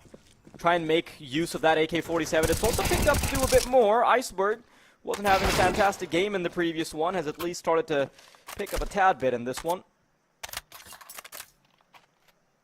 Blue-White in the 1 versus 3, and all behind him has no trouble considering he doesn't have any head armor. It's really refreshing to see the pace of this game, by the way. Sorry to cut you off, Trav. No, that's okay. After a gazillion saves, I'm really enjoying this.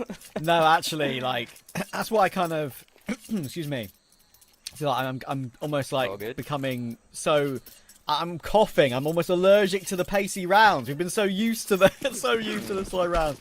But yeah, no, jokes aside, that's what I was kind of mentioning earlier about Ancient, right? It lends itself to these retakes, it lends itself to these pacey mid pushes, these lane takes, and it is very much the opposite of Inferno in that way.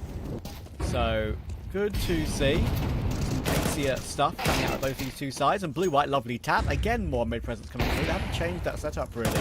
Sashi, with a mid-shot has come through now, and that puts Lucky under pressure. Can't react to Bilby pressuring him, and they'll know that the second now A player in Cabby is walking wounded.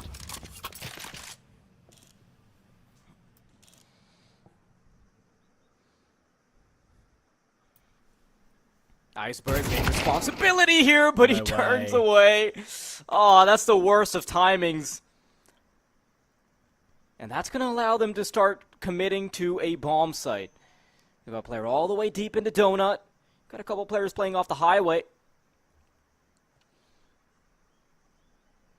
Comes down to whether or not the initial point of contact can just delay enough. It's all text towards the B bomb site, Cabby on A. I actually like this from Chimera. It's a really you know, almost smart beyond their years pause in the round, right? You could forgive them right now for, you know, figuring out, well, we just take an iceberg, we can now go as a group together somewhere. But they didn't do it immediately. They just wait to see if Sashi give up more information. And now they're going toward the right bomb site because Cabby is so low. One would be nice. Takes a long time to get it. And actually will continue to hide. He's actually going to waste quite a lot of time here, Cabby. Pre-fire can come through. It's a nice try. But it gives Altex a glimmer of hope. He has a kit. He doesn't have to rush, but he's here on a good timing. Unfortunately for him, they'll both spin around in time. And Vilby and Zenda will team up to get that kill. I think back even at 3 apiece. There was a moment in time, with all the time being wasted, if Altex could have rushed to the bomb site, he might have been able to find isolated duels because the player responsible for protecting the bomb carrier was looking the wrong way, looking in towards CT. But Altex tries to play the long game, tries to shift walk all the way through, and it doesn't end up working out. 3-3 now. Can still go any which way. Really appreciating how closely fought this game has been. Cabby fast tracks his way into the highway, but all the duels start to go the way of Chimera with the exception of just one. It's blue-white, their star fragger currently being carried by the rest. And it's a pace that I'm really enjoying to see. Another punishment. McHughes finds Altex. Altex forced into doing something aggressive there, trying to recover the round. But not to be. Lucky now on the wrong side of the map. And yeah, if Chimera are able to get this map in their favour, that of course, as I said earlier, would break a 5-loss streak on Ancient. And as you rightly pointed out, which was a stat that I think everyone would have noticed if they were paying attention to this particular game, is the fact that Chimera have lost like 16 maps and only won 3 in the last however many BO3s. So pretty wild.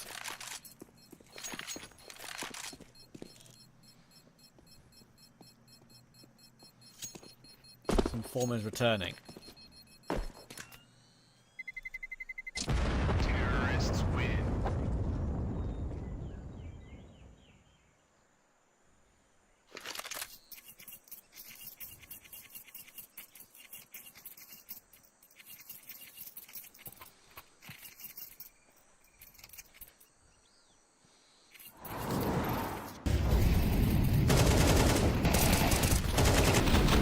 Scary now if you're a Sashi fan. The crazy thing is, coming into the series, everything suggested that Sashi would be a very favored victor. Chimera having a huge loss streak with the exception of the very recent win they had against ESC. Sashi not exactly in the green in the grand scheme of things, but their form certainly a bit better, and there's a tad bit more brand value behind the names of the Sashi players. It might be a little bit deep. Yeah, I had a feeling it would be. It gives him a little bit of a gap to shoot through and create, I suppose, with that spam through it. But it's just not working out for Sashi right now. They've already lost 2 picks in the round. Lucky he was not able to get that kill in mid. Down to 22 for his troubles. And it's looking likely that Chimera will get their 5th.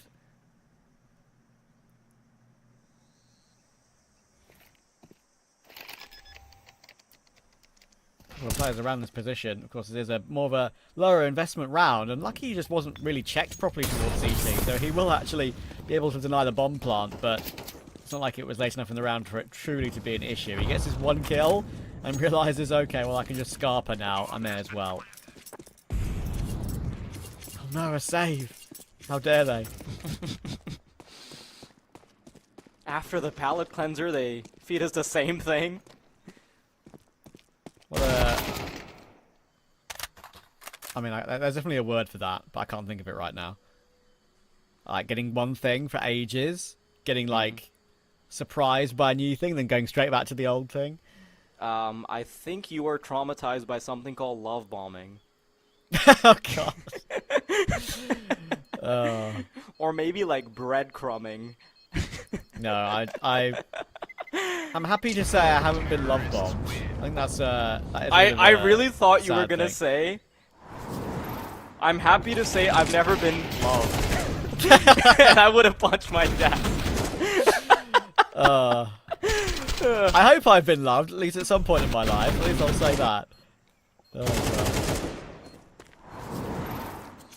At least by my parents, you know. Surely them, at least. Come on.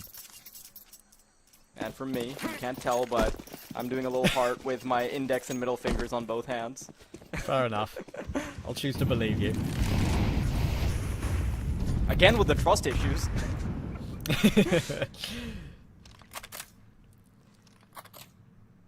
Full bite. Back out for Sashi. Nice little gap angle being held by Iceberg, but it's a bit of a rough game when it comes to his individual level. You can see just sprays aren't straight, they're a bit shaky. He's just eating grenades and all sorts of util in toward Cave. He's been put down to 16, they've already lost Vortex, and Sashi are really struggling after finding some good opening success in this map to get any real opening kills at all, any damage. They're the ones getting pushed back, they're the ones having to play retake, they're the ones in these awkward positions, and they can just double swing long here, I think, Chimera. Maybe stop a save, or just been able to get away. Chimera playing a little bit more safely there, not swinging into the retreating players. So they're really putting Sashi under pressure now. They are the team being more proactive.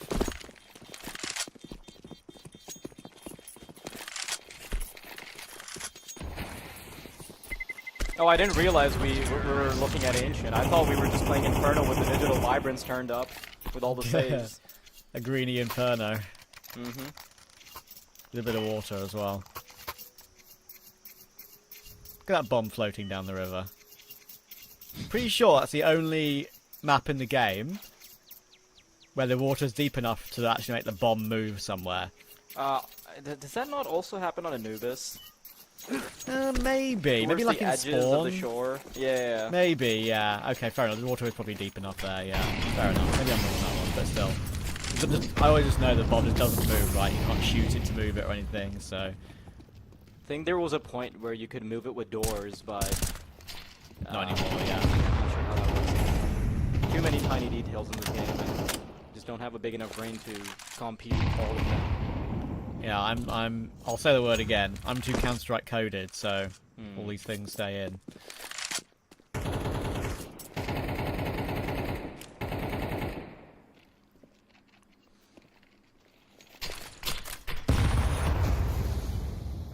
Well, we're about to find out whether or not Sashi are playoffs coded, based on their victory here, because if they don't win this, I'd be really worried for their chances.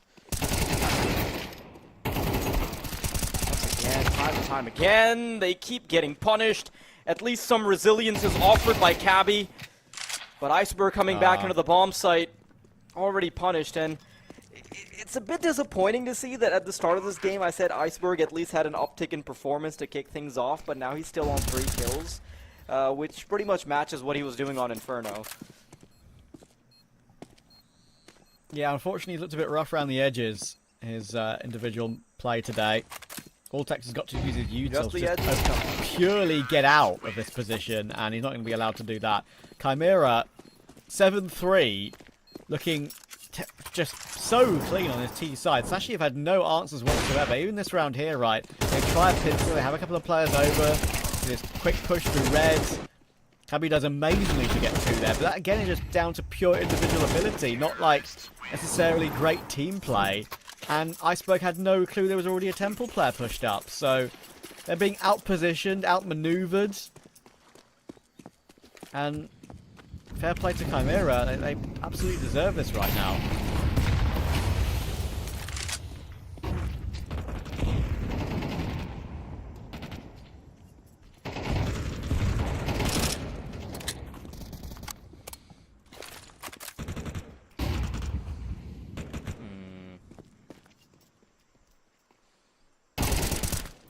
Oh, Cabby. He's been pretty successful in some of his individual engagements, yes, but just not furnished a full round victory. Oh, trying to have a say in the matter once again. Shut down by Shinejez, though. And although Blue-White has been a bit quiet for Chimera... Wait a minute, Iceberg? That was a chance. That was actually a chance, because obviously he got the first kill and it wasn't the player planting. I think this kid could get an absolute freebie here. He's been gifted that for no reason by Blue-White. That's an interesting one. But Even though the retakes, okay, now it's possible. But again, they've got to Probably. kit on Lucky. They've got to smoke on Ultex, but it's awkward. Zender is in the open. That's the opening pick, and I know where he is. Lucky will hop his way in. Knows it's coming in from that position to Zender, and it's just way too easy for Zender, that 1 versus 2. Sashi has, again, misplayed that 2 versus 1. And, again, it just looks so comfortable. It's like Chimera are the seasoned veterans. It's so weird to see them in this form when we've now been conditioned to seeing them just be pummeled by every team under the sun. And it's not even blue-white at the top of the scoreboard anymore, right? It's McHugh's going 13-6. He's always spearheading the way for them into bomb site. We've constantly seen his double entries on towards B. Zender's been hitting his shots. Everyone's been pulling their weight, but you cannot say the same for the Sashi boys. It's just Cabby who is still fighting for greatness. Altex at least makes this round a bit more digestible with 1 kill and some change. Lucky in an uncontestable angle considering he's not spotted. Yeah, the problem with Lucky's position there is that he took a tag to the molly, so they actually knew he was there. The player outside doors knew he was there, just relayed the information over to the Jag players. So you can just swing him and probably guarantee a trade at the least. Could have just plain entry him, but they got the trade. Keeps him in the round.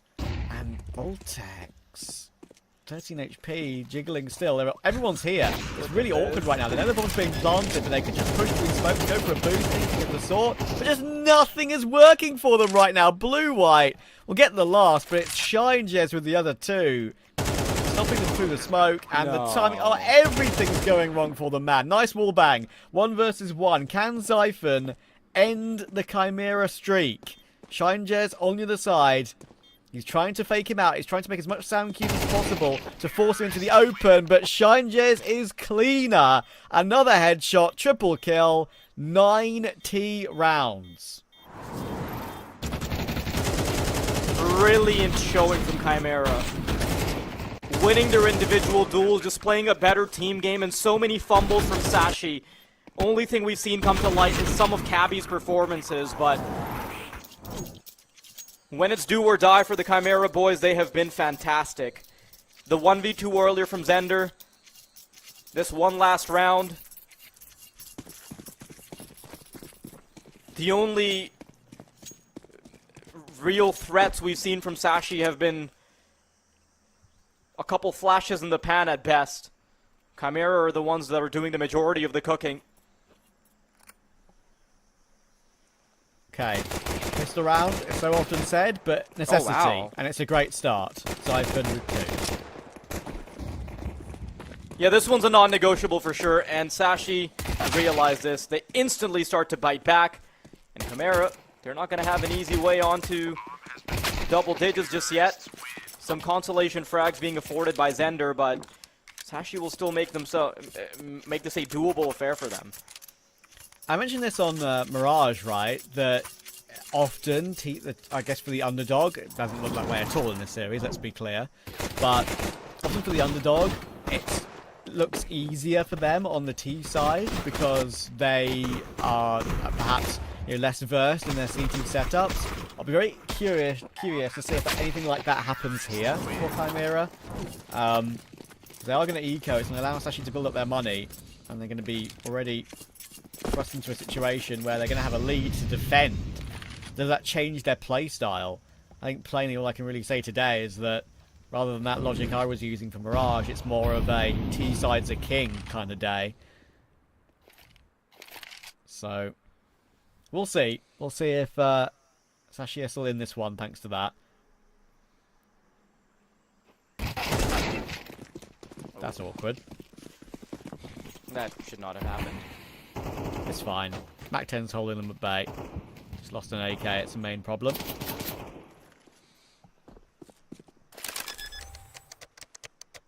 At least the bomb was going to go down with no troubles.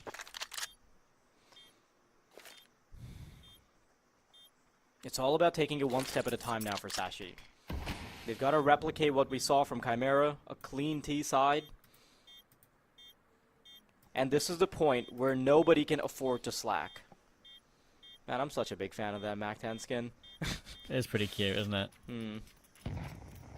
I do appreciate it when some skin developers, you know, break the mold to try something that's a bit unusual, to try and play around with the graphics and stuff like that. Quiet as a mouse.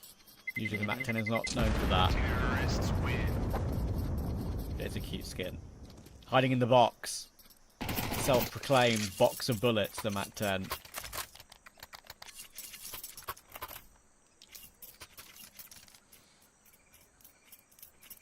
I wonder how Chimera are feeling right now. If they're comfortable, or if they know that CT size have been an issue for both of our teams here this afternoon. And they know it's far from done. I assume the latter.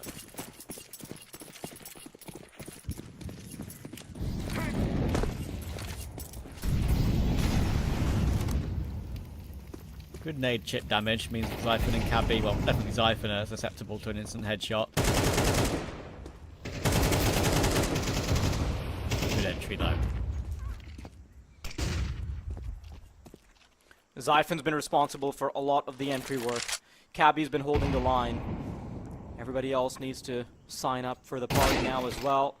Oh, what a shot from Vilby with the AK-47 recovered in the previous round. 4-on-4. Control taken of the A-bomb site, but Zender is waiting with the trap set up. Tripwire for Iceberg. Could Chimera be back to their winning ways in a jiffy? Cabby looks away, Zender explores, and Cabby's not too happy about it.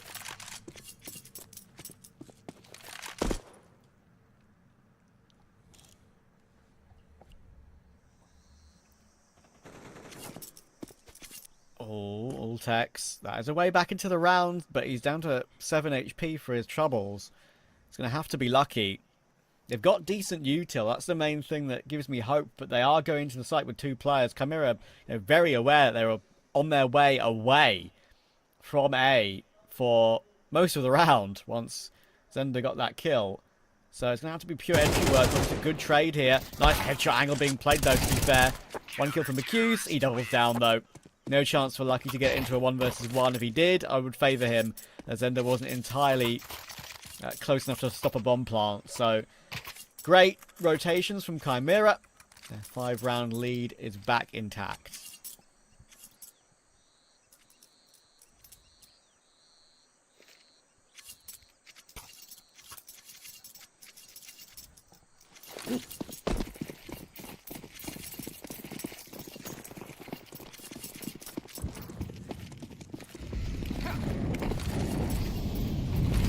One of the last few chances. Oh, wow.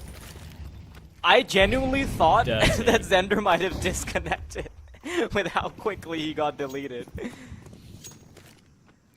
mean, listen, there have been a few pop-off rounds for the likes of Cabby, for the likes of Zyphon, the 2 players who I've exactly wanted it from, right? But overall, the team player, I feel like, has been the thing that's been the issue. Too much individual-based Counter-Strike. Ultex will work his way up. Good timing on it, though. They need to try and find a way to get their way in. The trades are still actually good for Chimera. 2 players get their kill apiece.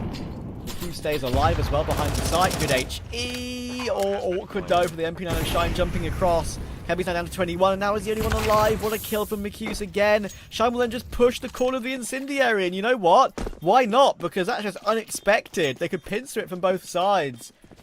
And they guarantee an 11th. Wow, this is looking super solid now. Not only is that an 11th, but that's also a chance at a 12th, considering the economy has now in the dumps. Horrible. $3,000 a pop. Even less, actually. Chimera have breathing room. They can get away with a freebie.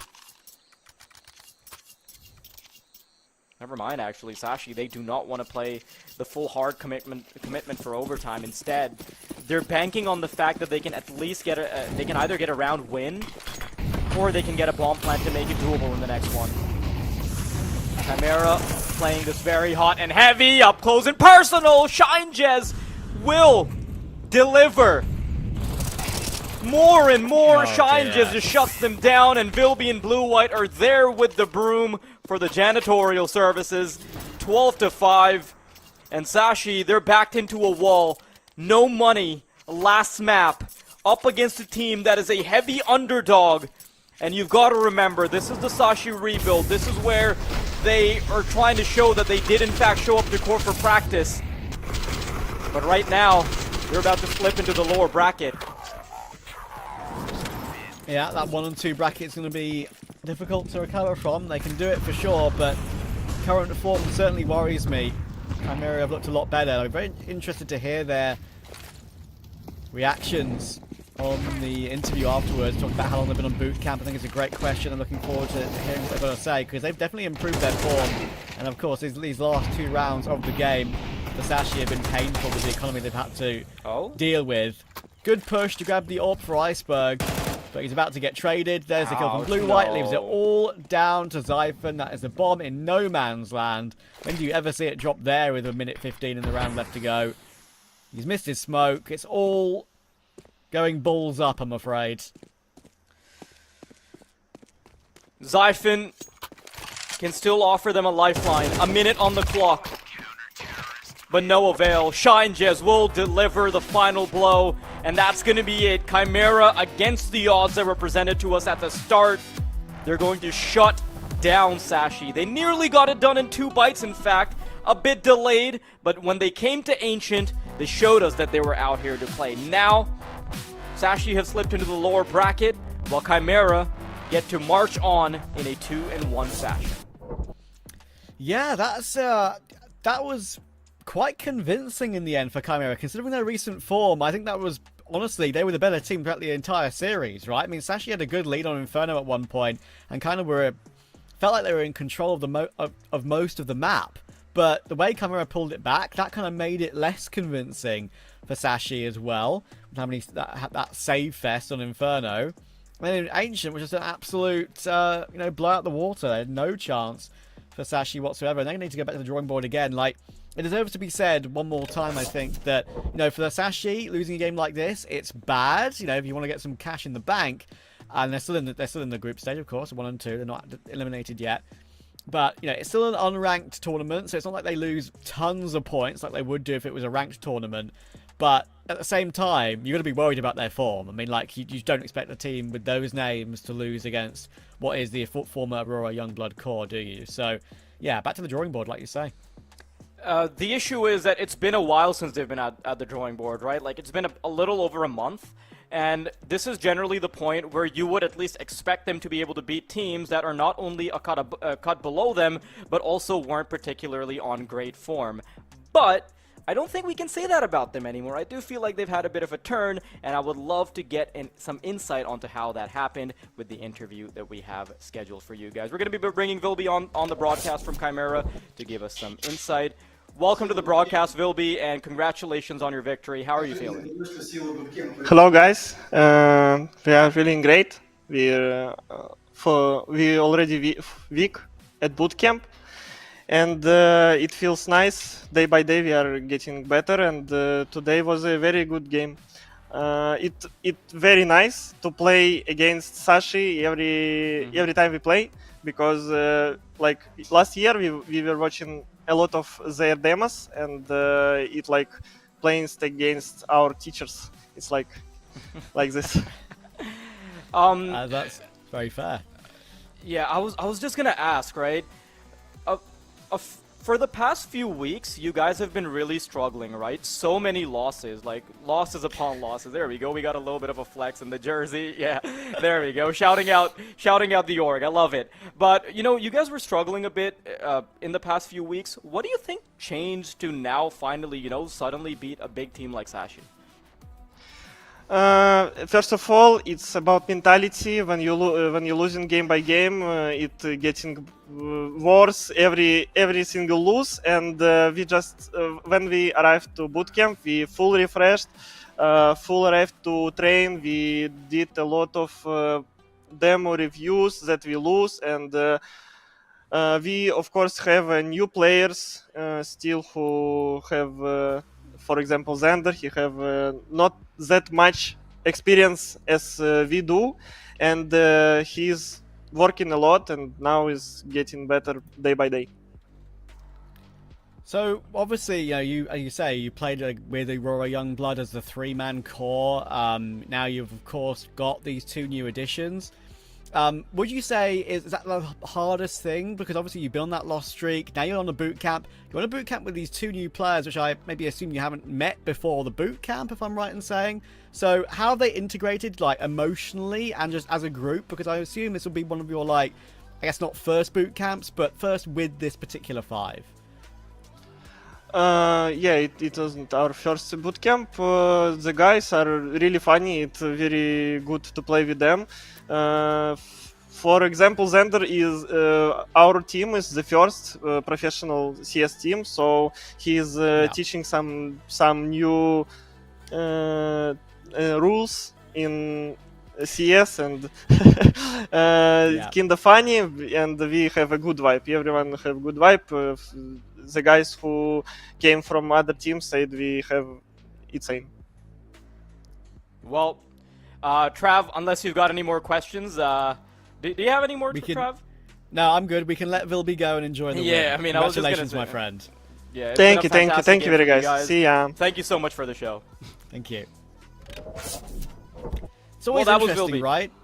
It was Vilby, and you know what? I think it's always interesting when you've had a 3-man core with other players for so long in like a completely different organization, and you bring in 2 different players, and then you have a boot camp. What are the personalities like? How will you like each other? These are all unknowns, right? For a team like this who are trying to make their way up at the scene right now. So I've got to say, form before boot camp, pre-boot camp. Very, very bad. It seems like the boot camp has totally refreshed their minds. Obviously, they looked happy after the win, but it seemed like we looked at the player cams quite often, throughout the series.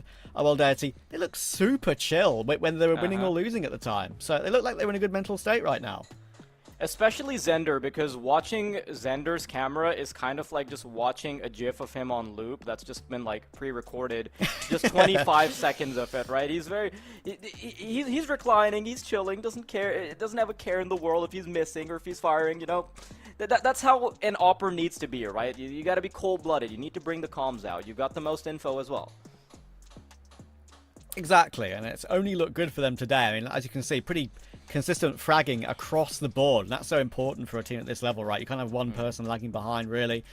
And that is unfortunately where we find Sashi at this moment in time. Iceberg is not... No, he doesn't need to be the player to be the star of the team. He's not that guy. The stars are Zyphon and Cabby mostly, but 20 and 44 is a very, very rough series, especially for 3 maps, and I worry about his personal form, and I worry about the form across the board of the team as well. It seems like a lot of the times they weren't necessarily on the same page, and for a team that is known to be one of those tier 2 contenders that should be like in, I feel like in my eyes, in CCT playoffs nearly every single time, example. It's not a good look right now, and I am concerned about sort of their direction. You're right.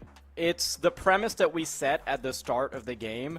Although we were talking about whether or not it was going to be a 2-0 victory for them, whether or not it was going to be, a shaky victory, it was really hard to come to the question about whether or not they were going to win at all, and that was what was going to bring Sashi into question. Now, I will say, of course, the fact that it is unranked, they still have time to go back to the drawing board and still, relatively fresh in terms of the rebuild. There's plenty of work that Sashi can do, but for now, we're just going to have to pat Chimera on the back, and, like Vilby said, it does kind of, for them, it does feel like getting a chance to beat your teachers when you've been learning off of Sashi's demos. That being said, though, of course, this is going to wrap up the Counter-Strike action over here at Compass for the day. You should be following the socials. Make sure you're followed on the Twitch as well, so you get notifications about whenever the stream goes live. We also got our socials in there as well. Quick little shameless plug for you, Trav, as well. I'm doing it for you and not for myself because I don't care much about social media. But yeah, that was all for today. Thank you all for tuning in. More action tomorrow. Bye. She said she loves you, but she can't love me. But I love you.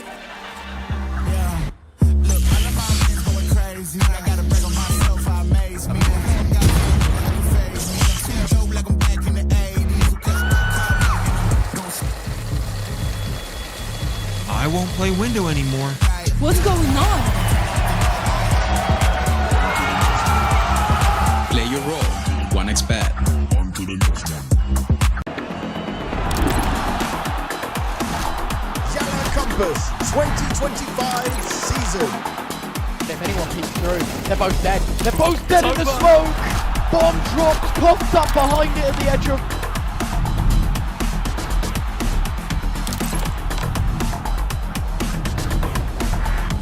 YaLLa Compass 2024 champions! YaLLa, let's go!